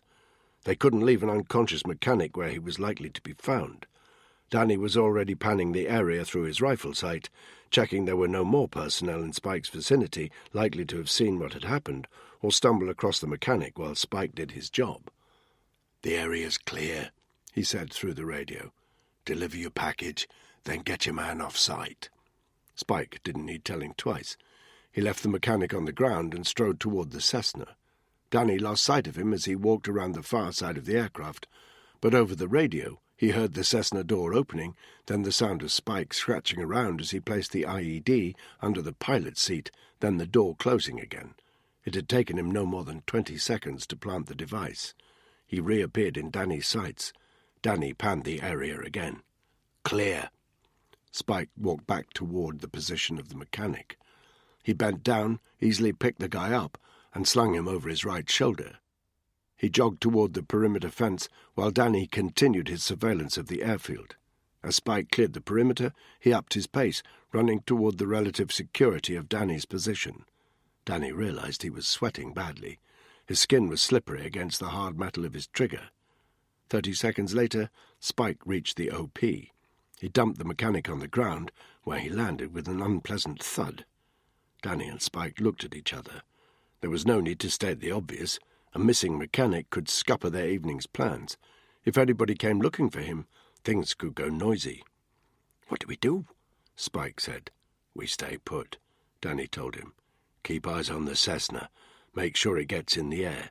Stay in contact with Spud and Tyson, and when they confirm the aircraft's in Mexican airspace—" He left it hanging. "And him?" Spike nudged the mechanic with his foot. Danny shrugged. "We'll tie him up. Guard him until the Cessna's taken off. When we bug out, we'll dump him by the road somewhere. It won't matter by then." Spike's cheek twitched. "You think the pilot's got a family?" he asked quietly. Danny gave him a hard look, a look that said, "Don't start thinking that way, kid. Not in the middle of an op." He checked his watch. 0030 hours. Kleinman had said the plane would depart at 0200. "Get down," he told his unit mate as he took some cable ties from his pack to deal with the mechanic. "We've got 90 minutes to sit this out." The desert terrain was rough, uncompromising, but Tyson was a good driver, better than the guy in the border control vehicle they'd been following for the past 20 minutes. They were now driving through a narrow ravine, 15 meters in width, sides about 5 meters high. The ground was littered with rocks. Reminded Spud of dried-out wadis in the Middle East. The vehicle ahead stopped suddenly. The red of its brake lamps illuminated Spud and Tyson's faces. Spud clutched his handgun a little tighter. "Problem?" Tyson muttered. "I'll check it out." Spud exited the vehicle. So did the 2 border control agents. He followed them to the front of their vehicle. He saw immediately what had made them stop. Lit up by the vehicle's headlamps was a body, face down in the dust.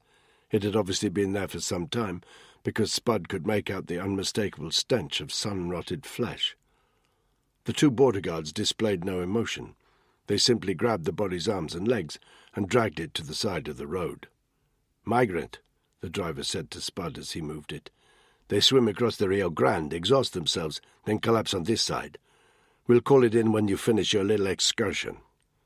They laid the body back down again. "The river's 500 meters from here," he said. "We'll leave our vehicle here," Spud said. It was a good place. The ravine meant the Tahoe wouldn't be visible from the plain above or from the river. They took their packs and weapons from the trunk, then climbed into the back of the border control vehicle. It trundled up out of the ravine. Spud and Tyson set eyes on the Rio Grande. The bank was 100 meters away, and the moon reflected brightly off the water, which was perhaps 50 meters wide. The water appeared to be slow-moving, but Spud knew the undercurrents could be strong. Flat terrain on both sides, exposed. Hardly the best place for a covert crossing, but there didn't seem to be anyone else around. The patrol vehicle stopped. The driver looked over his shoulder. "He's probably neck-high," he said. "Most illegals choose a shallower stretch about 20 miles west of here." He shrugged. "Rather you than me," he said. Spud exited the vehicle, grabbed his Bergen, and opened it up. Everything inside was stashed within a waterproof plastic lining with a Ziploc seal at the top. It would keep his gear dry, and the trapped air would act as a flotation aid as they crossed the river, as would the empty water canteens in the side pocket. Spud took a night sight from his pack. He scanned the open ground between the vehicle and the riverbank, just the plain, semi-arid terrain they were used to. He panned round. No sign of any movement. He looked across the river. A vehicle was waiting on the far bank, about 30 metres from the water's edge, just as Kleinman had told them there would be. It was empty, so far as Spud could tell. He stowed the sight and carefully sealed the Ziploc bag before closing the Bergen. The others had all exited the vehicle. "You'll stay here until we've crossed. Keep any other border control guys off our backs." The guy nodded. "Best estimate for our return crossing," Spud continued, "is 0400 hours. You'll be here then?" "Sure," said the border control guy. "But if you're late—" He left it hanging. "When you get to the far side, head south for a mile, and you'll hit the road you want. There'll be no police presence when you're there, which may or may not be a good thing." "What do you mean?" The driver gave him a piercing look. "Cartel boys. You want my advice? Don't stop for them." "Roger that," Spud muttered. He turned to Tyson. "Let's move," he said. They jogged down to the water's edge in single file, their packs firmly strapped to their backs and their rifles slung round their necks. Spud entered the water first. He could immediately feel a current around his ankles. Weak, but he knew it would grow stronger as the water got deeper.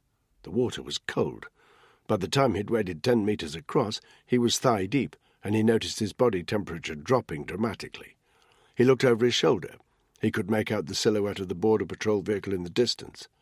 At the water's edge, Tyson was down on one knee, rifle engaged, scanning the far bank for any sign of hostile activity.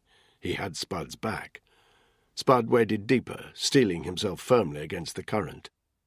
His muscles felt slow because of the temperature, and it was a strain to push himself toward the far bank.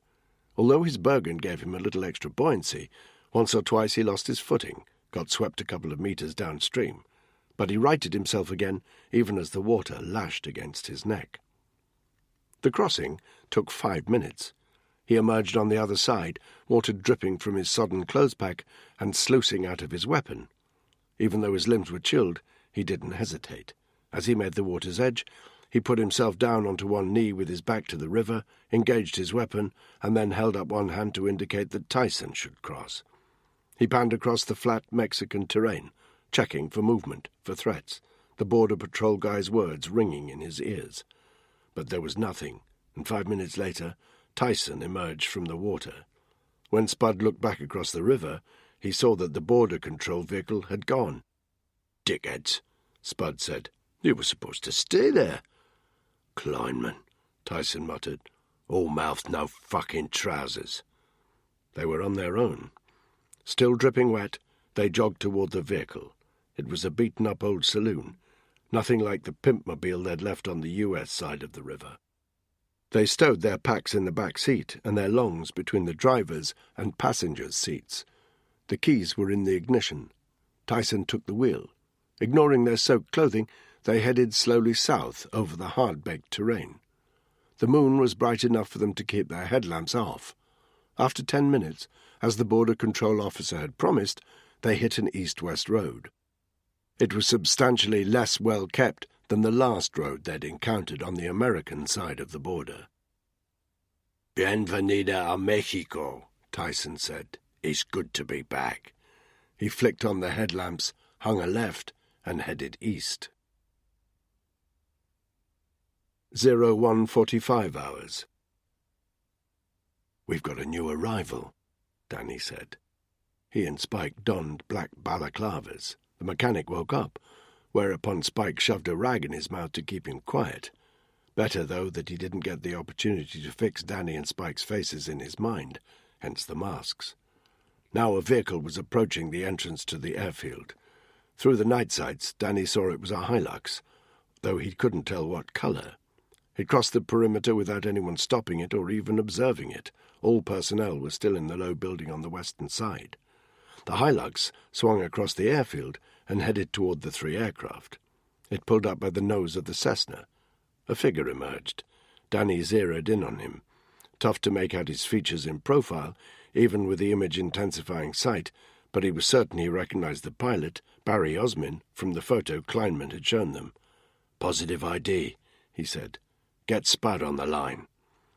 As Spike pulled out the encrypted sat phone Kleinman had supplied them with, Danny kept eyes on the target. He headed straight to the trunk of his vehicle and was in the process of removing a suitcase. It was obviously heavy. He hauled it around to the far side of the Cessna. Danny lost visual. When he came back into view, he no longer had the suitcase, but unloaded a second from the trunk. Spike spoke into his sat phone. "The bird's getting ready to fly," he said. "Are you comfortable? Over." Spud's voice came over the loudspeaker of the sat phone. "Roger that. We have an excellent position for bird watching. Over." "Keep the line open," Danny said, without taking his eye off the pilot, who was now loading his third suitcase into the aircraft. He returned to the car, closed the trunk, and moved the vehicle alongside the hangar. Then he returned to the aircraft and climbed up into the cockpit. A minute later, the Cessna was taxiing over to the runway. There was still no sign of personnel on the airfield. Even this flight was so regular as to be of no interest, or they'd been told to make themselves scarce. Whatever the truth, the Cessna encountered no obstructions. It accelerated down the runway, lifted into the air. As it gained height, it flew directly south. "The bird has flown," Spike said into the cell phone. "Repeat, the bird has flown." Danny kept eyes on the aircraft until it disappeared from sight. Then he turned to look at Spike. His unit mate had removed the old-fashioned cell phone he was going to use to detonate the device, and was in the process of powering it up. He kept his hand over the screen to stop the glow from emanating. "Ready," Danny said.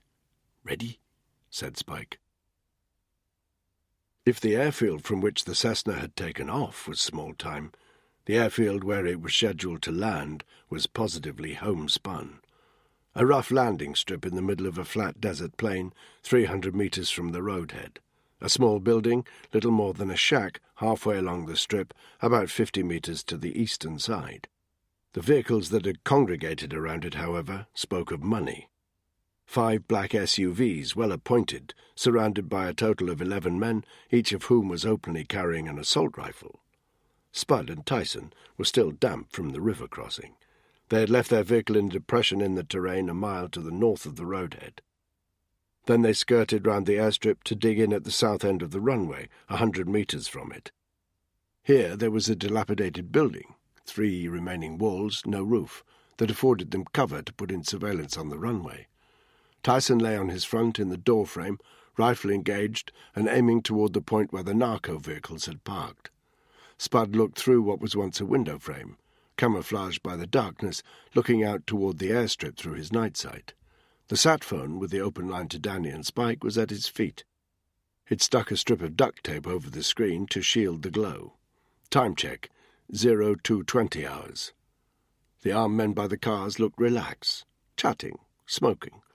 Spud could tell they'd done this before, and were in no way concerned that they would be disturbed or challenged, or that anything would go wrong. "Think again, dickheads," Spud said to himself. "He's coming," Tyson said. Spud panned up to the airspace above the landing strip. Tyson was right. In the distance, flying low, was a light aircraft. It was maybe a couple of clicks out. "We have eyes on the bird," Spud said, loud enough to be heard over the sat phone. "She's in Mexican airspace." "Roger that," came Danny's voice from the other end. "On your command." Spud gave it a moment. No operational reason other than wanting to put the shits up their wankers by the cars. 10 seconds passed. 20 seconds. "Okay," Spud said into the cell phone. "Fireworks."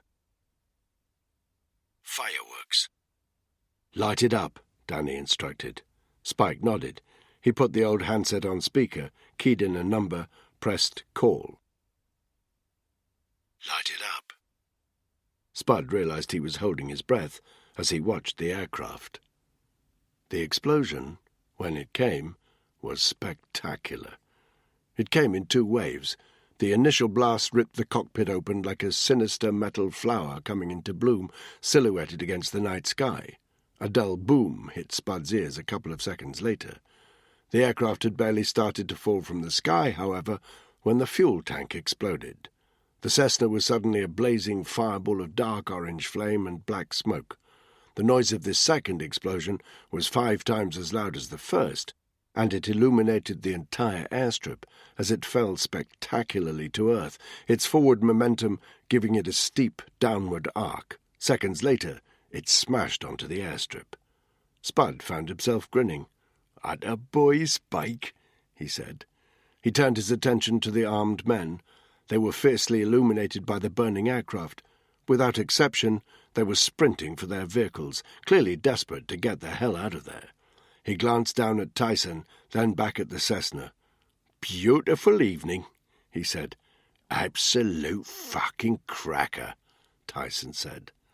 The Zeta vehicles stormed from the site, their engines high-pitched and urgent, over the crackling blaze of what remained of the Cessna. Sunday, Chapter 12. The night shifts were always the busiest. Sure, during the day every hour of a doctor's time was spoken for, but it was at night that the hospital tended to enter crisis mode. The triage area was the busiest 1,000 square foot in Nuevo Laredo. The emergency room was in constant use. The day shifts were set aside for appendicitis and broken limbs. The night shifts were a conveyor belt of gunshot wounds. So, when Ana Rodriguez left the hospital at 6 a.m., she was exhausted. The streets bathed in the early morning light were empty. It was Sunday. She negotiated them numbly, automatically. She wanted nothing more than to get home and collapse into bed next to her little boy, Miguel. She turned into her road at 6:17, 2 minutes earlier than usual. She recognized one of her neighbors, a woman about her age whose name she didn't know, walking her dog along the pavement. The dog seemed jumpy. The woman caught her eye, but then looked away quickly. Anna was accustomed to that reaction. Sleepily, almost on autopilot, she turned left into the front yard of her house. She hit the brakes and came to a sudden halt. In most respects, everything was as she had left it, the dog bowl on the porch, the outdoor light still shining. But in one respect, it was very different. There were 2 cars parked in the yard, facing away from the house toward the exit. Black SUVs, tinted windows, 5 Mexican men, 2 leaning against each of the SUVs, the 5th standing in the porch. They were well-built, broad-shouldered. Each of them had a chilling deadness in their eyes. They all stared unblinkingly at her. One of them was holding 2 lean mongrel dogs on chains. They were straining, and at the sight of Anna, gave a low growl. She saw their teeth were tipped with metal, as though they had fillings. The old car that she'd left with the Zetas 3 nights earlier was parked on the left-hand side. Anna felt a sudden wave of cold nausea. She put one hand to her mouth in case she was sick, but she managed to hold it in and whispered one word to herself, "Miguel." She fumbled for the car latch and exited the vehicle without even bothering to turn the engine off or close the door behind her. As she hurried up to the front door, her skin prickled as she passed each of the men leaning against their vehicles, who burned into her with their eyes. She reached the porch. The 5th man stood in front of the door, blocking her way. He stank of body odor. With a jolt, she realized she recognized him. He was the man from the other night, the one with the fake eyes tattooed on his eyelids. "Where is my son?" Anna hissed. "If he's been harmed in any way, I swear I—" The man raised a finger and pressed it to her lips. "Save it, Senora," he said. "Save it for that one." Anna knocked the man's hand away. "Don't touch me," she said, pushing past him. As she opened her front door, she looked over her shoulder at the man. "And his name is Augusto," she said. She hurried into the house and slammed the door behind her. Her whole body was shaking. The scene that awaited her didn't help. Miguel was in his pyjamas, sitting at the table. He had a lollipop in his mouth, which, when he saw his mother, he guiltily removed and placed on the table next to Buzz Lightyear with the missing left arm. Next to him was a man in late middle age, black cropped hair, pencil moustache. He wore a white vest that revealed his strong upper arms covered in tattoos. He had put on weight since Anna had last seen him. His face was jowly, his fingers fat. On the table in front of them was a handgun, stripped down into its constituent parts. The man was holding the barrel, showing it to Miguel. On the near side of the table was an expensive-looking Chanel shoulder bag. Black, with gold-coloured accessories. It bulged slightly. There was something inside. The man looked over at Anna as if surprised they had been interrupted. "Say good morning to your mother, Miguel," he said in a hoarse voice that was not much more than a whisper. "Good morning, Mother," said Miguel. Anna was still shaking. "Come here, Miguel," she said. The man nodded at the boy. "Do as your mother says." Miguel climbed down from the table, grabbed Buzz Lightyear, and walked across the room to Anna, who held him fiercely. "What are you doing here?" she said to the man. He didn't answer immediately. He stood up and started clunking the pieces of the handgun back together again. Finally he spoke. "A boy should know how to strip down a weapon," he said. "No, Augusto," Anna said. "A boy should not know how to strip down a weapon." A flicker of annoyance passed over the man's face, but then he smiled and continued to assemble the firearm. "If one of the men outside called me Augusto," he said, "I would have them hanged." He clunked the magazine into the assembled firearm. "And flayed," he said, almost as an afterthought. "What are you doing here?" Anna repeated. "I thought you spent all your time in your precious safe house." "A brother cannot visit his own sister." "You are no brother of mine." Augusto showed no emotion. He walked around the table and toward Anna and Miguel. "That's not what you suggested to my men 2 nights ago," he said quietly. Anna backed away from him, still clutching Miguel. Her back was against the door now. "They were going to rape me," she breathed. "Have you changed so much that you will let your men rape your own sister?" "I thought I was no brother of yours." Augusto stood 1 meter away from her and Miguel. His face turned blank again. "Last night," he said, "my men visited a small village called San Cristobal, 20 miles south of here. Would you like to know what they did there?" Anna shook her head. "They selected 10 of the villagers. They imprisoned them inside the village church. Then they set fire to it.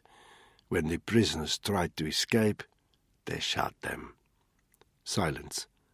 "Would you like to see the video? It's very entertaining." "No." "Then would you like to know what their crime was?" Anna said nothing. "There was no crime," Augusto continued without taking his eyes from her. "Their death was your punishment for what you did the other night. Their blood is on your hands."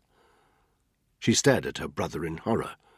"From now on, you will only provide medical help to members of the Zeta cartel. If I hear that you have disobeyed this command, another 10 innocent people will die in the same way. Every time you threaten my men as you did the other night, another 10. He took a step closer. "I have previously made it known," he whispered, "that you and Miguel are not to be touched. I have allowed you to live away from my protection, rather than take my nephew under my wing where he should be. You ought to be grateful. Instead, you throw my kindness back in my face. It ends today. Is that understood?" Anna said nothing. "Is that understood?" Augusto repeated. "Yes," she breathed. Another step forward. Their faces were inches apart. "Yes, what?" he whispered. Anna swallowed hard. Yes, that one, she said. He nodded slowly. Wet lips, that black, mirthless stare.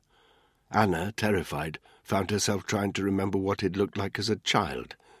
She couldn't. He stepped back. A grin spread across his face. He reached out and ruffled Miguel's hair. "He's a good kid," he announced. "Good genes. Me, I'm a proud uncle. Miguel, you want to come and work for your uncle when you're older?" Miguel didn't reply, but that only seemed to please Augusto more. "A good kid," he repeated. He looked over to the table and pointed to the Chanel bag. "For you," he said. "A small gift from brother to sister." He lowered his voice. "For you, Anna, not for the boy. Now, move out the way." Anna stepped aside, anything to get him out of there. She didn't turn round until she heard the door shut. Only then did she let go of Miguel, who ran into his bedroom. Anna looked through the window out into the front yard. There was no sign of Augusto. He had clearly already climbed into one of the cars, as had all his men, with the exception of the guy with the tattoos on his eyelids. He was standing by the open driver's door of one of the vehicles, looking directly at Anna through the window. He closed his eyes to reveal their tattooed counterparts. Then he opened them again, inclined his head to Anna, got behind the wheel of the vehicle, and drove away. Anna watched him go. The sickness hadn't left her stomach. She turned and stared at the Chanel bag on the table. She found herself both repelled by and horribly drawn to it. She didn't move for a full 30 seconds. She was holding her breath when she finally approached. There was a smell coming from the bag, putrid, rotten. Part of her mind shrieked at her not to open it. But she also felt as if someone else was controlling her body as she reached out and unbuckled the golden clasp. She opened the bag. Immediately she wanted to vomit. A severed head stared up at her. Its eyes were open, and even in death it managed to express the untold horror of what had gone before. The skin was waxy, yellow and blood-spattered. The hair was matted. There was movement around the nostril, a maggot crawling its way out of the sudden light. Anna couldn't tell if it was male or female. She didn't want to know. She clasped the bag quickly shut again, put one hand over her mouth to stop herself from being sick. She staggered back from the bag, unable to take her eyes from the monstrous contours its innards made on the fabric. The room seemed to spin, and for a moment she thought she might fall. She didn't. Instead, she rushed over to the wooden sideboard. She opened the cutlery drawer, to the back of which she had duct-taped her handgun, but she didn't pull it all the way out. Instead, she lifted the cutlery tray and with trembling hands felt underneath it for a small piece of paper folded in two. She opened it up and read what was written on it, a U.S. cell phone number. She stared at it, nervously chewing on her lower lip. She looked over her shoulder, first at the Chanel bag, then at the door to the bedroom, then back at the paper. She realized she had never been so scared. It was as if the fear was an actual substance, a cold liquid pumping through her veins. She needed help. Santa Maria, she needed help. It had been offered to her years before, and she had turned it down, but she couldn't turn it down any longer. She fetched her phone, and with sweating, shaking hands dialed the number. It rang 3 times. Then an American voice answered. "Kleinman," it said. Chapter 13. Danny and Spike had driven 30 miles from the airfield with the trussed-up mechanic bundled in the back of their vehicle before Danny pulled up by the side of the deserted road and let him out. They had nothing against the guy. He was just in the wrong place at the wrong time. Danny had cut off the cable ties binding his wrists, and they wordlessly left him by the roadside. They only removed their balaclavas when he was well out of sight. They were now turning into the parking lot outside the motel. It took them nearly 5 hours to return, as, having dumped the mechanic, they'd doubled back on themselves several times to check they weren't being followed. Danny had already clocked Kleinman standing outside the bedroom set aside as an ops center. He thought he could see an orange spark as the CIA man flicked his lighter. He resisted the urge to accelerate across the lot, bringing the car to a careful, unobtrusive stop in front of the motel. He turned to Spike. "Good work," he said. Spike didn't look as pleased as Danny expected him to. Embarrassed, if anything. They alighted. Danny took the lead, striding straight up to Kleinman. "Spud?" "We're tracking their phones," Kleinman said. "They've made it back across the border." Danny allowed himself to relax a little. He hadn't made phone contact with the rest of the unit. He knew they would be focused on getting away from the Mexican airstrip without being spotted by any cartel personnel. There was nothing he could do to help them with that, and making contact could be a distraction. It was good to know they were back on U.S. soil. "Is our cartel boy still where we left him?" he asked. Kleinman nodded. "You questioned him?" "No." Good, Danny thought. The kid would have had several hours sitting trussed up in his own filth to get himself good and worked up. He turned to Spike.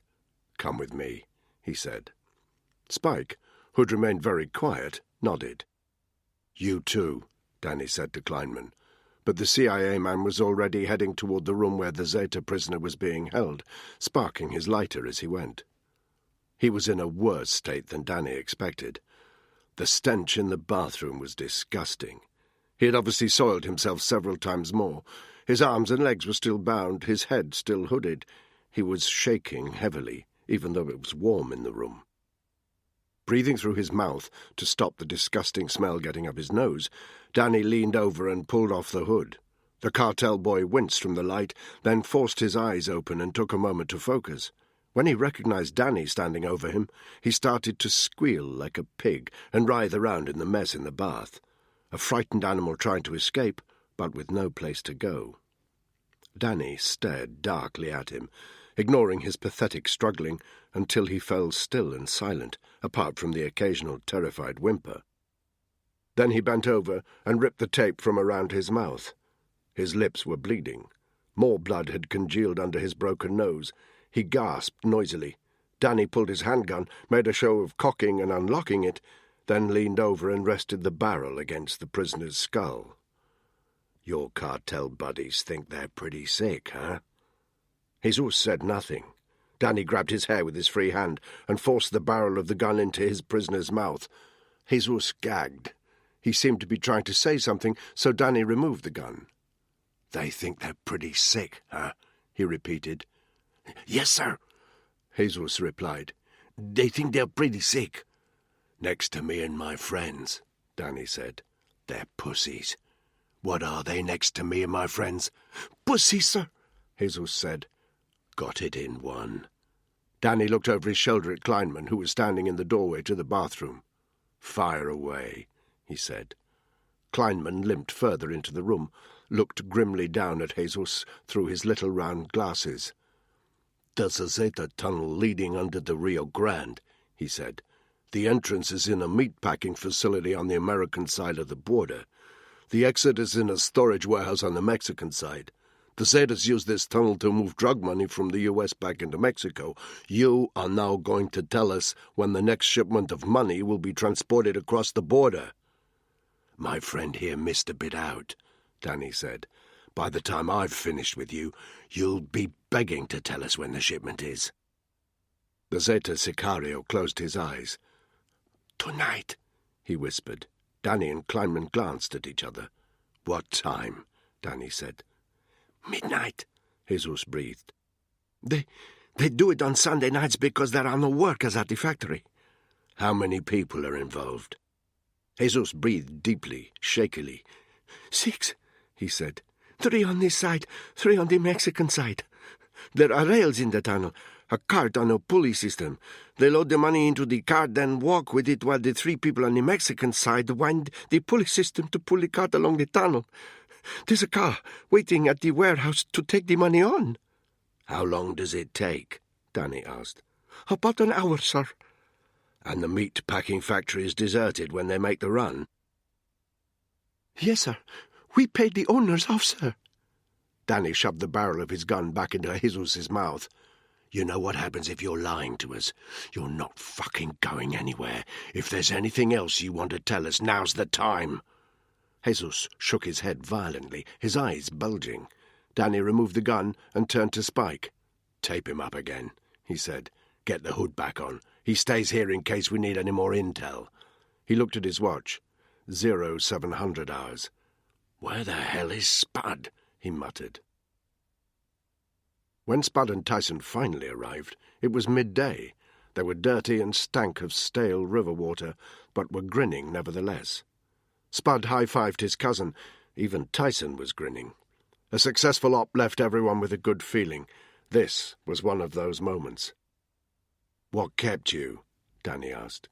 "We took the long way round in case we were being followed," Spud said. He gave Kleinman a slightly edgy look. "Your border control muppets had fucked off when we got to the river. We had to make the crossing without anyone keeping eyes on, in daylight." He turned to his unit mates. "You want something done properly." "We got a problem," Rav interrupted. Everyone fell silent. They turned to Rav, who was staring at his screen, a confused look on his face. "What?" Danny demanded. "I've just accessed the Federal Aviation Authority's systems," he said. "It was an American pilot, so they had agents at the crash site within an hour." "What's the fucking problem?" Tyson pressed. Rav looked up at them. "There was no money on the aircraft," he said. Silence. "Well, that's impossible," Spike said. "We saw the pilot loading it up. It was in suitcases, right, Danny?" "Right," Danny said. "There were definitely suitcases." "Trust me," Rav said. "Those crash site guys are forensics geniuses. If there were any traces of currency at the site, they'd have listed it." Nobody spoke. The buoyant mood among the unit had suddenly deflated. Spud broke the silence. "Look," he said. "I saw the plane go up. It was a fucking fireball. Hardly surprising there was no trace of the money. It went up in smoke." Rav didn't appear convinced. He exchanged a long look with Kleinman. Danny knew what they were thinking. If there was no money on the flight, did it mean the Zetas knew the aircraft was going to be hit? Had they sacrificed their courier because they knew he was under surveillance? And if so, who tipped them off? "Seriously," Spud continued, "it was napalmed. The whole point was to destroy the money, wasn't it? How much C4 did you put in that pouch, Spike?" "Enough," Spike said. "Wouldn't surprise me if there was no sign of—" "We'll monitor the situation," Kleinman interrupted, in a voice that brought an end to the conversation. His eyes met Danny's, but he quickly turned to the documents spread out on the ops room table. Danny and Spike were examining maps and satellite imagery of that part of the border where the cartel's tunnel was situated. Danny tried to dispel the air of sudden uncertainty in the room as he briefly explained the intel they'd received from Jesus to Tyson and Spud before turning back to the imaging.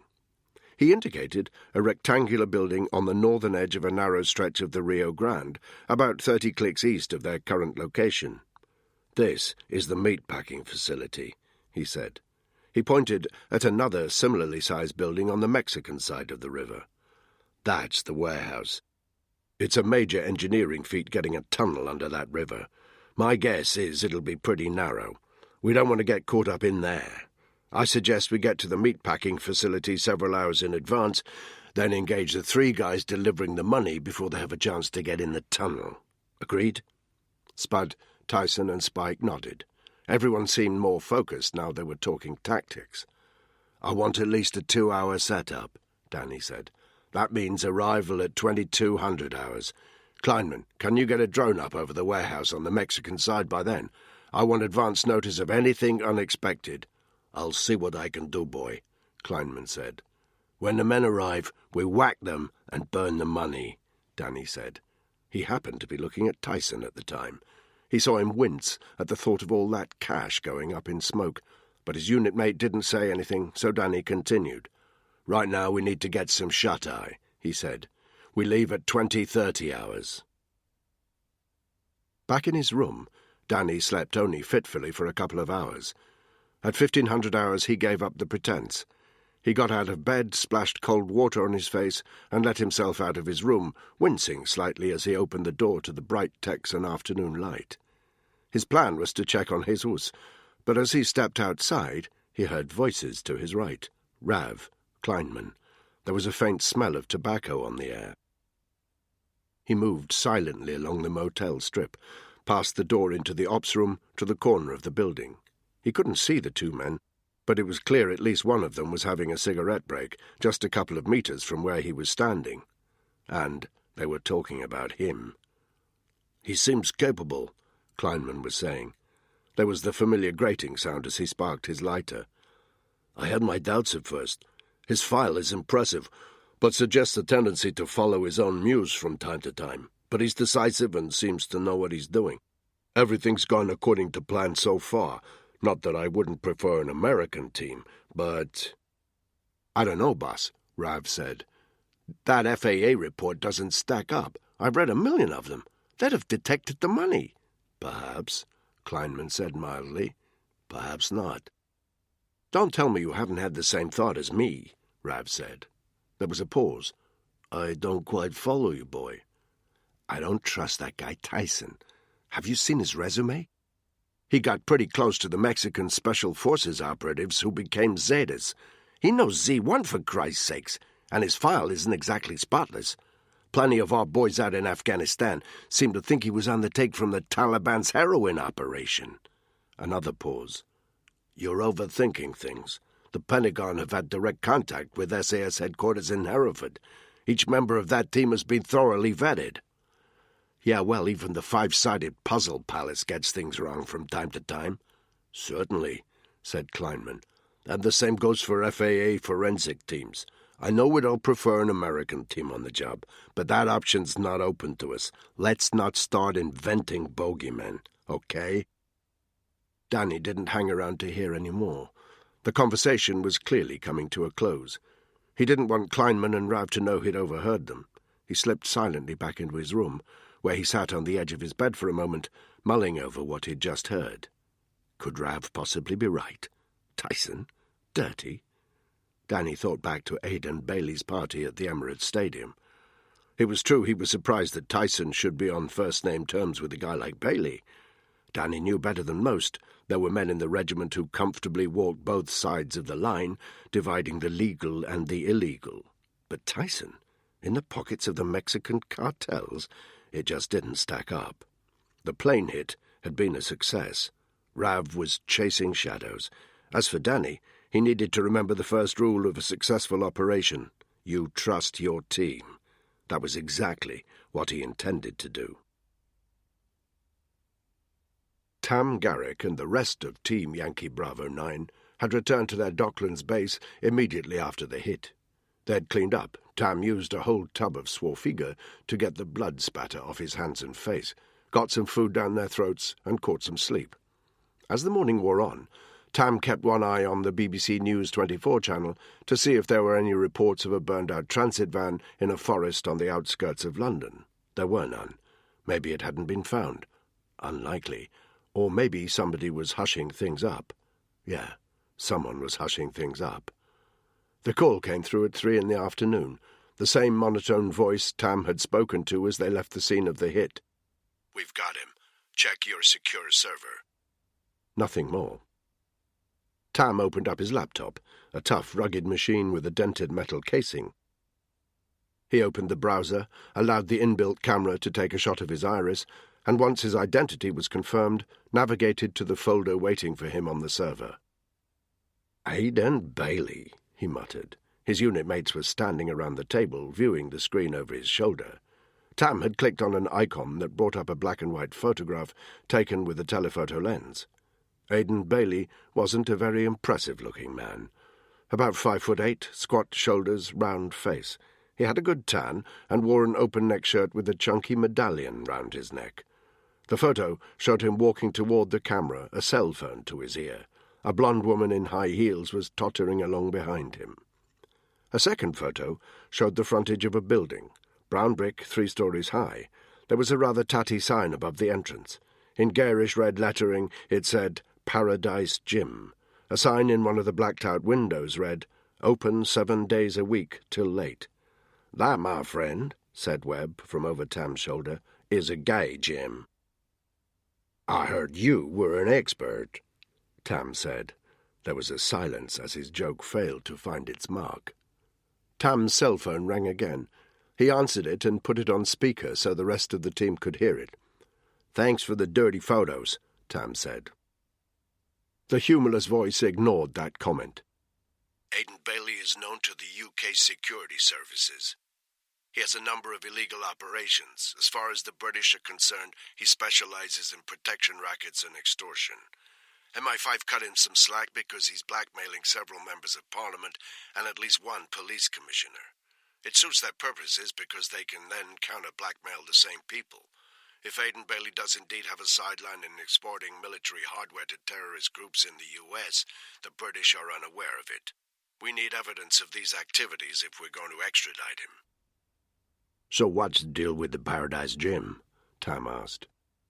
Bailey has various offices and centers of operation. Most of them are in expensive office blocks. They're just fronts. We believe this to be the true nerve center of his operation. He has already entrapped 3 Conservative members of Parliament by taking photographs of their homosexual trysts at the Paradise Gym. There is a suite of offices on the 3rd floor, and Bailey's people spend more time at this location than any of the others. You should start your search for evidence here. "Why don't we just find this motherfucker," drawled Webb, "and put a round in his skull? End of problem." Negative. You need something more solid than the word of another criminal. "What if we get the evidence?" Tam said. The idea of some London hood sending weapons into the US made his trigger finger itch. If it's watertight, you have the go-ahead for a hit, but under the radar. We don't want a firefight on a London street, and we don't want the UK authorities to know you're involved. If it happens, it needs to look like an inter-gang thing. If the British find out we're targeting UK citizens, there'll be a shitstorm. There was a pause. So that means no more campfires in British forests. Is that understood? The men looked at each other. "Understood," Tam said. You can expect Bailey's guys to be on a war footing. They've lost 2 men already. "Understood. What's the location of the Paradise Gym?" The dry voice gave them a precise address. Now the unit was in position in the environs of a broad, busy road back in East London. Here, the Paradise Gym was sandwiched between a large second-hand clothes shop and a bustling cafe. On the opposite side of the road was a recreation area, a skate park strewn with graffiti, and a children's playground populated by youths who hadn't been children for a long time. This was where Brooks and Dixon were situated. They were dressed in hoodies, trainers, and tatty raincoats, clothes that made them as good as invisible, but also hid their covert mics and earpieces as they loitered on the far side of the road from the gym, carefully watching any comings and goings. There was heavy, driving rain. The raincoats did a half-decent job of keeping them dry, but they were well used to operating in more hostile conditions. Tam and Webb were working together. They were not observing the front of the Paradise Gym. Instead, they recce'd the back of the building. Here there was a shabby rear entrance, its doors locked with a heavy chain. 2 large overflowing bins stood sentry on either side, and a security camera covered, Tam estimated, a semicircle outside the entrance with a radius of approximately 7 metres. A terrace of high, run-down East London buildings faced the rear entrance across a deserted cobbled street strewn with litter and only 10 metres wide, a dark, claustrophobic space. If they wanted to conduct surveillance here, they needed to find a satisfactory OP. They'd stick out simply loitering in the road. The buildings on the opposite side of the road looked deserted. Some were even boarded up. It crossed Tam's mind that they could break into one of those and observe the rear entrance from a window opposite. He quickly decided against that idea. Just because the buildings looked deserted, it didn't mean they were deserted. There could be squatters, or even genuine residents behind that grimy facade. Instead, he looked up. Whenever Tam was operating in an urban environment, he was always struck by how infrequently people looked up. They were forever looking over their shoulders, but they so often seemed oblivious to the fact that a whole world existed above their heads. As he and Webb stood out of the rain in a dark doorway on the same side of the street as the back entrance to the gym, he checked out the roofline opposite. The buildings were 3 stories high, but flat-roofed. There was no sign of a ridge. Instead, the brick facade of the building was topped with what looked like a low wall. There were bricks missing here and there, and a single protective line of barbed wire. "I'm going to look for a way up," he told Webb. He stepped out into the cobbled street into the rain, his hood over his head, his standard civilian rucksack slung over his right shoulder. He strode past the rear entrance to the gym and continued 50 metres along the road. He passed nobody except a homeless guy huddled out of the elements in another doorway, swathed in several dirty blankets. There was an alleyway on his left, 10 metres from the end of the road. Tam spotted a black metal exterior staircase. The rain was splashing heavily off the treads. Tam hooked a left and strode toward the staircase. Unobserved, he climbed it. It led to a fire door on the side wall of the top floor of the terrace. The platform at the top of the stairs was surrounded on two sides by a metal grille 2 metres high. Tam looked down, checked he was unobserved. The alley was deserted in the teeming rain. He clambered up the inside of the grille and hauled himself over the edge of the roofline. The roofs along the terrace were flat, as he expected. A couple of inches of water had already pooled where he was standing. A half-metre wall divided each of the buildings along the terrace. Tam kept back from the front edge of the building so he could not be seen from the road and jogged back toward the section of roof that overlooked the gym. He crouched down behind one of the gaps formed by a missing brick, then removed a spotting scope from his rucksack. He rested it in the gap, then looked through the lens onto the street below. He could make out Webb still standing in the doorway. More importantly, he had a full view of the rear entrance to the gym. Anyone came in or out of that place, Tam would have eyes on. With Brooks and Dixon watching the front, and Webb positioned down at ground level, they would soon be able to build up a picture of the comings and goings at this seedy gym. They could choose the correct moment to gain access, strip the place down, and search for evidence. If they were lucky, they might see that motherfucker Bailey entering. Tam was as happy to avoid a confrontation as start one, if that was the best outcome for the op, but a little bit of him relished the idea of nailing the bastard who thought moving illegal weapons into the US was a good idea. If getting the green light to do that meant lying here on the rooftop under the pouring rain for 48 hours, so be it. It was just part of the job. "In position," he said into his covert radio. 3 separate American voices responded with the same phrase. Roger that.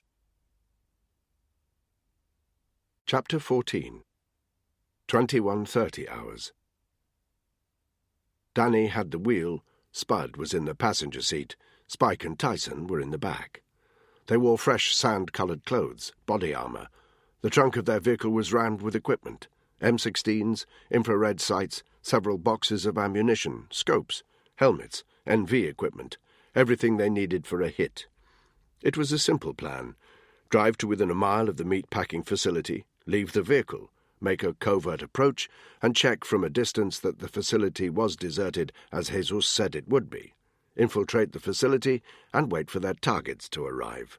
If everything went as it should, they'd be dead before they even knew they had company. Easy. The unit would destroy the Zeta money before they had time to get into the tunnel and be back at the motel by midnight. Darkness would fall at approximately 22:30 hours. For now, the setting sun softened the Texan terrain. As they drove along a deserted road through the semi-arid landscape, Danny occasionally caught a glimpse of the Rio Grande glittering red in the distance off to his right.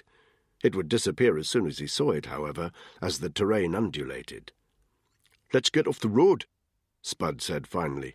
"We're about 2 clicks out." Danny nodded, slowed down and pulled off the tarmac onto the hard-baked terrain to its northern side. The Tahoe's suspension was good, but it was still a jolty drive over the rough ground as Danny headed toward a mound approximately 50 metres away. It was big enough to hide the vehicle behind and ensure it would remain unobserved from the road. Anyone approaching off-road from the north would see it, but that was a risk the unit would have to take. There was nowhere else to secrete it. They alighted and silently went about the business of preparing themselves.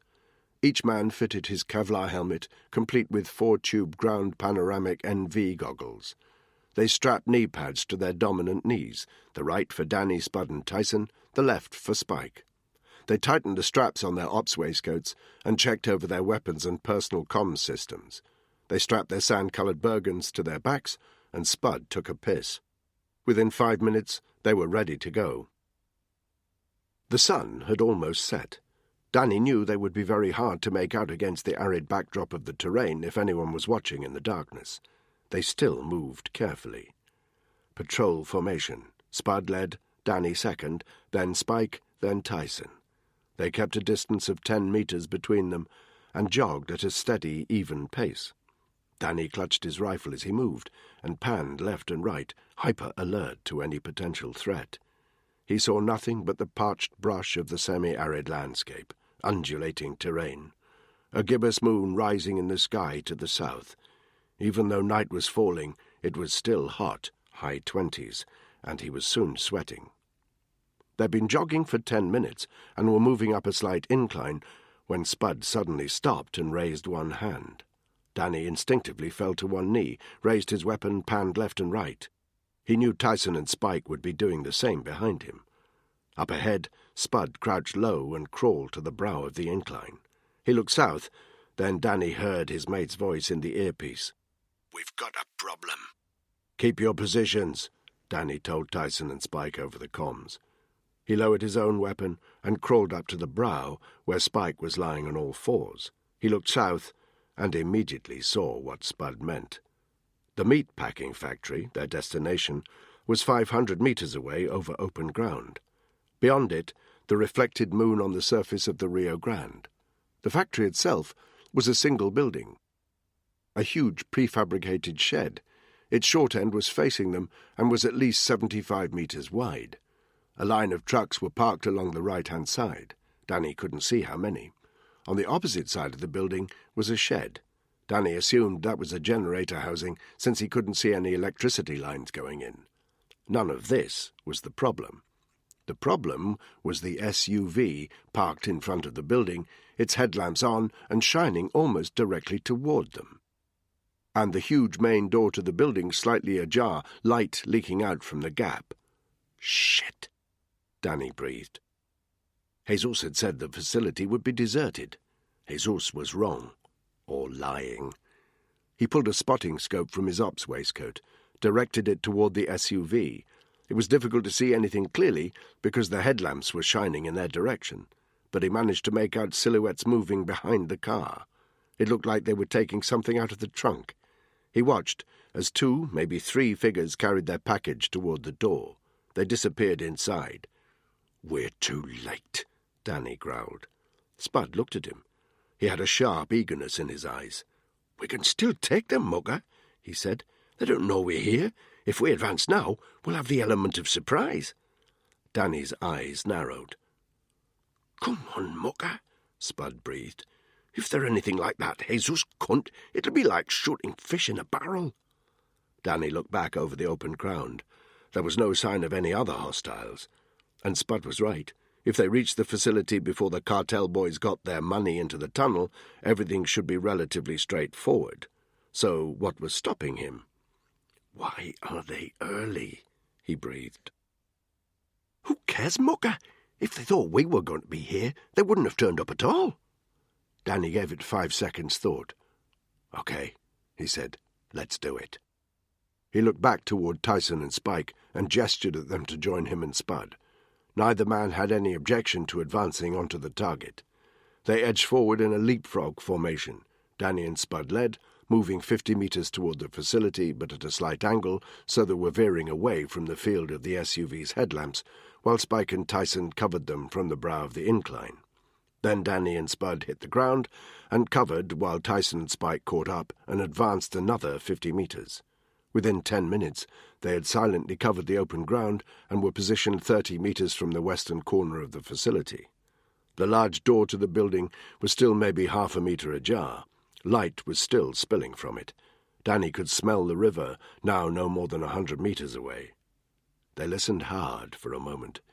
Danny thought he maybe caught the sound of a voice from inside the facility, but he couldn't be sure. Tyson and Spike dropped down onto one knee. Tyson covered the entrance, Spike the long side of the facility leading down to the river. Danny and Spud advanced side by side, weapons engaged and pointing directly at the entrance to the building. 20 meters. 10 meters. 5. They stopped. Danny held his breath and listened hard. He saw 3 guys from a distance, but there could be more. If he could make out voices, he could estimate how many they were up against, but there was nothing. He turned to Spud, pointed to his mate, then to the door. Spud understood the signal and advanced to the corner of the door frame, stopped, waited for Danny to follow, which he did, stood in the open section of the door frame, his shadow stretching out behind him, held his weapon with one hand, and displayed 3 fingers to Spud. 2, 1. They advanced into the facility with a single movement. Danny took in everything with one glance. The facility was a single room about 100 meters in length. It was well air-conditioned. Along the left-hand side of the facility was a line of cold storage units. Along the middle, a single steel work counter stretching almost the whole length of the facility. In the corner to Danny's left, a collection of metal trolleys. To the right, an immense shrink-wrapping machine. The place stank of dead meat and disinfectant. And at the far end of the facility was a man. Just one. He was short, young, probably no more than 18. An intricate tattoo on one side of his face. It was quite clear he hadn't expected anybody to arrive. He was armed, but his weapon was slung casually across his front. He was smoking a cigarette and didn't seem to have noticed the arrival of 2 heavily armed guys in the facility. That didn't last long. By the time Danny had the target in his sights, the guy had dropped his cigarette and was fumbling for his weapon. Danny had his crosshairs settled precisely on the target's head. At the last moment, he lowered his weapon slightly, so he was aiming for the right shoulder. He needed information. Hard for a guy to talk with a round in his skull. He fired. The suppressed knock of his weapon echoed slightly around the facility. The target hit the ground behind the long metal work counter, out of sight. His screams, however, were sickening. They echoed far more resoundingly than the gunshot had. Danny panned round on high alert for the guards' mates, but there was no sign of them. "Get in here," he said sharply over the comms. He advanced quickly along the left-hand side of the work counter, weapon still engaged, an extension of his body. In his peripheral vision, he was aware of Spud moving along the right-hand side of the counter, his weapon panning left and right, searching for threats. He was halfway along the building. The target's screams were worse. It sounded an alarm bell in Danny's head. Normally, after the initial pain, the screams faded. He sensed that the target was trying to make it sound as if his condition was worse than it was. Nice try, Danny thought. He was 3 meters from the end of the worktop. The target was on the ground at the very end. Danny could see part of his foot. In his head, he pictured the target lying on the ground, clutching his wound with one hand, and maybe a pistol with the other. He would be trying to decide from which side of the counter the enemy would be approaching. Danny looked across the worktop at Spud, gave him a nod that carried with it a whole set of instructions. Instructions he knew Spud would instinctively understand. Danny edged forward. He was at the very end of the worktop now. One more step, he'd be in the target's line of fire. He knocked the edge of the work counter with the butt of his weapon. Instantly, the screaming stopped. Rounds flew from the end of the counter across the path that Danny would take if he continued to walk, but Danny didn't do the walking, Spud did. He stepped to the end of the counter, aimed his weapon down and to his left, and fired a single shot. The target's gunfire stopped. The screaming started again. Danny held his position as Spud moved round to the end of the worktop. He leaned down, picked up the bleeding target, and hurled him face down onto the metal worktop. The guy was a mess, as butchered as the carcasses that normally found their way into this meat-packing facility. He had bullet wounds to both shoulders. His tattooed face was smeared red, and he was heavily bleeding out onto the metal worktop. After just a few seconds, blood was dripping down its edges. The screaming was replaced by a desperate, shaking whimpering. He didn't have long. Danny looked right. Tyson and Spike were advancing along the counter, one on either side, twisting their bodies to aim their weapons all around the facility. Standard operating procedure, checking for unseen hostiles. But Danny knew if they hadn't come under attack by now, there was no one to do it. "Talk to him," Danny called to Tyson. "We need to know how long since his mates went down the tunnel." A moment later, Tyson was alongside the bleeding, shaking cartel boy. "Tell him we'll give him medical attention if he tells us what we want to know," Danny instructed. He earned himself a withering look from Tyson, an "I have done this before" look. Tyson bent over and started muttering something in Spanish into the ear of the dying target. He spoke quickly but quietly. Danny watched the target's eyes roll. He wondered if he could understand anything Tyson was saying. Danny looked left. He saw what the guy was guarding, a large trapdoor in the floor. To one side, a sheet of vinyl flooring that had clearly been used to hide it. The guy mumbled incoherently in Spanish. Tyson looked up. "I've been in there for 15 minutes. He says it takes about 20 minutes to get the money across." "How many guys?" Danny demanded. 4, including him." Danny nodded. "Finish him," he said. He strode toward the trapdoor and wasn't looking at the prisoner when he heard the shot that quietened him forever and the thump as he slid off the metal counter onto the floor. Instead, Danny was aiming his weapon at the closed trapdoor as if it might burst open at any moment. He considered his options. Option 1, retreat now, get back to their vehicle and floor it back to the motel, pump Jesus for more intel about Zeta money runs. Danny dismissed that. Jesus was a dead end. His intel was flawed. Option 2, wait here for the Zeta delivery boys to return, take them out as they emerge from the trapdoor. Pointless. Their objective was to hit the money, not the personnel. Option 3, enter the tunnel, go after the money, do what they came here to do. "You're thinking what I'm thinking, buddy," Spud said. He joined Danny by the trapdoor. Danny narrowed his eyes. "No," he said. "We don't know what's down there. We retreat." "Fuck that," Tyson said. "We can take them." "He's right," Spud agreed. "Get on the blower to Kleinman. See if his drone's picked up anything we can't handle on the other side." Danny hesitated. He pulled his encrypted sat phone from his ops waistcoat. Speed dialed a number. It was answered immediately, Kleinman's voice. "Go ahead." "We were too late," Danny said. "They were already here. One target down. The remainder are in the tunnel." He paused, glanced at the fierce, eager faces of his unit mates. "Is your drone picking up any movement of personnel on the far side of the river?" "Negative. We saw one vehicle entering 45 minutes ago, probably arriving to pick up the money. That aside, it's all quiet on the south side of the river." Time to make the decision. "Permission to go after them," he said. There was a moment of hesitation at the other end. Danny sensed Kleinman was uncertain. He understood why. This had turned into a purely reactive operation. They were fighting blind. "Go ahead," Kleinman said finally. "Okay, we're going in." "Black, "What?" be careful. Those tunnels are temporary. They're known to collapse. Any violent vibration—" "Understood," Danny interrupted. There wasn't time for a long conversation. He killed the phone. He looked at his team. "We need one guy here covering the entrance," he said. More options entered his thinking. Clearly he wanted Spud by his side, and for the briefest moment he recalled the conversation he'd overheard at the motel. "I don't trust that guy Tyson. His file isn't exactly spotless." Danny quickly divorced himself from that thought. It was just paranoia. The truth was, the decision about who was to stay behind and guard the entrance to the tunnel made itself. He turned to Spike, the least experienced of their team. He prepared himself for an argument, but an argument didn't come. "I'm one stag, I know," Spike said. He turned his back on the others.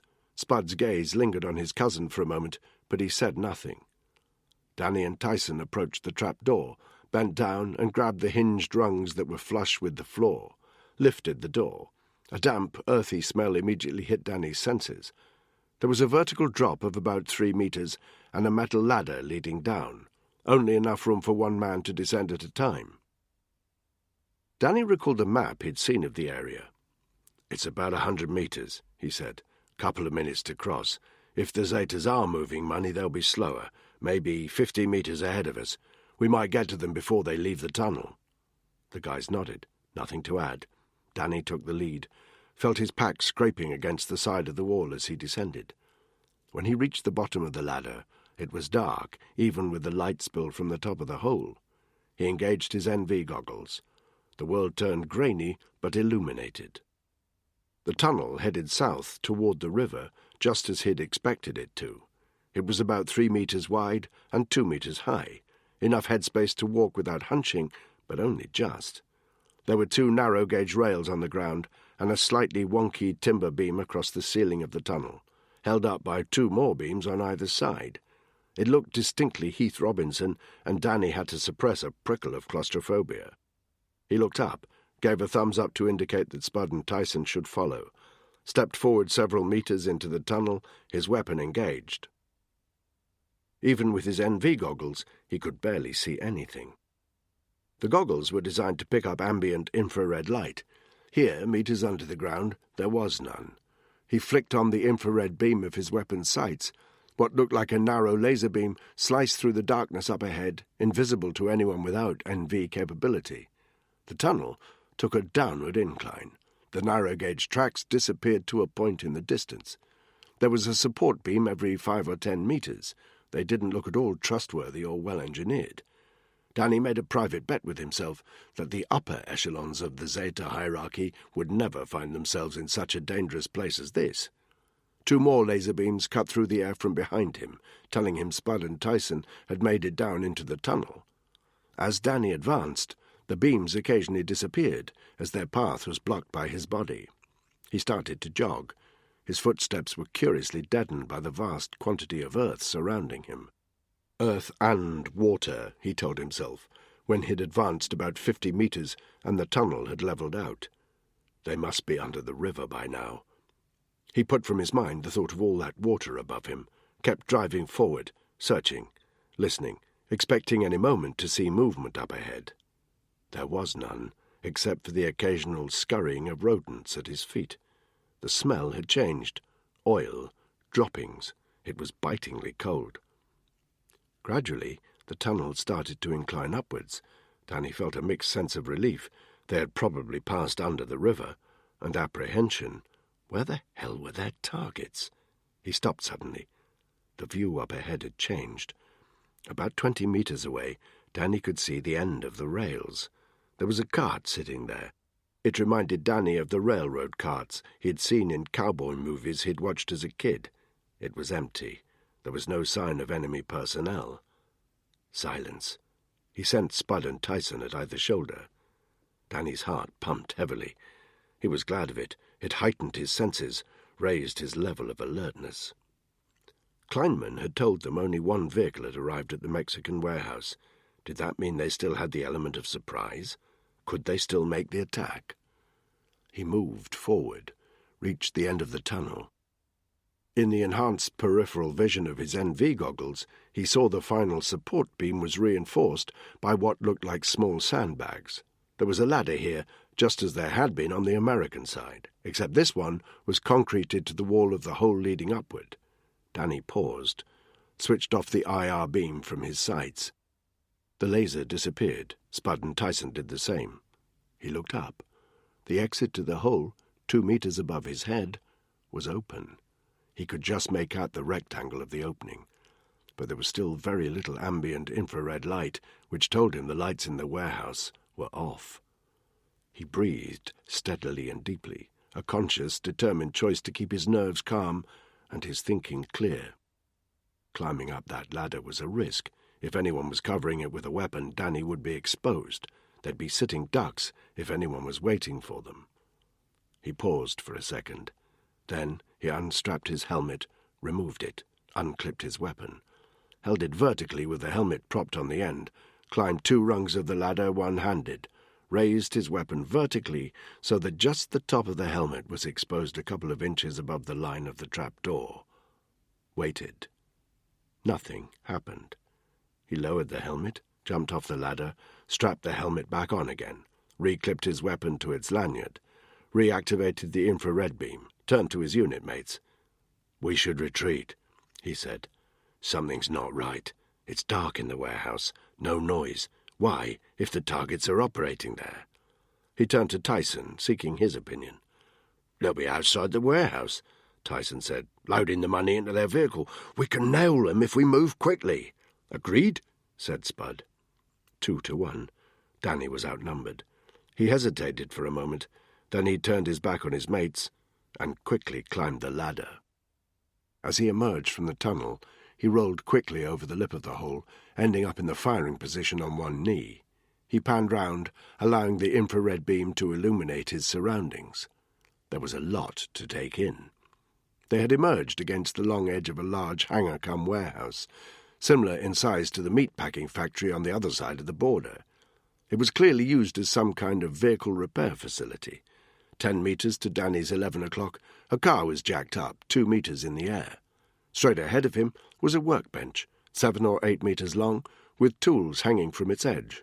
A few metres beyond that was a line of vehicles. Their trunks were open as if they were waiting to be filled. Dotted around the hangar were large piles of storage boxes, welding stations, and various collections of oil drums. It briefly crossed Danny's mind that a welded oil drum would be a good storage container for a pile of illicit cash. He was aware of a second infrared beam as Spud emerged from the tunnel.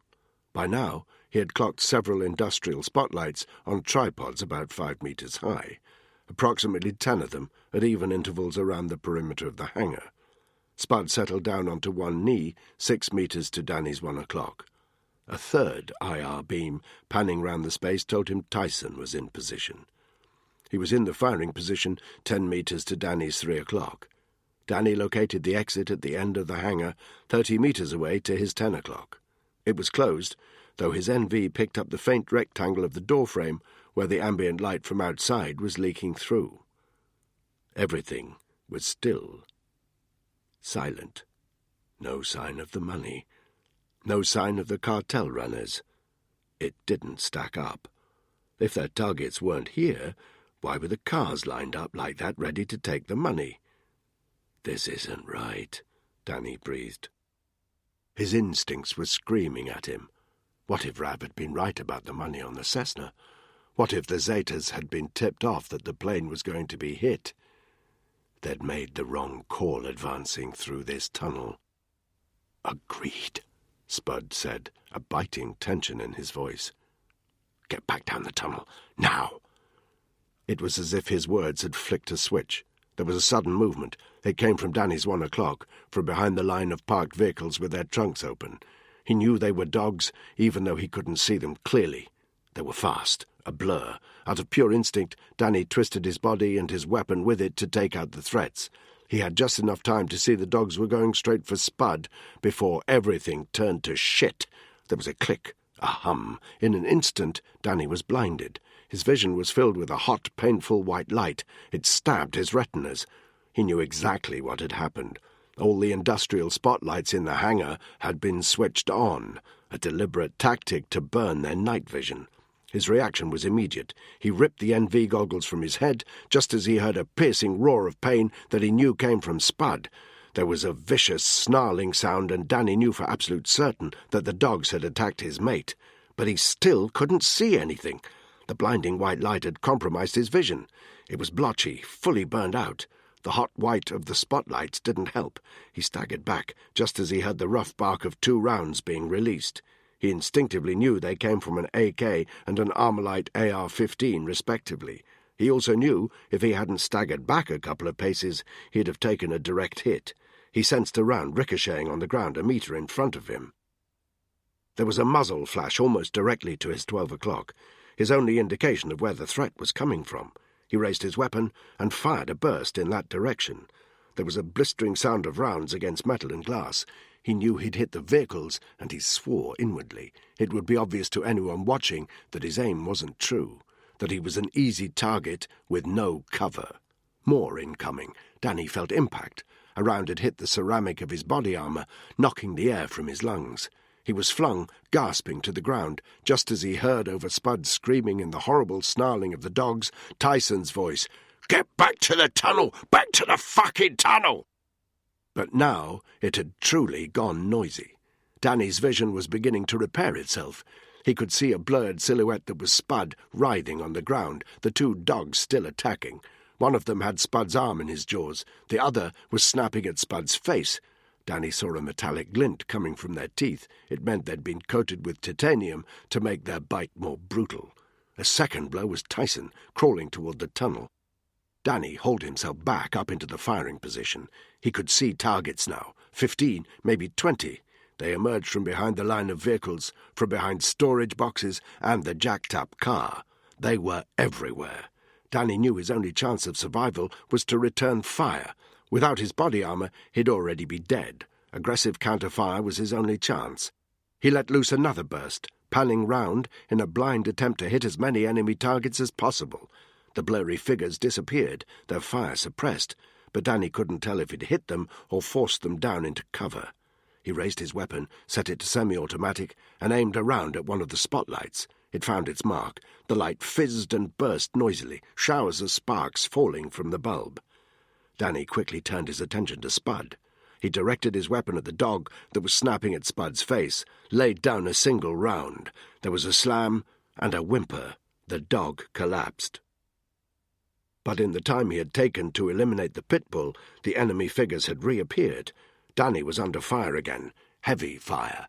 A second round hit the ceramic of his plate hangers. He managed not to fall this time, but he was on borrowed time. He returned fire, staggering back to the tunnel. "Go!" he heard Spud's agonized voice roar. "Fucking go!" Danny had no choice. He staggered back, returning fire as best he could, knowing this was his only chance of avoiding a round. Some of his semi-blind bursts of rounds must have hit their mark, because he heard the sound of men screaming in pain. But if they were screaming, it meant they were only wounded, and there was still incoming fire. When he reached the hole that led down to the tunnel, he simply jumped backwards, landing heavily and awkwardly 2 meters below. "Tyson!" he yelled, aiming his weapon up toward the hangar. "Tyson, where the hell are you?" "Get back here!" Tyson roared from further inside the tunnel. "Spud!" Danny shouted. "He's still up there! We need to get him! Get back here!" Tyson repeated. "We're not leaving Spud there!" Suddenly Tyson was there. He grabbed Danny by the shoulders and spun him round. He too had raised his NV goggles, and his face was dripping with sweat and dirt. His eyes were a bit wild. "Listen to me," he said, his voice low and urgent. "Spud is dead. Did you get that? Spud is dead, and if we don't move in the next 10 seconds, so are we. This exit is booby-trapped. We have to bug out." The gunfire in the hangar had stopped. There was no sound of Spud screaming. Danny felt his stomach turning over. "Now!" Tyson said.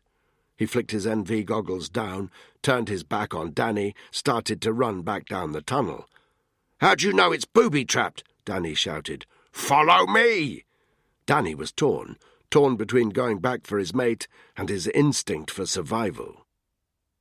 He flicked down his NV, followed Tyson back into the tunnel, caught up with him at the first support beams, the ones padded with what looked like sandbags. Only now, facing them from the other direction, he saw these sandbags had cables running from them. Explosives. The implications of the past few minutes crashed in on Danny. The cartel had been expecting them. They knew.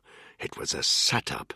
Tyson was right. If they returned to the hangar, they'd draw fire, and the tunnel was booby-trapped for a reason. The cartel knew it was compromised. It was no longer any good to them, which meant they wouldn't hesitate to destroy it. "Run!" Danny hissed, but Tyson was already moving, sprinting north down the incline. Danny followed, genuine sickness in his gut. The roughly hewn walls of the tunnel passed his peripheral NV vision in a blur. Their sprinting footsteps gave a dead thump. Any moment now, Danny thought, any moment now, the booby-trap was going to blow. He tried not to let the crippling sense of claustrophobic panic slow him down.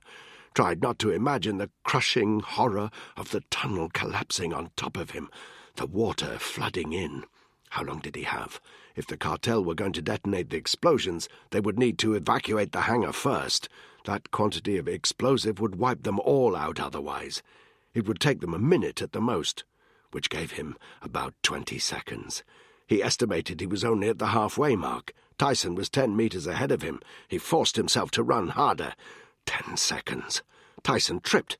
Danny stopped just in time to avoid stumbling. He bent down, grabbed Tyson's arm, pulled him to his feet, which was when they heard it. The explosion was muffled but still loud. The shockwave, focused by the narrow tunnel, hit them like a bullet. They were 2 meters from the nearest timber beam. It shifted a couple of inches. A shower of dirt fell on them. Move! Danny bellowed, pulling Tyson to his feet and pushing him along the tunnel.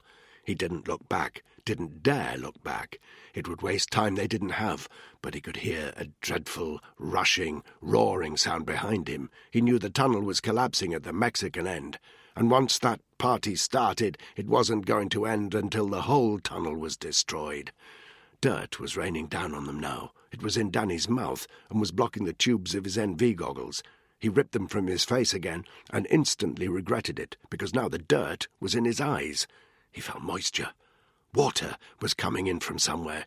He couldn't tell how far ahead Tyson was. It was too dark. The air was too thick. The tunnel, however, was inclining upwards. He surged forward. Behind him there was a terrific, terrifying crash. More dirt and dust. Water at his ankles. Run! He could barely breathe. Each intake of breath caused dirt to catch in the back of his nose or throat. It was like drowning. Run! He kept his eyes half open. With a sudden surge of relief, he thought he could see light up ahead. Hard to tell the distance. 15 meters, maybe 20. All he could do was keep pushing on. "Danny!" He couldn't tell if it was Tyson's voice or Spike calling to him. It was muffled by the collapsing tunnel. He looked down and realized he was wading through water up to the knee. It was like treacle. Danny grasped for the light. The intervening distance seemed to close only in slow motion, like in a dream where his legs wouldn't carry him fast enough to escape some unseen terror. It seemed to take an age to close it down to 10 meters, to 5. He saw Tyson. His unit mate was halfway up the ladder. The water was waist-high, surging and sucking. Danny lost his footing, slipped back. There was water up to his neck. He had to swim, thrust himself forward with huge, powerful strokes. There was barely a foot between the waterline and the top of the tunnel, until suddenly he burst through into the entrance hole that led up to the trap door. The ladder was still there, though it had slipped. Danny threw himself onto it, climbed the rungs 2 at a time, looked up. He saw Spike there, leaning down, holding out both hands. Danny stretched upwards, felt Spike clutch his right arm, launched himself up from the ladder just as he felt his unit mate pulling. A second later, he was scrambling out of the hole. He collapsed onto his knees, coughing so badly and with such a hoarse bark that he thought he might bring up blood any second. He was aware of Tyson doing exactly the same, just a couple of meters away from him. His head was spinning. On the edge of his consciousness, he was aware of Spike shouting, "Where's Spud? Where the hell's Spud?" Danny inhaled deeply. He looked up. Spike had his weapon engaged and was pointing it back down the length of the facility. Tyson was still on his knees, bent double. Danny felt a torrent of hot fury boil through him. It was almost as if somebody else was in control of his body. He hurled himself at Tyson, and somewhere in the corner of his brain he heard Rav's voice. "I don't trust that guy Tyson. His file isn't exactly spotless." He found himself grabbing Tyson by the neck, pulling him up to his feet and throwing him against the metal workbench where the dead cartel fighter was splayed out. "They knew we were coming!" he bellowed. "Did you tell them?"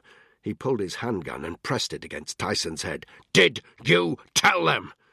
"What are you talking about, Black?" Tyson spat back at him. "Are you fucking insane? Then what the fuck was that about?" "Jesus goes missing. The Zetas get jumpy. They put on extra security." Danny stared at him.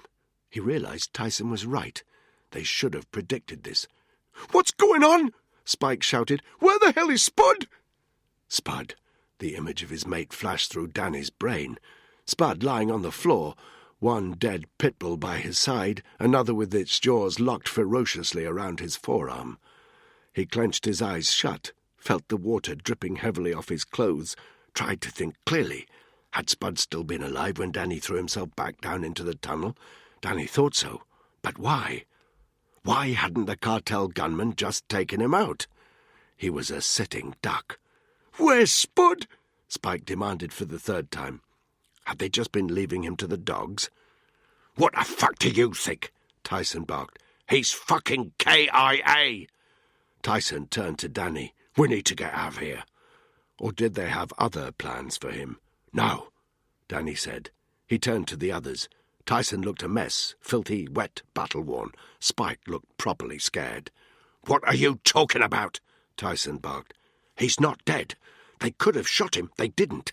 They're keeping him. It's what they do, make an example of their enemies." Bullshit, Tyson said. They didn't shoot him because he was down and they were concentrating on us. But Danny wasn't listening. He strode up to Spike. Give me your sat phone. Spike grabbed his handset from his ops waistcoat and handed it over. His hand was shaking, and he looked as sick as Danny felt. Danny speed-dialed Kleinman. The call was answered immediately. Kleinman sounded stressed. What the hell? There was some kind of explosion. Where's your drone? Do you have eyes on? Yes, it's a shitstorm there. What happened? They've got Spud. Find out what vehicle he's in. Follow it. It's not that simple, Black. We have to... Follow it! Danny barked. He killed the line. He was halfway to the exit, running. Tyson and Spike were on his shoulder. He holstered his handgun and raised his rifle as he ran. At the exit to the meatpacking factory, he stopped for a moment at the half-open door, knelt down into the firing position and laid down 2 rounds. He jabbed his finger forward. Spike and Tyson understood the instruction and advanced outside. Danny heard each of them firing a warning round before he himself advanced into the darkness. Everything was still. The cartel vehicle was sitting outside. Its headlamps were still on, its trunk still up. Danny ran up to it and checked the ignition. The keys were still there. Get in, he told the others, before closing the trunk. Tyson, drive. Get us back to our vehicle. He climbed into the passenger seat as Tyson took the wheel, and Spike got into the back. He speed-dialed Kleinman again. Well, he said, before the CIA man even had time to answer. They've got him, Kleinman said. At least I think it's him. They've got someone hooded and tied. He's in one of their vehicles, and they're driving south in convoy. Keep on him, Danny said. If you lose him, he's a dead man. I need to know his exact destination. Is that understood? You're to return to unit base immediately, boy. You get that, right? This could be an international incident. You want an international incident, Kleinman? See what happens when I cross the border using my assault rifle as a passport. No! Kleinman's voice was sharp. Then listen to me, and carefully. To hell with the operation. To hell with killing Zetas. We're going after Spud, whether you like it or not. Silence, then. Get back here now. We're tracking him. We'll make a plan. You have my word. Danny hesitated. Every instinct told him to go after Spud immediately. But the logistics were more complicated.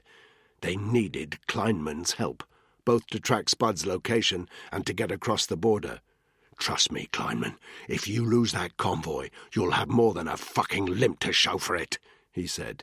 We're on our way back. Make arrangements for us to get across the border immediately. He killed the phone again. Then he turned to Tyson. Fucking drive, he said. Monday, Chapter 15. London, 0600 hours GMT. Tam's bones ached. He'd spent all night in position on the rooftop, keeping eyes on the back entrance to the Paradise Gym. The rain stopped at midnight, but his hair and the bottom of his trousers, those parts of him that weren't protected by his raincoat, remained damp until the small hours. He was dry now, but he was still cold, tired, and thoroughly pissed. And he still had eyes on. There were some comings and goings throughout the night. A couple of shifty-looking guys turned up at about 0130 hours. One of them left half an hour later. Tam knew from the voices of his unit mates over the comms that the front entrance to the gym was busier than the back.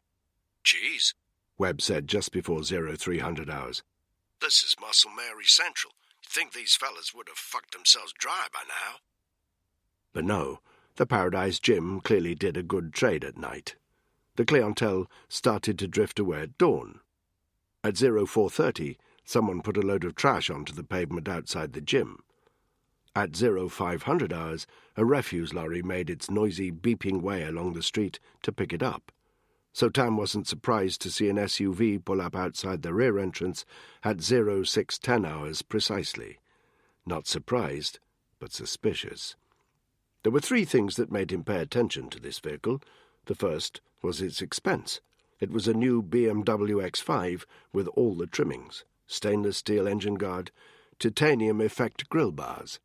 In Tam's experience, bad guys made this mistake every day of the week, showing off their wealth instead of choosing the right disguise for the right environment. That X5 would look fine in a better part of town, Out here, in this dingy back street of East London, it stuck out. The second alarm bell was the slight green tint of the windscreen, toughened glass, hardly a regular optional extra. And the third alarm bell was caused by the bulges under the jackets of the two guys who climbed out of the vehicle once it was parked up on the sidewalk, its hazard lights flashing. Tam spoke quietly into his comms. "We have movement of armed personnel to the rear of the building," he said. Tam focused in on the faces of the two guys. They didn't look British, Hispanic if anything, though Tam didn't jump to conclusions. He knew skin colour was a poor indicator of nationality. He considered himself to be as American as apple pie, though plenty of people disagreed. Still, there was something about these two guys. They seemed somehow uncomfortable in their environment. Tam would have bet pretty much anything that they weren't UK nationals. One of them stood on the sidewalk, looking up and down the road, clearly keeping watch. The other opened up the back of the X5. He called to his companion, and together they pulled out a large flight case. It was evidently heavy. As they moved it to the back entrance of the gym, they had to shuffle awkwardly with its weight. Tam spoke into the comms. "Our guys are making a delivery," he said. "I'm going to stick my neck out and say it's not a consignment of poppers." The two men dropped the flight case down onto the sidewalk. One of them thumped hard on the door. It opened almost immediately. The guys lifted the flight case and carried it into the building. Their vehicle still had its trunk open. Its hazard lights were still blinking. The guys re-emerged 30 seconds later, shut the door behind them, closed the trunk, climbed into the vehicle, killed the hazards, drove off. They'd been on site no more than 2 minutes.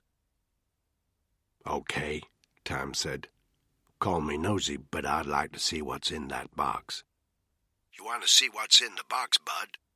Webb said over the comms. "You can go hang with the ring snatchers."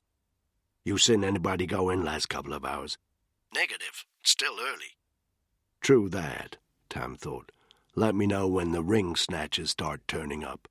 "Roger that." Tam kept his position, eyes on, didn't move. The drone footage was monochrome, grainy, and indistinct, but it was enough to show that Spud was alive. Just. The remaining 3 members of the unit stood round Rab's screen.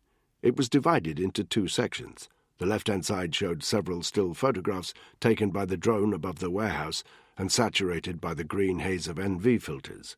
The blast-damaged warehouse, a hooded man, Spud, being dragged to a car, several cartel boys, clearly wounded, being carried by their accomplices, a 6-car convoy heading west from the facility by the river.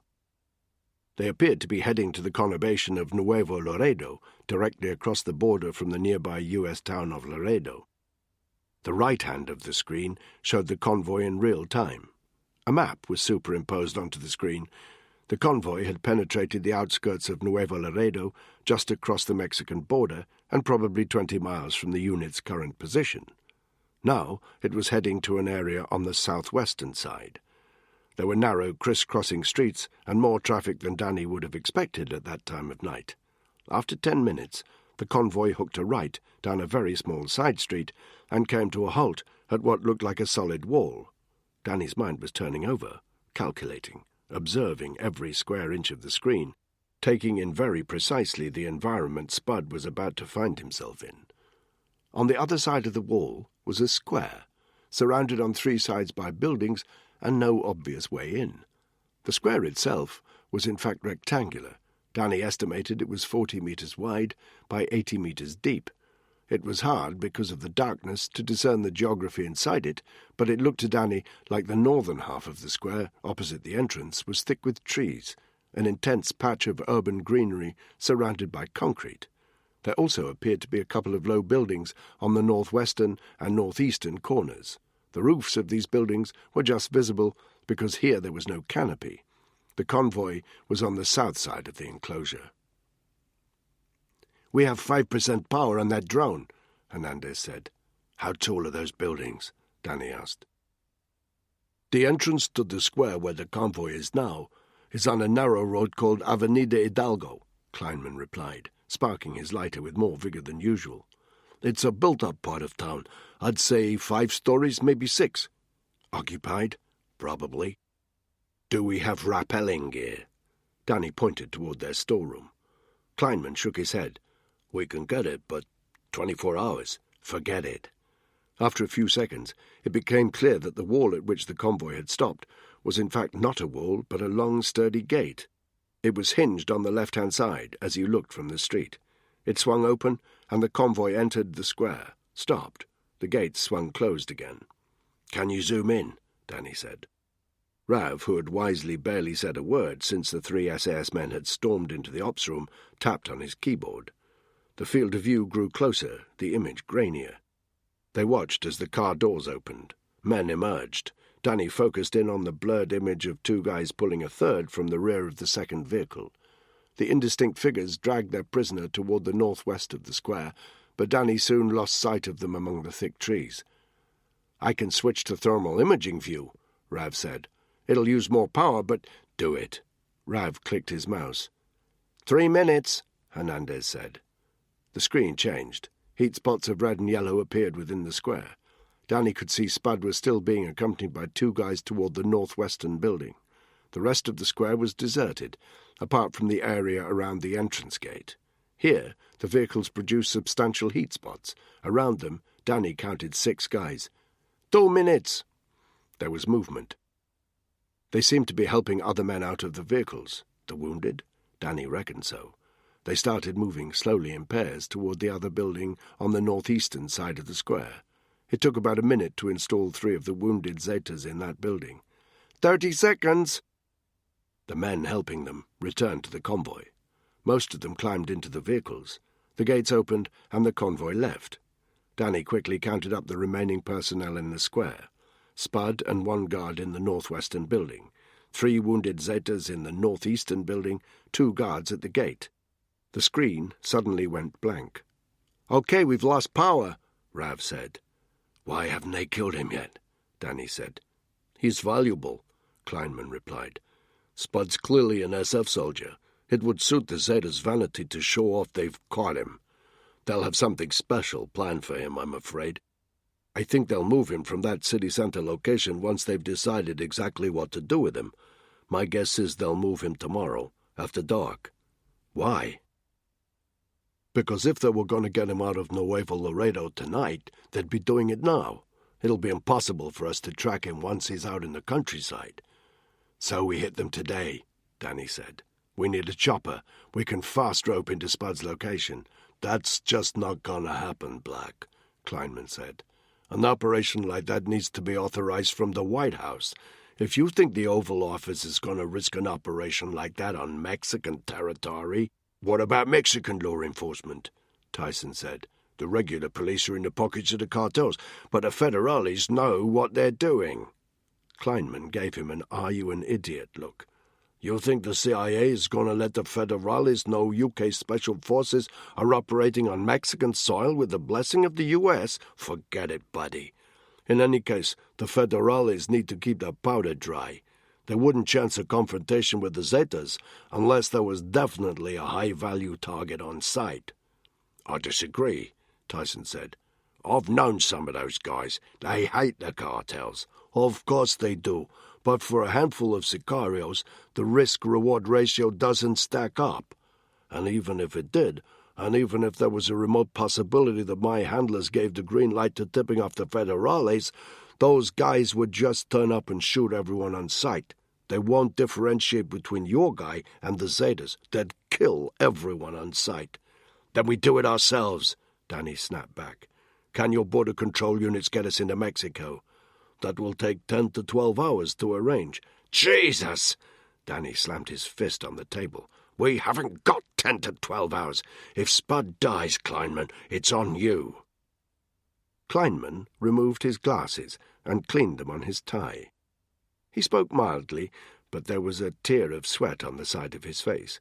He put his glasses back on and peered at them with his watery eyes. "Your quickest option is a regular border crossing," he said.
They'll have a vehicle full of hardware, Rav protested. If they get searched by Border Control or Federales, it's still the quickest option, boy. And they're leaving the U.S., not entering it, which means the checks will be fewer and further between. But I don't like it. There are cameras, facial recognition. Jesus, Kleinman! Danny snapped. Don't you care we're a guy down? What's your fucking problem? He paced the room for a moment, trying to straighten out his thoughts. We'll do the border crossing. To hell with the cameras. We'll head straight for the location. He realized his two unit mates were staring at him. What? He said. Look at it, Black, Tyson said. It's daylight. It's surrounded by high buildings. Spud's got a guard with him. If those gates are as sturdy as they look, you're going to need a hefty charge to blast them open. The guy watching Spud is going to nail him the moment he hears that happen. Are you telling me you're happy to leave him to those animals? No, Tyson said. I'm saying we need a scalpel, not a hammer. We need to infiltrate that square covertly, otherwise Spud's dead in a second. We need to do it quietly, and we probably need to do it after dark. Right, Spike? Spike nodded, but didn't say anything. He looked uncomfortable with the disagreement. It's blocked off on 4 sides, Danny said flatly. We can't grapple down, we can't fast rope in. There's no way of gaining access to the square apart from through that gate. You reckon those 2 guards are going to open up just because we asked them nicely? There was a tense silence as Danny and Tyson stared at each other. I think maybe they will, Kleinman said quietly. The regiment guys turned to look at him. He had his back to them and was staring at a map on the wall. What do you mean? Danny said. Kleinman turned round, glanced at Rav and Hernandez. Ana Rodriguez, he said. The other 2 CIA guys looked uncomfortable. The Zetas have wounded men, Kleinman said, as if that explained everything. For this, Rav said. You're going to use her to get one guy out? Boss, Langley are not going to see that as a good cusp. And what are you talking about? Danny interrupted. Who the hell? She's an informant, Kleinman said. He limped away from the map into the center of the room. In fact, she's more than that. He sniffed and looked as if he was deciding to tell them the next bit. She's Z1's sister, he said. Danny felt a surge of anger. Why haven't you mentioned her before? Because before, boys, she was a dead end, Kleinman snapped back. He gathered his thoughts for a moment while sparking his lighter. Ana Rodriguez is a doctor.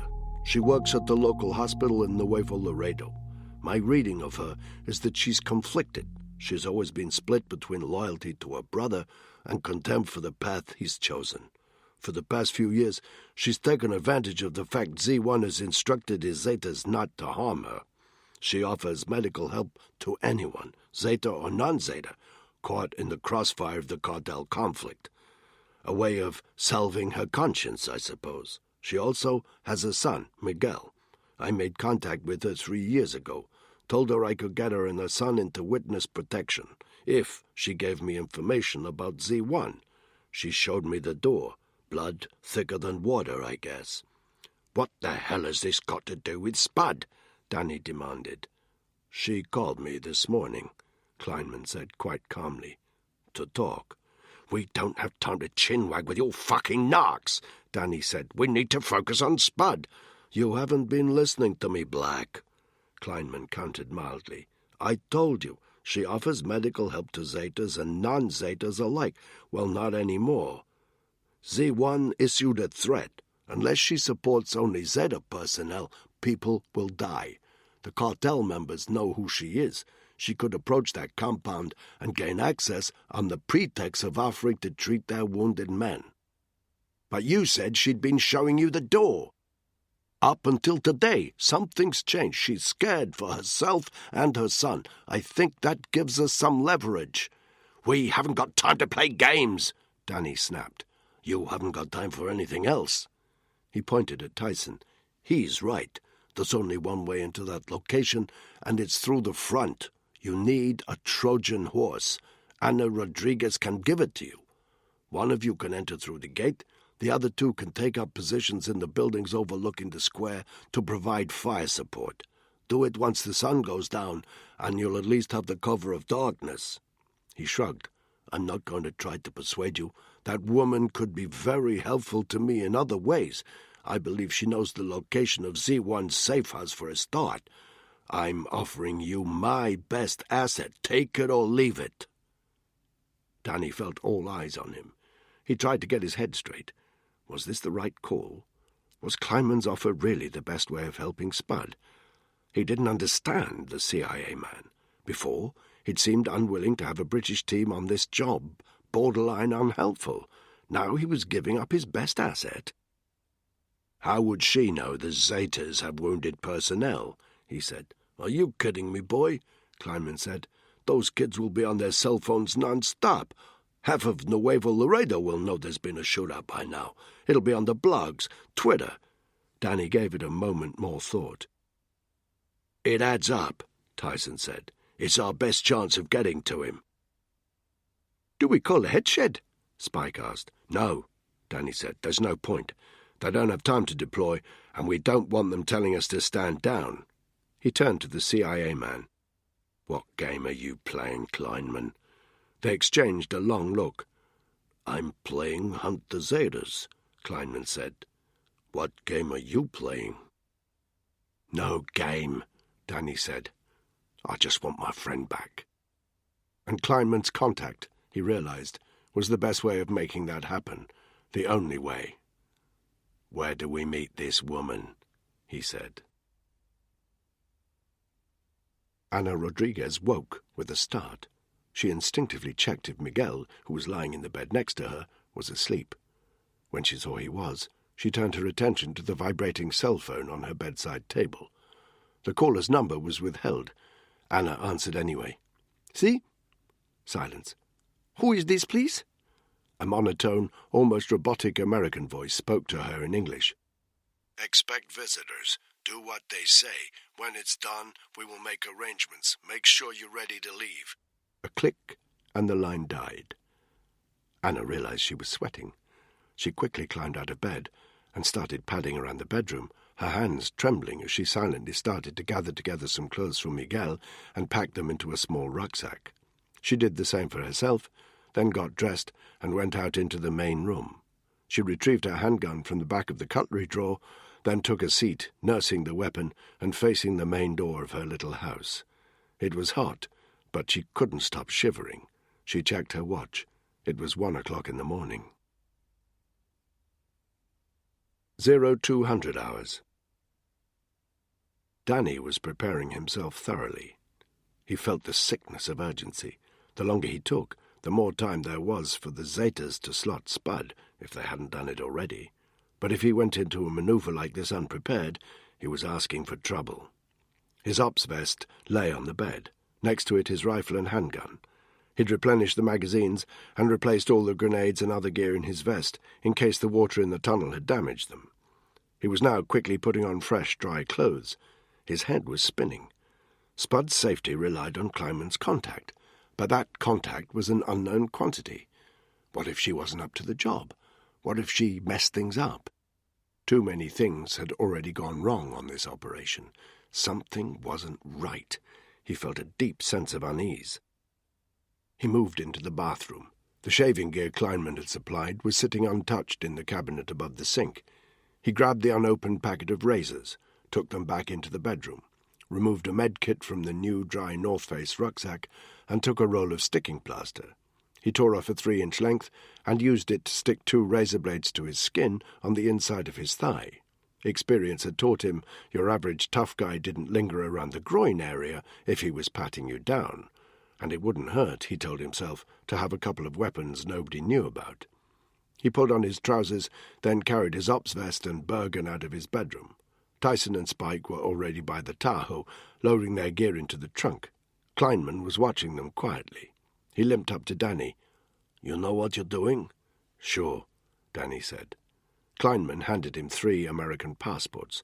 They were not only completely authentic, they were also well-thumbed and contained stamps from all over the world. The completely unsuspicious passports of well-travelled men. Danny shoved his into the pocket of his dry clothes, then walked over to hand the other 2 to his unit mates. He looked over at Kleinman. "You want me to deal with Jesus?" "It's already done," said Kleinman. "Where's the body?" Danny said. Off-site? Kleinman said. He sounded slightly evasive. You'd better go. The border crossing gets busier close to dawn. Danny loaded his stuff into the back of the Tahoe. The unit's weapons were stowed in a heavy flight case. They'd packed more than they needed, several rifles and shotguns from Kleinman's armory, plenty of ammunition of different flavors, night vision gear, the works.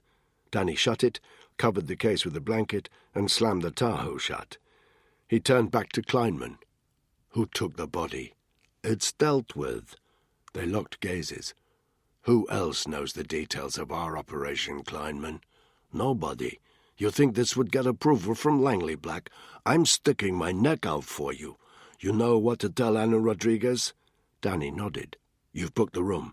Holiday Inn, room 735, Kleinman said. It's booked in the name of Sofia Ortiz. You better get moving. The border crossing opens at 0800 hours, but the line starts long before that.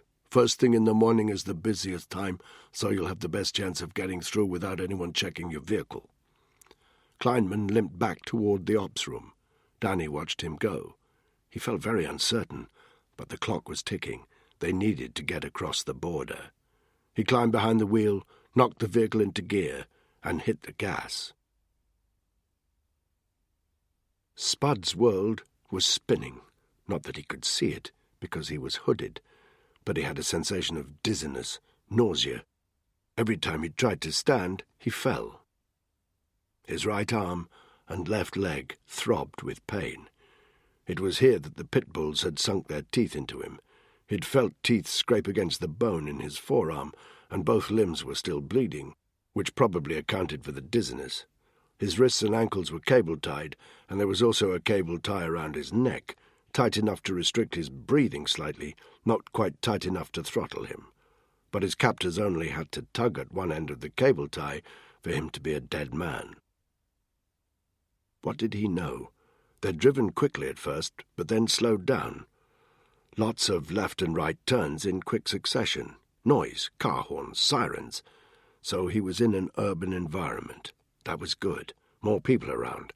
If the opportunity arose to alert someone that he was being held, he would grab it.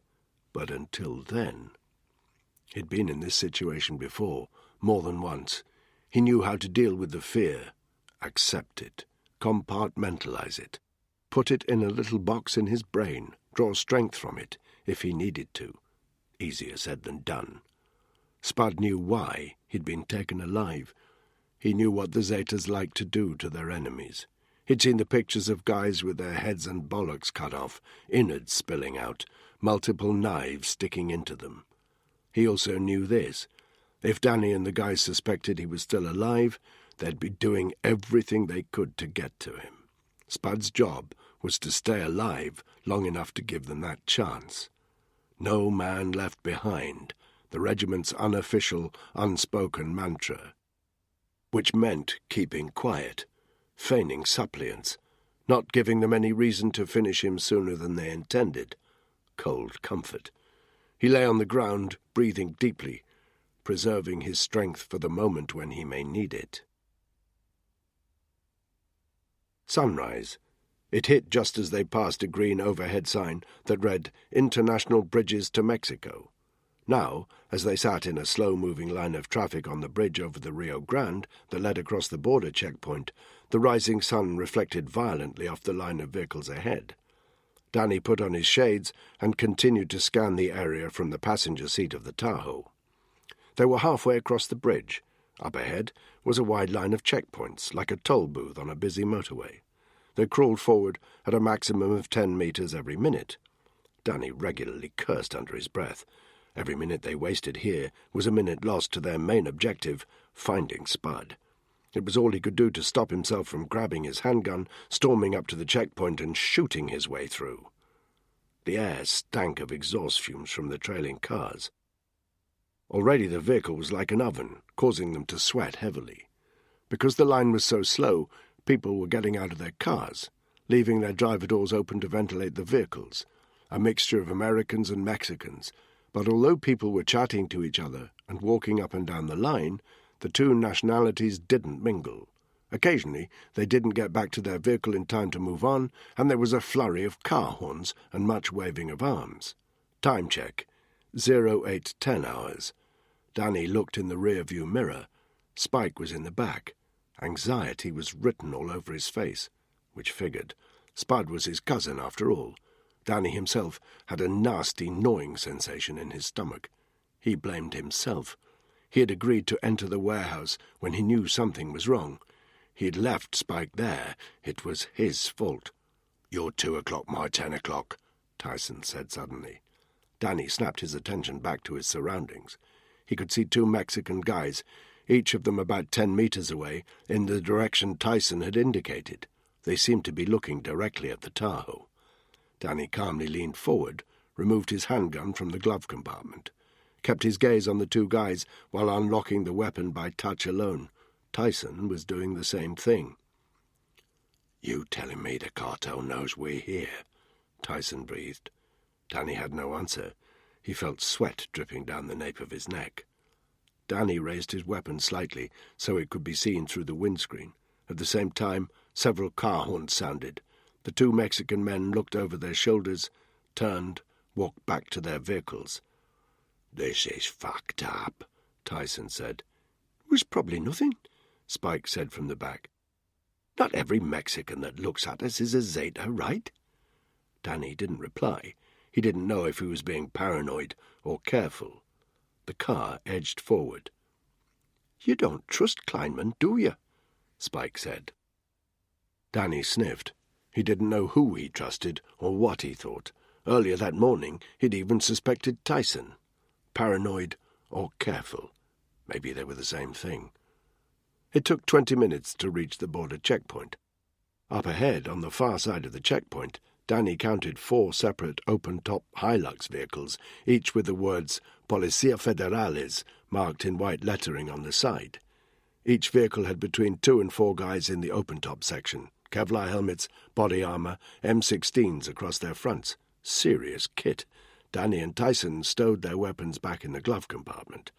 "This is fucked up," Tyson repeated. "The Federales are good men and well-equipped. We should be using them, not hiding from them." But they all knew they didn't have a choice.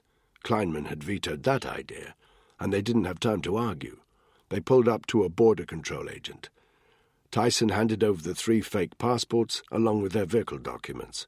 A stony-faced customs woman examined them carefully, checked the photos, peered into the vehicle to check they matched. Hyper-aware of the hardware in the trunk, Danny clocked 3 CCTV cameras pointing in their direction from various angles. He kept his shades on, knowing it would make any facial recognition software less reliable. What was the problem? The woman was still flicking through the passports, looking at Tyson, then back at his photograph. Her brow was furrowed. Tyson simply maintained an easy smile. What the fuck was the problem? The customs woman handed back the passports, waved them through. Tyson drove carefully across the border. He kept the speed low. 20 meters to their 10 o'clock, one of the parked-up Federales vehicles was pointing toward them. Sunlight glinted off its windscreen, but one of the armed guys in the back was definitely following them with his gaze. Danny snapped his gaze away and looked straight ahead. He was aware of Tyson glancing in the direction of the Federales vehicle as he passed. "Welcome to Mexico," he muttered. Ana Rodriguez hadn't moved from the seat facing the front door of her house. She still clutched the handgun. She shivered occasionally, but not because she was cold. The sun rose. She'd been sitting in darkness, but now a grey light seeped in through her windows. She kept the shutters open so she could tell if anyone was approaching. Nobody had. At 7 o'clock, Miguel woke up. She heard him padding out of the bedroom they shared. Sensed him standing at her shoulder. She made no attempt to hide the gun she was holding. "Go back to the bedroom, sweetheart," she said. "Get dressed. Stay there. Keep the door shut. You're not going to school today." "Where am I going? Are you coming with me?" "Go to your bedroom, sweetheart. Is it because of Uncle Agosto?" Anna took a deep breath. "Go to your bedroom," she repeated. Miguel stood there for a moment longer. Then he turned and walked back into the bedroom. From the corner of her eye, she could tell he was clutching Buzz Lightyear by its good arm. Anna could hear the clock on the wall ticking. Her heart beat heavily in counterpoint. The voice at the other end of the phone had told her to expect visitors after dawn. But who were these visitors? How would she know they were friendly? Her head was muddled, confused. She continued to breathe deeply, trying to keep the panic at bay. The clock ticked. She thought that maybe she could hear Miguel gently sobbing in the other room. She resisted the temptation to go and engulf him in her arms. She had to stay alert, for his sake, more than for... It happened suddenly, unexpectedly. A hand clamped itself round her mouth from behind. A second hand covered her eyes. She was ripped from the chair, which clattered as she was hauled to the ground. She struggled and kicked, but a second set of hands ripped the handgun from her grasp and held her legs. She tried to cry out, but her voice was muffled. She fell silent and still when she felt cold steel against her forehead. The hand covering her eyes moved. She saw a tall man with black hair holding Miguel by his forearm, a pistol in his free hand. He was unshaven and had black, mirthless eyes. The person holding her legs and pressing a gun to her forehead was younger. He had piercing blue eyes and the remnants of acne on his cheek. She could not see the person covering her mouth from behind. Anna went limp, but something kept her from the cliff edge of overwhelming dread. These men were not Mexican. They were not Augusto's men. "You want your son to be safe," said the man with the black hair and the mirthless eyes. "Then you keep quiet. Nod, if you understand." She nodded. The hand moved tentatively from her mouth. The man with acne removed his weapon from her forehead. Are you Kleinman's people?" she asked. "Rule 1, the man with the dark hair said. You don't mention Kleinman to a single soul." He let go of Miguel, who scampered into the corner of the room looking frightened. "Get to your feet," the man said. What's your name?" she said. The man didn't answer for a moment. Anna had the impression this was not information he wanted to share. But after a moment he spoke. "My name's Danny Black," he said. "Rule 2, you do exactly what I tell you."